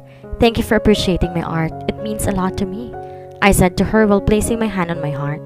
Oh dear, you are exquisite. I hope I got to see you once again. It means a lot to me specifically too, she told me. She exclaimed once again and she bid her goodbye. Marami mga bagong styles ang umuus mo ngayon. Mas malalalim ang pinanggalingang team. May ilang mas umangat sa patingin ko pero walang tapo ni isang obra. Ang saya sa pakiramdam na makakabalik ulit sa ganitong mga ganap. My old passion came alive instantly. Sa paglilibot ko, namataan ko si Cassandra. She's wearing a red sexy dress just below the knee. She looked gorgeous in her clean ponytailed hair. May kung ano sa tingin niya sa akin na nagpakaba sa akin. Nagtagal din at nang inamin niya ang hawak niya sa baso na may lamang champagne. The light went off. Loud panic walls echoed. It is a pitch black room. I'm starting to panic too but I must remain calm. Nanatili ako sa pesto ko. Ayokong gumalaw dahil wala din naman ako nakita kahit gustuhin man na umalis sa pesto kaya wala akong makita. Samot-saring sigaw ang maririnig ko habang may isang malakas na anunsyo kaming narinig. She is probably the person in charge in managing the exhibit. Everybody, please remain in your position. Please cooperate with us as we fix the problem. We all need to stay calm because the more we panic, the more people we might hurt. I deeply apologize for the inconvenience. Malakas na sigaw na nasa ganun marinig ng lahat. After that, I did not hear any moving sounds. Kanina may bumangga pa sa akin dahil sa pagkatananta. I know this is not just an electrical problem. Merong kakaiba sa pangyayaring ito. Nagsisimula ba akong kabahan? Something is wrong here. Nagliwanag ang buong paligid dahil sa ilaw ng mga cellphone. Kalmado din ang mga tao sa loob and I even saw some securities roaming around with a flashlight on their hands. When everyone is settled and calm, a loud electrical explosion resonates the whole area. The crowd is starting to panic again. Loud shots and distinct chattering about the incident are added to the noise. Nagsimulang magkarambulan dahil karamihan ay gusto nang lumabas. Tunog ng mga nagtutulakan, takong na sapatos, at iba pa ang lalo nagpayanig sa buong lugar. Di ko na rin marinig ang sinasabi na nag-announce dahil mas naigang ingay na nakakarami sa isa. Siya na lang pagkabawal ko na may bumangga sa akin na pinagtutulak niya. Di ko rin maaninag masyado dahil ang mga ilaw na kaninang nagbibigay liwanag sa kahit anong parte ng hall na to, nawawala na dahil di na makuha ng mga tao maging mapagmatsyag sa bawat daraanan sa sobrang taranta. I could not blame them. I was about to fish out my phone when someone grabbed my wrist and dragged me somewhere. Konti lang maaninag ko na sa kanya pero parang pamilyar siya sa akin. His build and his stance. Where are you taking me? Kinakabahan kong pagpapamiglas niya. Napahinto siya at mas lalo nang ako na kumpirmang hinala ko na magsalita siya. I am with her now. Go finish that piece of... Malutang niyang wika sa kausap. I won't, idiot. Babalik ko sa'yo ng buong buo. Jeez, so possessive. Kaya ayoko ng asawa eh. He is still holding my wrist kaya sinubukan ko pa rin makawala. Arkin, why are you doing this? Bakit ka nandito at bakit tangay-tangay mo ko? Sunod-sunod kong tanong sa kanya. I am not the right person to explain things to you. Intayin mo siya at siya lang magpapaliwanag sa'yo. He told me. Mas lalo ako naguluhan sa sinabi niya. Sinong siya? Kurot na akong tanong. Like, we don't have much time left. I need to keep you safe because if I can't, malilintikan ako sa gagong yun. He said and he dragged me again. Naguluhan man, sumunod na lang ako sa kanya hanggang sa hindi ko na malaya nakalabas na pala kami ng building. He is so good at escaping like this. He looks very skilled then. Riley is wearing an assault suit, white long-sleeve polo, folded behind his elbow and a black necktie. My protected vest din siyang suot and a wire connected to his earpiece. He looks like an agent or PSD. Lumingali nga sa paligid na wari may sinisecure ang paligid. Ano ba talaga nangyayari? Bakit ano ang nangyari sa loob? Riley, ano to? Ano nangyayari sa loob? Tanong ko. Before he could answer me, a white van stopped in front of us. Riley held my wrist and he pulls me to his back, reason why I got nervous and anxious at the same time. The door of the van slowly opens. My eyes widened when a familiar man appeared in front of me. The man whom I thought is dead. The man whom I thought is impossible to come back. The man I miss the most. My big baby. What is this, Mendez? Stop touching what's mine. He roared and pulls me away from Riley. Nanatili ako nakatingala at naluluha sa kanya. Nananaginip pa rin ba ako? Bakit parang buhay na buhay siya? Jeez, malay ko ba kung kalaban ka? Gago. That voice. The manly voice I stopped hearing the moment he's gone. Pumihit siya paharap sa akin, sinaklop ang mukha ko. Wala na. Bagsak na aking mga luha. Baby, I heard him say. Wala akong sinayang na oras at niyakap siya na mahigpit. I miss his warmth, smell, kiss, and even just his presence. Lahat-lahat na. I felt him kiss me on my head. If I am dreaming, please don't wake me up. I still want to be with you. Kahit ito lang, let me force the time just to be with you. I cried as I buried my face on his chest even more. He softly scoffed. You don't need to force anything to be with me, babe, because I am yours always from now on. I promise that. He softly said and kissed me on my forehead. I usually close my eyes whenever he's kissing me on my forehead, but this time, I want to see him. I want to savor every inch of him. Gusto ko lagi ko na siya nakikita. Ayoko nalilingad siya sa paningin ko. Let's go home, babe, he said and guided me inside the van. Mataman ko siyang pinagmamasdan. Hinahaplos ang kanyang mukha para siguraduhin andito siya sa tabi ko. Buhay na buhay. Totoo bang lahat ng to? Marahang tanong ko. I am real, baby, and I miss you so much, he said while caressing my face as well. Isang mahagod ng ngiti ang ginawid ko sa kanya sabay sampal sa kanya ng malakas. I heard Riley's laugh in front of us. Matalim ko siyang tinignan, sapo-sapo ang pisngi niyang hinampas ko. Nahimatay ako na malaman kung wala ka na. You don't know how much I mourned for you. You are a jerk, Jordan, for fooling me and everybody. San ka nang galing, ha? At ano tong suot-suot niyo? Are you goons? Sigaw ko sa kanya. Kinabig niya ako para yakapin. Pinatakan niya pa ng halik ang aking ulo habang hinigpitan ng kapit sa akin. I am sorry, alright, and I will tell you what happened to you later. I did what I needed to do on the stop, so I put on an act to continue our mission. Mahinang paliwanag niya. Tinampal ko ang dibdib niya na marahan saka ko mas lalong tinago ang mukha ko doon. I miss his smell. His smell became my pregnant cravings. And I miss you too. Bulong ko. I know, baby. I know. Proud pa siya. Gago, miss lang kita pero hindi pa kita mahal. Pagsasinungaling ko. Don't worry, paiibigin kita. I will make you fall hard for me that like I am to you. Yung hulog na hulog para walang takas. Determinado niyang wika sa akin. Pinamulahan ako ng mukha sa sinabi niya. Hindi ko maiwasang mapangiti at kiligin din. Pwede ba? Respeto naman sa single dito. Singhal sa amin ni Riley. Natawa ako nang binato niya ang isang bagay ni Jordan. He gave Jordan a middle finger. Mga isip bata. Gosh, I miss hugging you like this. Kung alam ko lang ito lang palang paraan para ma-miss ko ito, di sana matagal ko nang ginawa. Natatawa niyang pahayag. Umahon ako mula sa pagkakayakap niya, saka siya sinamaan ng tingin. That was a bad joke, Jordan. Pati ang anak mo pinag-alala mo. Singhal ko. Inawakan niya ang aking kamay at nilala sa bibig niya para patakan ng halik. Sorry, babe. Hindi na po mauulit. Parang bata niyang saan. Dapat lang, Jordan. Dahil kung hindi, tutuluyan na talaga kita. Banta ko. God, why my name sounds so sexy when you say it? He said, cupping my face. Slowly, he moves his face closer to mine. Ang mga tungki ng mga ilong namin naglapat na sa sobrang lapit namin sa isa't isa. Ang bilis ng tibok ng puso ko at the same time namumulat na giinit ang pisngi ko. Just we are about to kiss each other. A loud cellphone rings interrupted us. Napaiwas ako ng tingin sa hiya sa kanya. Narinig ko pang mahinang mura niya. We are sending her home now. Yes, she is safe, boss. Dinig ko mula kay Jordan sa kausap niya sa telepono. Who's that? Bulong ko sa katabi ko. It is a secret, babe. He said as he brought my head to his lips. We are not allowed to talk about our work and most especially the head of our organization, he added. The secret that we will be carrying until our last breath. Segunda naman ni Riley. You sounded like you are a secret agent. Medyo natawa pa ako sa konklusyon ko. Hindi sila umimik. Si Riley na natiling nakatalikod lang sa amin habang si Jordan tipid lang umingiti. What the? Totoo nga. Gulantang ko. I can't tell you all the details but what I can assure you is that we are not doing any illegal crime but we are not good either. Saan ni Jordan? We are no saintly because we kill people. Riley! Putol ni Jordan. Dinig ko ang pagbuntuhan niya ni Riley. You are entitled for your own judgment. Ito na kami, di na magbabago pang matungis na aming mga kamay. Saan niya pa? It is a lot to process right now but I admit that I judged them for what they told me. Pero ni katiting wala akong maramdamang takot sa kanila.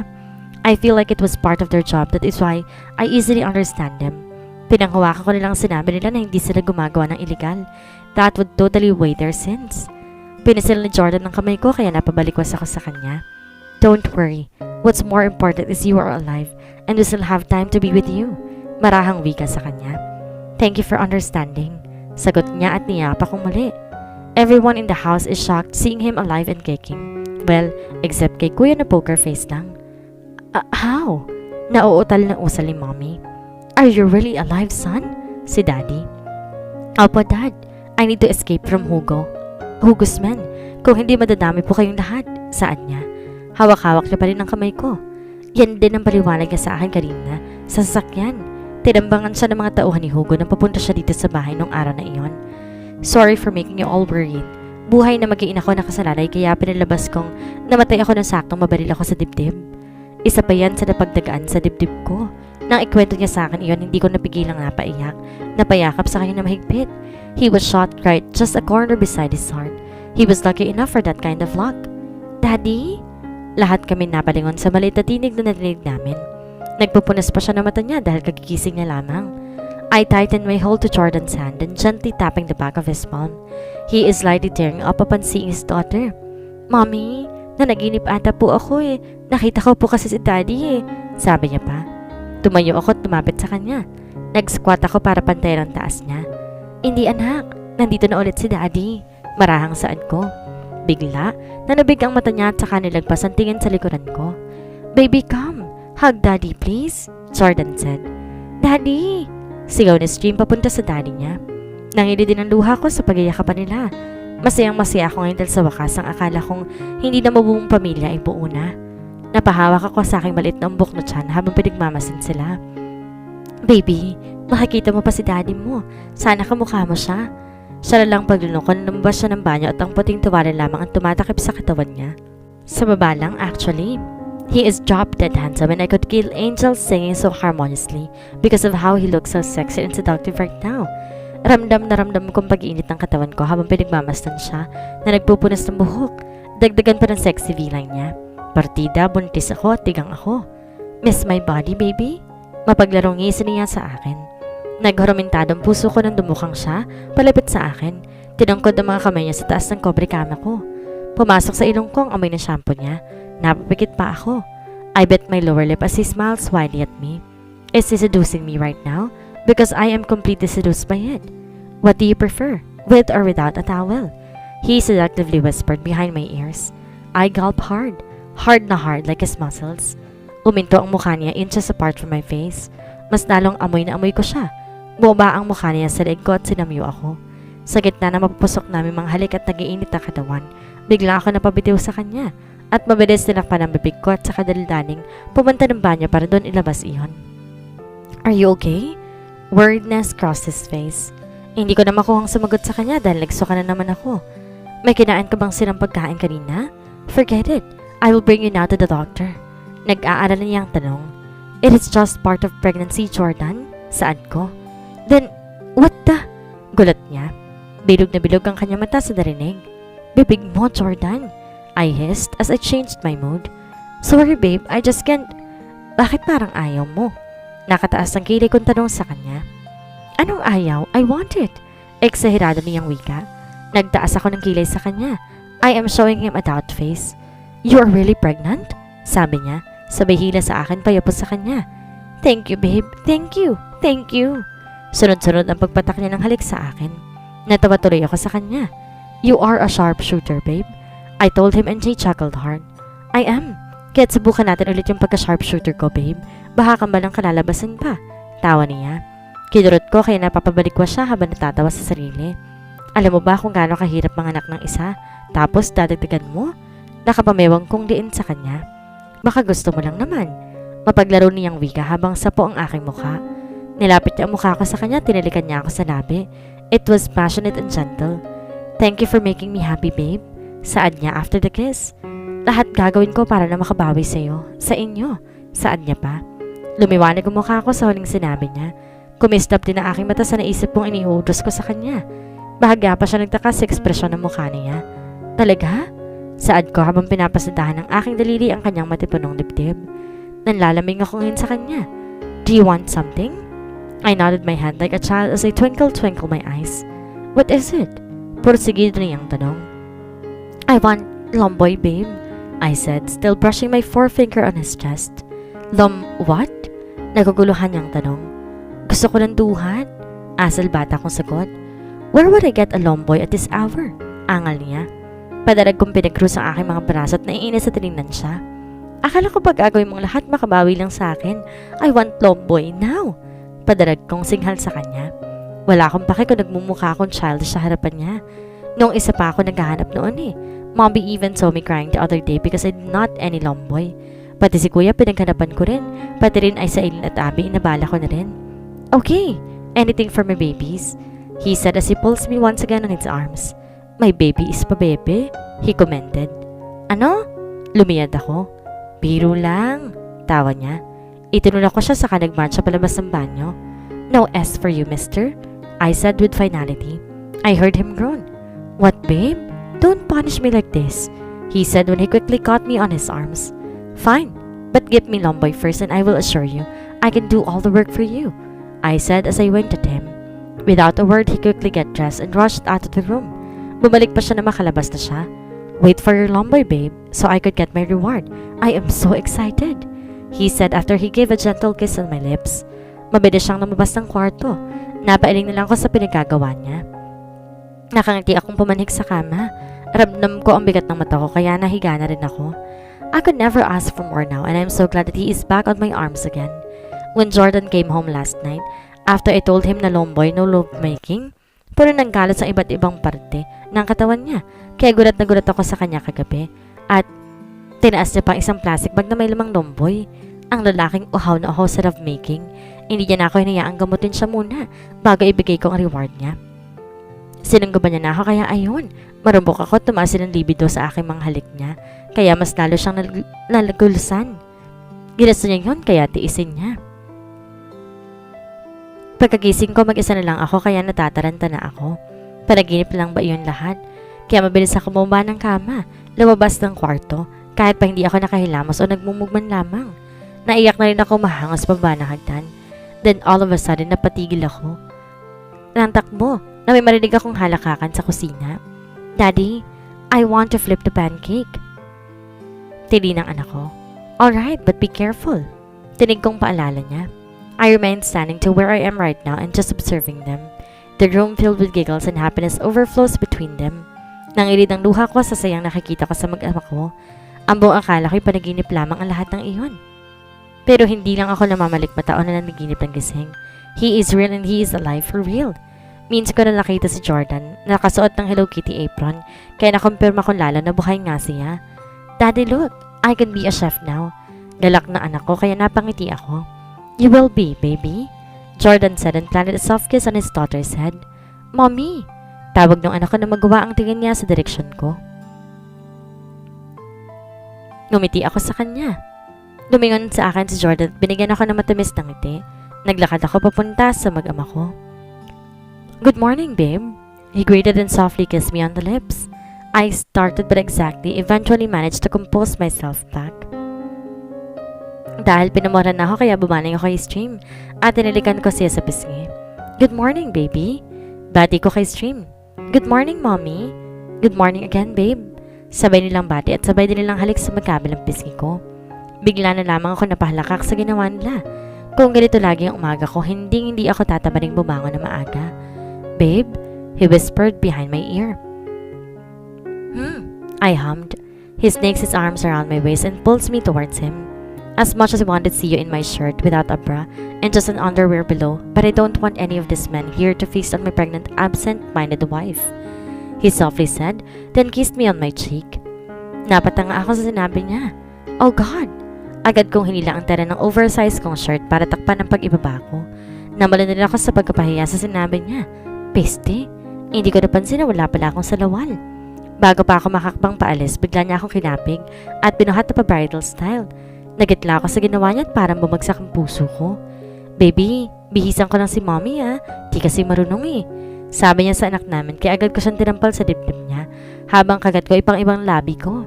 Okay, I will call Pepper first, she said and she goes down from the platform. Inangkla ko lalo ang braso ko sa leeg niya. Nang dumapo ang bibig ko sa leeg niya, agad ako nasampo ang mabango niyang amoy. You smell good, babe. I muttered in the middle, sniffing his neck. Hindi ko alam kung dahil pa ba sa buntis ako o talagang ginugusto ko ng kalandian ko sa kanya. I heard him chuckled. But I didn't smell any perfume, babe, he said. You still smell good. I said that I bit his neck dahil nagigigil ako. Tangina, malutong na mura niya. And I know why he cursed. Did I wake you up, little man, babe? I said seductively and I whispered at him. Yes, and we both know that it is not Apollyon Bonaparte, he playfully said. Yeah, I forgot. Bakunawa nga pala siya. Tawa ko. Yes, it is, he said and planted me a soft kiss on my head. What a beautiful morning indeed. The next day, pumutok ang balitang sangkot sa malaking jug syndicate sa Hugo. Naging star witness pang kapatid niya. Ford is his half-brother, son of his father from another woman. Kaliwat kanan nga ang balita sa kanila. The Montreal Corp is now facing their greatest controversy. Under investigation din ang kumpanya dahil sa kanasangkutan ng anak. Maybe this is one of the reasons why Jordan went out so early in this morning. Up until now, palaisipan pa rin sa akin ang totoong trabaho niya. They did not directly answer me when I asked if they are really a secret agent, but I guess they somewhat in same line of work. Hindi ko tuloy maiwasan mag-alala if there is the nature of their job. All I know that he is a CEO and an engineer. Hindi ko alam meron pa pala siyang sideline. For sure, lasa na sa bingit ng kamatayan sila palagi. Ayoko naman patigilin siya doon. It would be selfish of me. Tumingala ako sa kalangitan mula sa veranda ng kwarto ko. The sky in its brightest because of millions of twinkling little stars scattered around. The moon is also giving light to the darkness. The dark sky is saying something to us that we should not be afraid of darkness, or it is ominous because if we just change our perspective, dark could not be beautiful. It is how we see things in our own eyes. My silent observation of the sky is interrupted by a pair of hands wrapping around my waist from my back. I closed my eyes as he smelled his manly scent. "What are you doing here? It's cold," he said as he placed his chin on my shoulder. "I just want to see the stars. They look beautiful," I said. "I don't need to look up at the sky just to see a star. I'm already holding the most beautiful and brightest star in the universe," he sweetly said. Pumita ko paharap sa kanya. Nasa bewang ko pa rin ang kamay niya at ang akin ay nakapulupot sa leeg niya. I stared at these two beautiful orbs. That is also my streams, pairs of eyes. And I am holding my own moon. Like a sun, it also gives light. You are my light and I would go blind without you in my life," I said and moved my head onto his chest. He embraced me more. "I am so lucky enough to have you in my life. God knows how disrespectful I am to you before. I even muttered different name when we had love making, just to hurt you, and I already punished myself for that. Nor I am not a good husband because if I did, he wouldn't run away from me." Marahang wika niya sabay buntong hininga. "And I'm also an asshole for asking you to quit your passion. You love painting so much and I take it away from you," he added. Niyakap ko siya na mahigpit dahil nararamdaman ko ang panginginig ng boses niya at alam ko naman di niya nagustuhan iyon. It is also my choice. I could have go against his will but I also made a choice, that's why I also did what he blamed himself for. That's why I want to make things right. I want us to start a new life together. Dahan-dahan siyang kumalas sa akin at siya na lang paglaki ng mata ko at pagtutup ng bibig ko lumuhod siya sa harapan ko at may nilahad ng isang maliit na kahon. I began shedding tears while looking down on him. Pangarap ko lang ito dati. Ang lumuhod siya sa harapan ko, tatanungin ako ng pinaka-importanting desisyon sa buhay ko. I won't make any promises anymore because I am the king and broken promises. Pagak siyang tumawa. Instead, give me a chance to show you that this man will do anything for his stars. That this man not honorable but will honor his queen and princesses or prince. And that this man will only devote his soul and body to his family. He glistened with tears. Tuloy-tuloy ang luha habang matamang nakikinig sa bawat salitang binibitawan niya. Those words are music to my ears.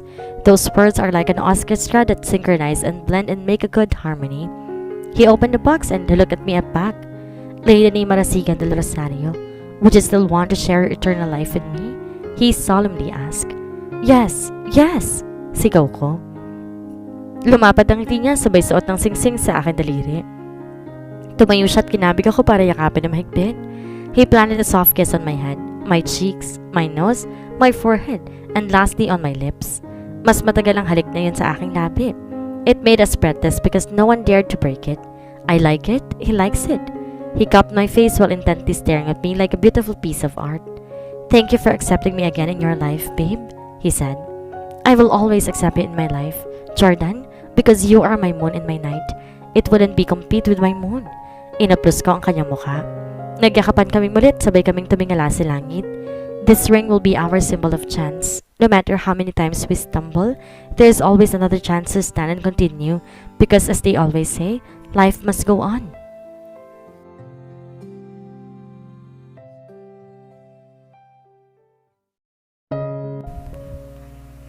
The sisterly adoration I have for her blossoms into a romantically adoration. Hindi ko alam kung kailan nagsimula o paano nagsimula pero isa lang kumpirmado. Gusto ko siya. Mali pala. Akin siya at ako lang dapat ang pwedeng magmay-ari sa kanya.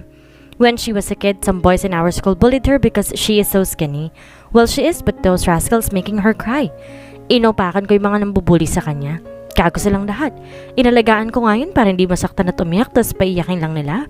Huwag ka nang umiyak, Lay. Nasunto ko na sila. Maangas sa saad ko sa kanya.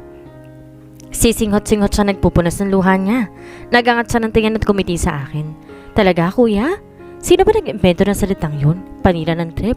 Just call me babe. But of course, I didn't say it. Instead, I smiled at her and patted her head. So don't worry because I won't let them hurt you again. No man should hurt you, even me. Pinangako ko sa kanya. Ngumiti siya sa akin at ang sunod niyang ginawa ay napabigla sa akin. Nagpakabog na malakas sa dibdib ko. Nakakabakla ata to. Niyakap niya man lang ako. Habang yakap-yakap niya ako, hindi ko rin mapigilan maging awkward. You deserve to be loved, not hurt, I said while patting his head. In every occasion in her life, I was there. I was just silently guarding her with anything that I could hurt her. Her bullies or any man lurking around her. Beautiful is an understatement to describe her beauty. She is very alluring and that was no doubt because many men is crawling around her just to get her attention. Gaano man ako kasugid magbantay sa kanya, meron pa rin unyang makakalusot. What is the deal between your sister and Dylan? Tanong ko kay Leonard. I think maniligaw niya. I like him. He is very consistent. Amo niya. What the? Ang pangit lang nun hindi niya deserve yun? A bit harsh, I know but insecurities hits me. So, who do you think she deserves? Mapang-usig niya akong tinignan ng binaba niyang librong binasa niya. This guy is a nerd. Ewan ko na gusto ng mga babae dito. Books are boring. Siyempre, ako. I wanted to say that but of course, I know Leonard. Mapapatay niya ako kapag nalaman niya na may gusto ko sa kapatid niya. Siyempre, yung matino at hindi siya sasaktan. Sabi ko na lamang. He smirks and he went back to his reading. Pinagmukhang walang kwentang sagot ko. Bigla na lang pumasok si Riley sa room nang ngingisi-ngisi naman. Panigurado nakascore na naman to sa kung sinong babae. You, my beloved brother, sigaw niya. Walang bumati pabalik sa kanya kaya ako gaganap ang uso. Pinakitang nasaktan sa ginawang pamabaliwala niya. Ang papangat yun namang kabonding. Maktol nga sabay mo po sa tabi ni Leonard. Leonard babes, tili niya. Hindi man siya tinapunan ng pansin ni Leonard na natili lang siya nagbabasa. Bakit kapag ang mga babae hanggang balikat ang buhok nila tawag short hair, pero kapag sa mga lalaki ganoon ang haba ng buhok tawag ang long hair? Pangungulit niya pa. Napangisi ako sa kabalastugan niya. Kahit kailan sira ulo talaga siya. Nagitla siya na malakas sa sinara ni Leonard ang libro niya sa pang-istorbong ginawa ni Riley. Mukhang nagtataing ng mukha niya ngayon. Who wouldn't be? Mukha lang yung angel si Leonard pero ibang magalit yan. He is the person you wouldn't dare to mess with. Kaya ako minsan naghihinay-hinay ako. Bukod doon, he is the only person I respected the most for personal reasons. Kami lang ni Riley nakakapagbiro sa kanya. Nagbibiro lang, napakaseryoso mo naman masyado. Mababawasan ng pagkakarash ni Eileen Honey sa'yo eh. Asar niya. Go get lost, Mendez. Singhal ni Leonard sa katabi. Kesa naman makinig at manood sa dalawang to, tumayo na lang ako at lumabas. Bahala si Riley dyan. Most of my days are like that. Riley messing around us, talking about his women. Leonard on his books and we stalking my first year crush. The wind changes when a new transfer student came to our class. She's beautiful and most of the boys in our classroom cannot stop ogling at her. Her perfect set of white teeth and long shiny hair added to her charms. I would be lying if I will say that I am not attracted to her because she has this aura that men will immediately turn their heads at her. Most of the times, partners kami sa project and performance task kaya siguro tinutokso nila kami sa isa't isa. It is not that I'm so arrogant and boastful but the way she's acting around me. She is telling a vibe and she likes me. Well, I like her a bit. Hugo, the greatest enemy of all.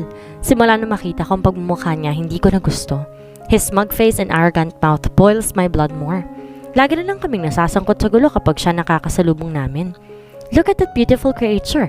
That long and smooth legs. Ang sarap rin sigurong tikman yan. Dinig kong malaswani ang komento. His 4 minions laughed at his lewd comments while staring at the person he is referring to.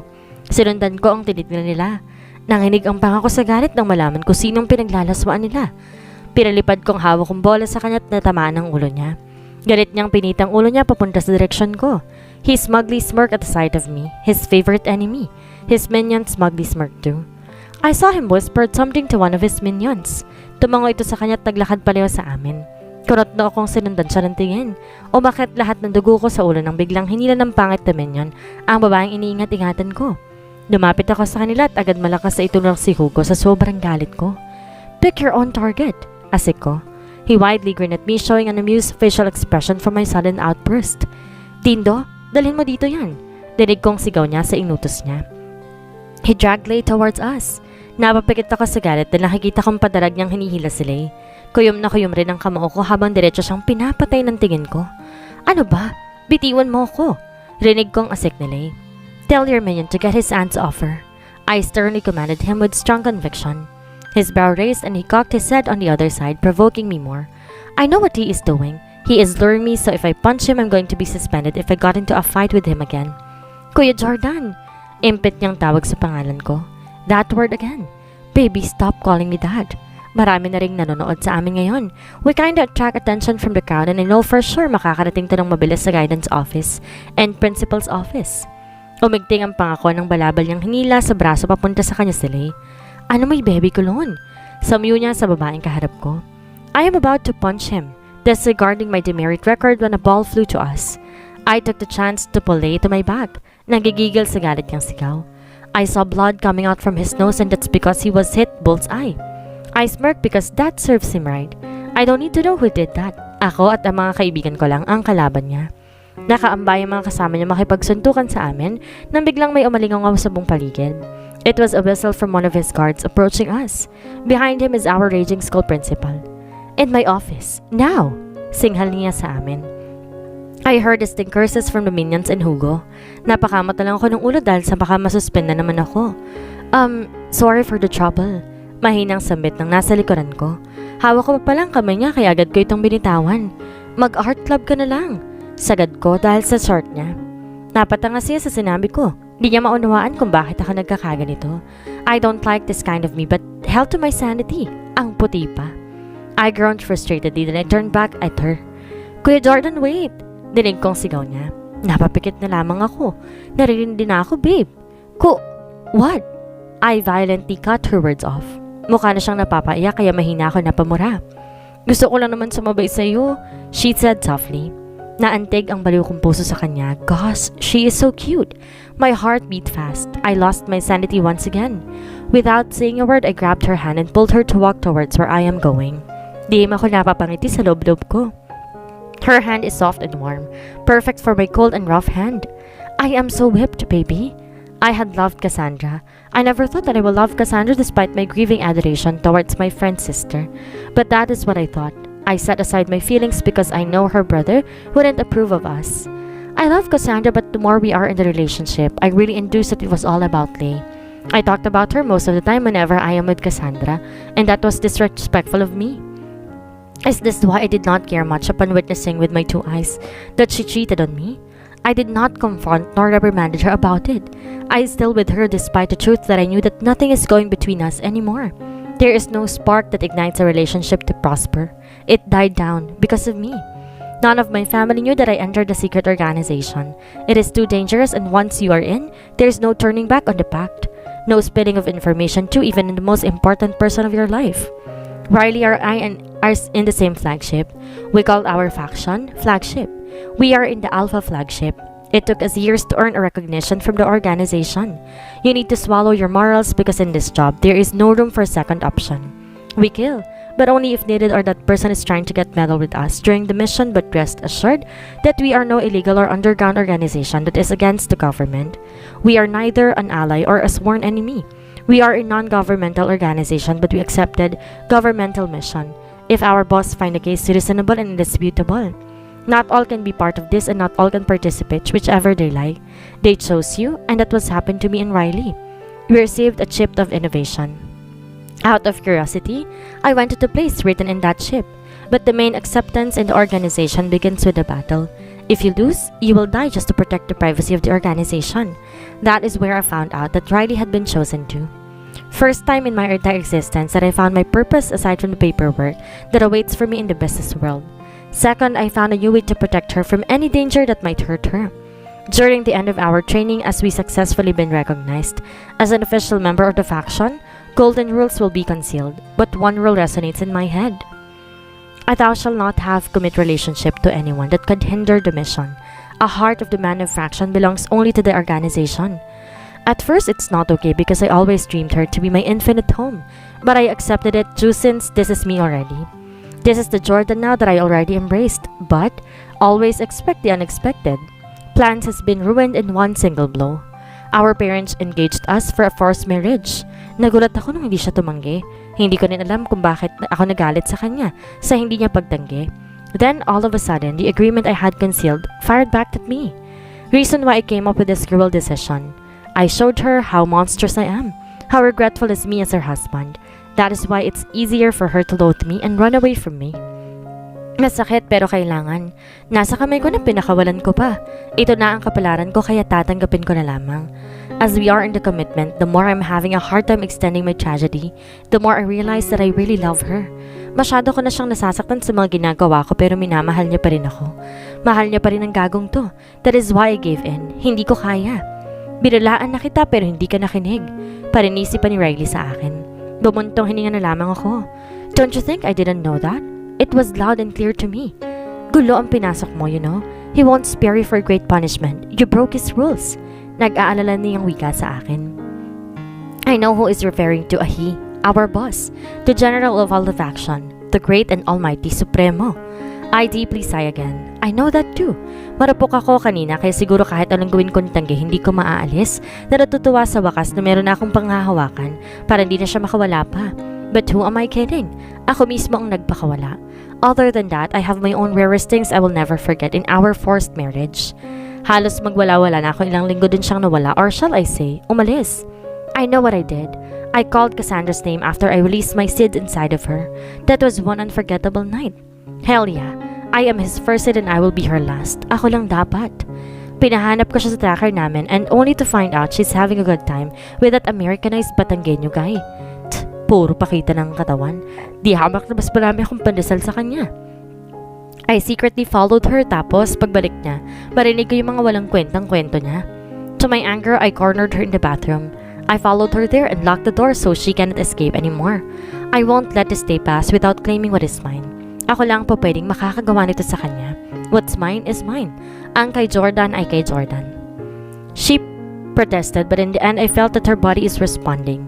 Nanggigigil akong parasahan siya dahil binaliw niya ako sa selos. She always makes me go nuts and forgets to be sane. Her lips are the softest and sweetest lips I tasted. More tasteful than when Cassandra. Mas nakakabaliw once natikman mo at mas masarap balik-balikan. I called my bot who owns a manpower agency. I asked his help to give me someone I can trust with Lay. I am determined now to make things right. Uumpisan ko sa pag-aalaga sa kanya. Agad naman na may ipinadala siya. I always loved her voice over the line.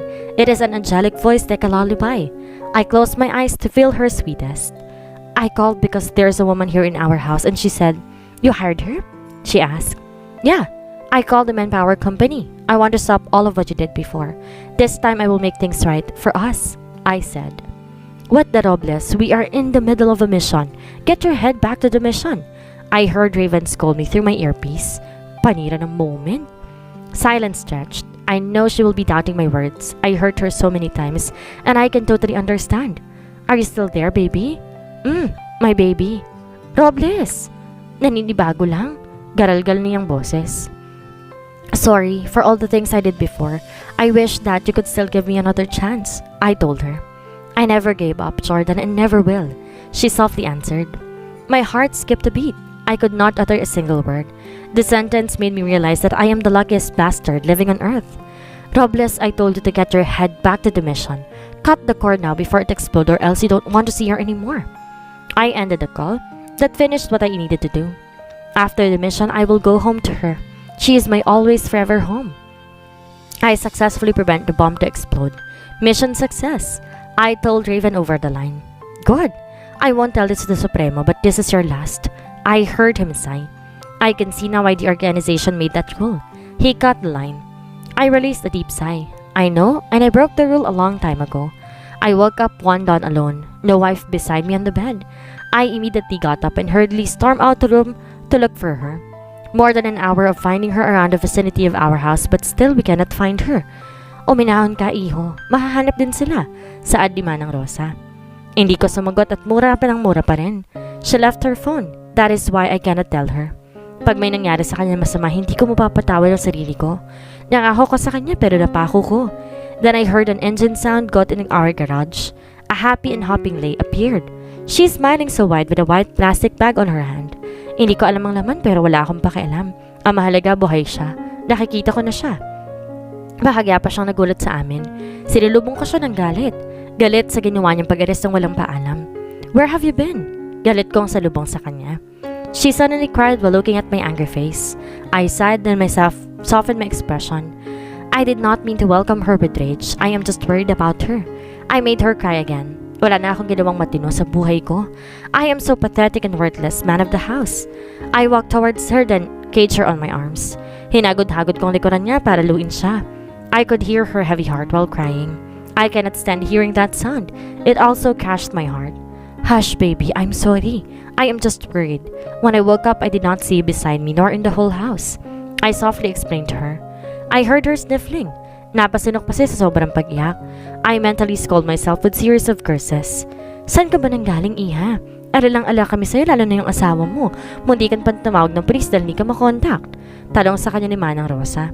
Inirap ko siya sa akin habang marang iniipit ang malit niyang mukha sa manarapad kong palad sabay puna sa mga luha niya. I'm sorry, I forgot my phone. Malamyos niyang sagot. I heaved a sigh again. Ilang beses na ako nagbubuntong hininga ngayong umaga na ito. Where did you go, huh? It is 4 a.m. for Pete's sake. Nagbaba siya ng tingin gaya ng isang batang nahiya dahil nagagaglitan. Bumaba naman ang tingin ko sa hawak-hawak niya. Tinaas ko yun at gano'n na lang ang pagkunot ng noo ko sa laman noon. Nagutom kasi ako. Nung binaksan ko naman yung ref, walang gustong kainin. Tapos ang baho pa ng kanin sa freezer when I'm looking for an ice cream. Tapos gusto ko ng balot, bibingka at sunog na isaw. Pero balot lang nakita ko kaya pumunta lang ako sa ice cream parlor at kumain dun. Ito nga nagdala ako ng pasulubong. Baka gusto niya rin ng balot. I licked my lip to suppress my about to explode heart because of her cuteness. I am so whipped of my wife. Going back from my reverie, ano daw sabi niya? Ano daw ginawa niya? Bibingka? Balot? Sunog na isaw? Why did she crave that for? What a weird appetite. Why didn't you wake me up? Nag-alala ko sa iyo gusto and why are you craving for something unusual this season?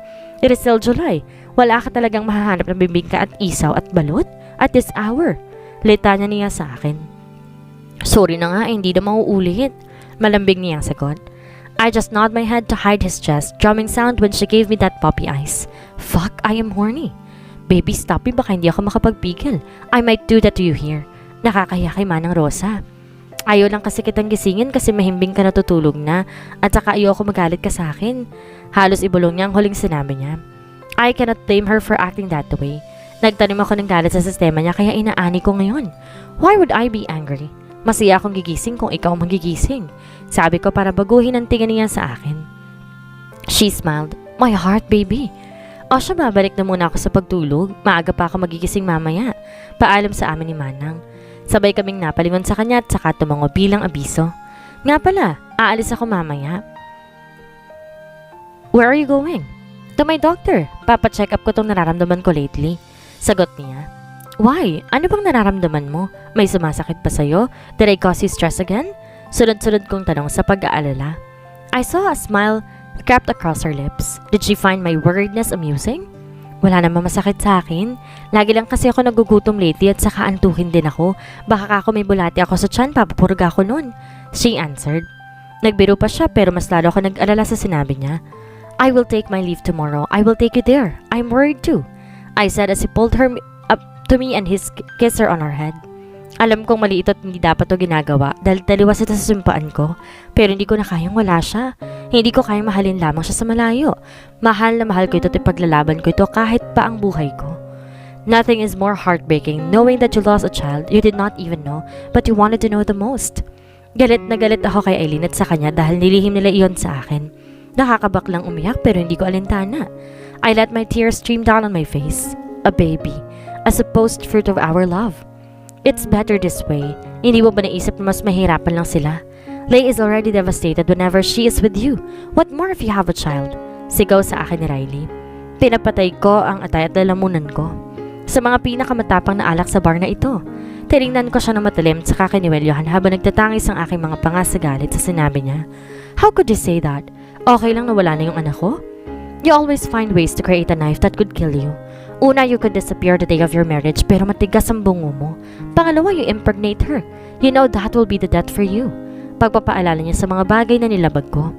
I heard him release a hopeless sigh. Hindi porket nananahimik siya, wala siyang gagawin. We know him more than anyone else in the faction. Iba siya magalit kaya hanggat maaari umiwas tayo.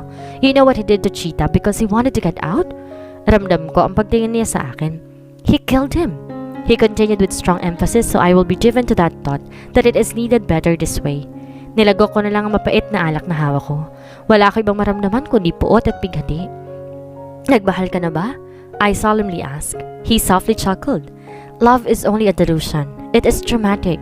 Once you involve, he totally becomes a different person. I heard him say. He dodged my question. But to answer your question, yes, I did. I even let her marry another man despite the fact that I could have her because she always wanted me to be. The more I think about the chance to be with her, I can't. Not because of the consequences of the punishment, but because I cannot give the love she deserves. Makaalis man ako ng buhay pero hindi na ako buo. Kulang pa rin ako. Mahinahon niyang pagbibigay paliwanag sa akin. Love is not for us, Jordan. Believe me or not, but I also wanted a life with someone else, like you are crazily dreaming for right now. But I think I am better off this way. This is my fate and I accepted it because this is me now. This is us now," he said, and he walked away from me. Love is the easiest word to know, but at the same time the most difficult word to explain.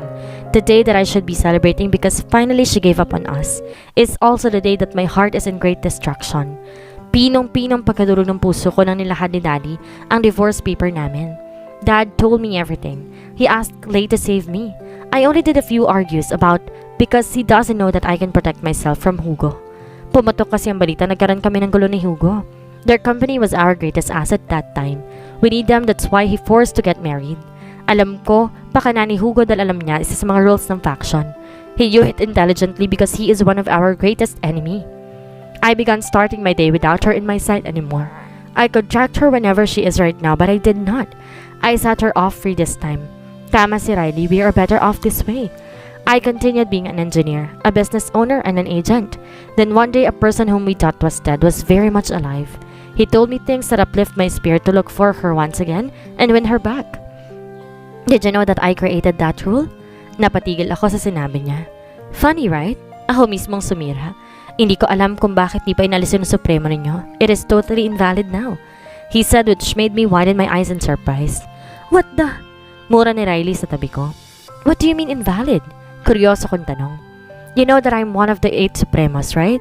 And each of us created a rule that we have been sealed with our blood to make it more consolable. He started. Once a Supremo breaks his own rule, it makes it more invalid so that a new Supremo can include his own golden rule to be followed. He continued. Isa-isa kong siniksik ang mga impormasyong isiniwalat niya sa amin.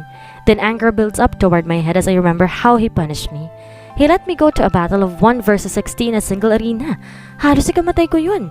Kiniyom kong palad ko at rinig kong pigil na tawa ng katabi ko, kaya agad ko siyang siningkitan ng mata. It was tricked with that man. I think he tricked you, huh? He's always been like that. Travis, or with an old name, Cheetah said. We thought you're dead. How come you're very much alive?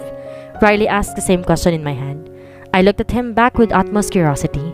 Death is the only way to escape from the organization. Even in the 8 Supremos are not accepted for that rule. So how come he's still alive? He stifled a smile. Someone bartered his own life for me. I owe my life today to him. If you see him, hug him for me because if it weren't for him, I would not enjoy my life with my family. Marahang wika sa amin. Dama namin na matinding pasasalamat niya sa taong yun. Who is that person? I asked. The wind blows on us. Tumalikod siya sa amin, sabay tumingala sa langit habang pinagsaklop ang mga kamay niya sa likuran niya. Even he is facing his back on us, I can still smell his manly figure from her. Lumipas ang panahon, pero hindi pa rin nagbabago ang tindig niya at dating niya. His stance still screams superiority. The same stance I saw and felt during our recognition day. You're Supremo, sabi niya. Sabay kami nagtinginan ni Riley. Hindi kami makapaniwalang ginawa niya yon. But I'm very much happy that we met him. Binigyan niya ako ulit ng bagong pag-asa makasama ulit siya. Now that we know that it is invalid, are you still not going to pursue her? Or better say, makikabit ka sa kanya?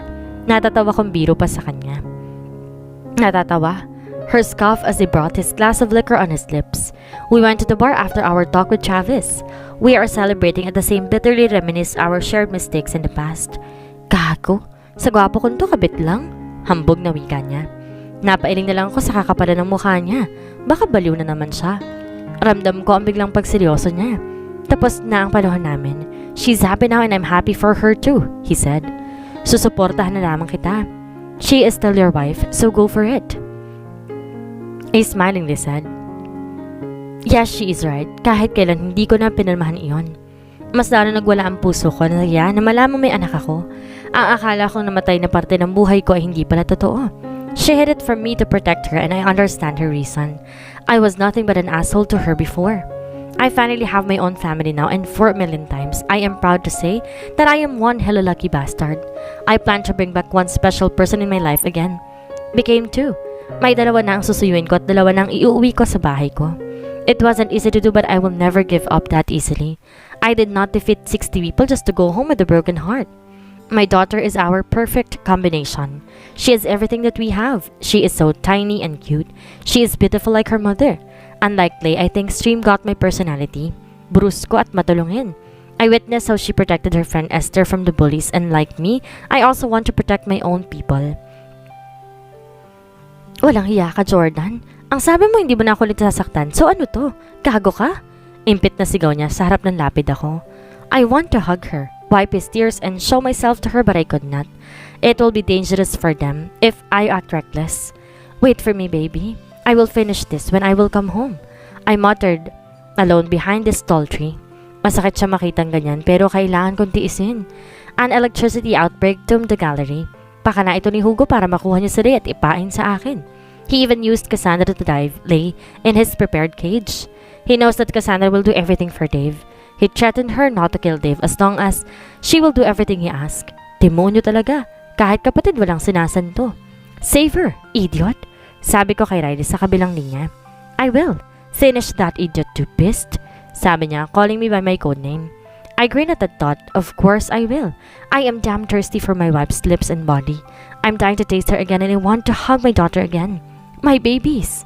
Gago ka, Robles. Kahit ganyan, panira ka ng plano. Gimbal ni Hugo sa akin. Nagkatutukan kami ng armas sa isa't isa. His grim line smile is very visible from my position. Halang ang bituka niya kahit noon pa man. Hindi ko kasalanan ng bobo ka. I fired back ng kinakunot niya. Ang bobong to ang papatay sa'yo. Sigaw niya sa siya nagpaputok. Hindi yun tumama sa akin dahil mabilis ako napaiwas. Parehas na kami ngayon nagtatago sa likod ng makapal na simentong pader. Where is she now, sniper? Pakikipagbalita ko kay Riley. I am her with her now. Go finish that. Sigaw niya kaya napangiti ako. Nakampante din ako sa sinabi niya. I will. Don't you take advantage of her, you stupid. Huwag mong pugnanansaan ng asawa ko or else I will cut your goddamn hands. Pagbabanta ko sa kanya. I am possessive and I can stand any man holding my property, but I have no choice. He is the one that I can trust, so he better not break it. I won't, idiot. Babalik ko siya ng buong buo. Jeez, so possessive kaya ayaw ko ng asawa eh. Didig kong sagot niya. Good now, I am going to finish this. I said and ended the call to resume and finish this battle. After moments of firing bullets to each other, I caught him behind. Tinulak ko yung armas sa bungo niya. Nanlaban siya after niyang bitawan ng armas niya pero natalo ko pa rin siya. Tsaka naman dumating ang iba kong kasama. Hindi pa tayo tapos, Robles? Pahabol niya bago pa siya ng reinforcement team. No, you are wrong. We are done now. I uttered before turning my back at him. I am going to see my baby now. I miss her. Where are you? I called Riley. Tumango ako nang makuha ko nasaan sila. I did not wait any more time. I ran as much as I can to them. Here I come, baby. Beautiful things happen if you least expected it. Mula noon hanggang ngayon, mahal ko siya. Nagmahal ka hindi dahil may nakita ka maganda sa kanya. Hindi laging basihan ng physical na kaanyuan para masabi mong gwapo o magandang isang tao. Hindi rin basihan ng kalooban para masabi mong mabuti ang isang tao. Endless reason. Find a reason to stay. Find a reason to love despite the good and bad character he or she has. Find a reason to forgive despite all the heartaches you received from that person. And lastly, find reason to be courageous to start a new life together. Mahirap pero it is worth the fight. Masakit pero it is worth the pain. Mabaku-baku man ang daan pero it is worth the destination. Until this moment, I still cannot believe that we are here, right in front of many people, exchanging sweetest smiles at each other. Before, it is only our parents, best friends, and the priest who witnessed the sanctity of the holy matrimony. But right now, I am very much happy that these people will hear me as I vow my words of promise and fidelity to the man who owns my heart even before, more than today and forever my future. I tearfully glanced at the crowd who were wiping their eyes with cloth and bare hands while watching us. Binalik ko ang tingin ko sa lalaking kaharap ko na hawak-hawak ang aking kamay kanina pa at matamis nang umingiti sa akin. Damn! That smile made my heart beats erratically. The smile that comforts me after I was bullied. Actually, hindi pa rin ako makapaniwala. All the scenes are only just in my wildest imaginations. I am speechless and at the same time thankful to be here with you today. I cried as I started my line. Hinawakan niya magkabilang pisngi ko at inangat ito. He smiled at me again so I swallowed hard again to continue the speech. When I thought you're gone, the first thing that comes to my mind is regret. I regret for not being brave to tell you how much I love you despite our shortcomings. Paano ko sasabihin sa iyo ang lahat ng lambing, cravings at higit sa lahat? Paano ko pakakalibitin ka tuwing gabi when I'm horny, when you're no longer around anymore? My last sentence earned a laugh from the crowd, patutuloy ako'y namula sa sinabi ko. My friends are my greatest influencers when it comes to rated SPG stuff. I heard him curse too at my sentence that benefited in amusement. My friends told me that I'm a damn fool for still loving you despite you being an asshole. I told him, then he shrugged his shoulder to agree. I chuckled. But it's okay. Everyone is a fool when they fell in love. I always find reason to forgive you, to stay with you, and to love you because you have been my past, my present, and my future. I cannot see any other man that could fill in your position. You are too over the standards I set for my man of dreams, I added, sniffling. He mouths I love you to me, and my heart leapt for a second. So I, Leilanie del Rosario, once again, take this ring and put this on you as a symbol of my unending chance of forgiving, staying, and loving you forevermore. I smiled as I inserted the ring on his finger. I cleared my throat to the help of tears. If you still didn't believe all these things happened to us today, what more I am? You probably did not know about this, but I always imagined myself sitting on the beach sand with you as we both watched the sun setting, eating our breakfast, lunch, and dinner together, nurturing our kids, sleeping with you, kissing you in every corner of your body, holding your hand like this, and most importantly, dreaming our future, not only for ourselves but for our kids too. Mahabang simula niya. Matipid ako napangiti sa kanya habang nakagilid ko siyang tinitingnan. I want to say thank you for being a blessing to me. You're the biggest star I ever caught when I fell from the sky. You shine above all the stars in the sky. I could not imagine a life without you, just like the lyrics in the Vanilla Twilight. The spaces between my fingers is right where yours fit perfectly. Because no woman is perfect for me, but you. He lifted his other hand to my face. Hawak pa rin isa niyang kamay ang isa kong kamay. Kung mahal mo ako, mas mahal kita. Kaya kong itaya ang buhay ko para sa mga anak natin. My love is no boundaries, no limitations because you deserve an everlasting love. A love that never ends. I instantly cried in front of him. His words are too beautiful that it melts me right away. I'm looking forward to start my day with you and end my day to still be with you. And don't worry, meron ka ng lalambingin. Susungitan kapag buntis ka. Uutusan kapag may cravings ka just like the other day. We both laughed at what he said. Pinakamahalaga sa lahat, ako pa mismong kakalabit sa tuwing gabi because I am hornier than you. He said that made us all laugh. Oh gosh, napakabalbal ng mga words namin. Nasa harapan pa naman kami ng altar. Natawa lang kami ng tumikim ang pare sa amin. Kidding aside, I love you and our kids. You are my greatest possession. Don't think that my love for you is forced because baby I was pierced by Cupid's arrow a long time ago. My eyes widened in surprise. Talaga? You're always my most wanted woman in my entire life. If I already love you before, I am more than love you today and be eternally loved to you from tomorrow and onwards. He sweetly smiled at me again. I did too at him. I, Jordan Robles, take and put this ring on you as a symbol of fidelity and unending love to the most beautiful woman on earth, the only woman who is perfectly fit for my imperfect world. He said and slid down the ring on me. After that, he cupped my face and slowly he moved it toward him and kissed me passionately. We sealed our vows with a kiss. This is the start of something new again. Our undying love is the force to bring us back together and drew us closer to be with each other now and for the rest of our lives. See you in the next chapter of our lives.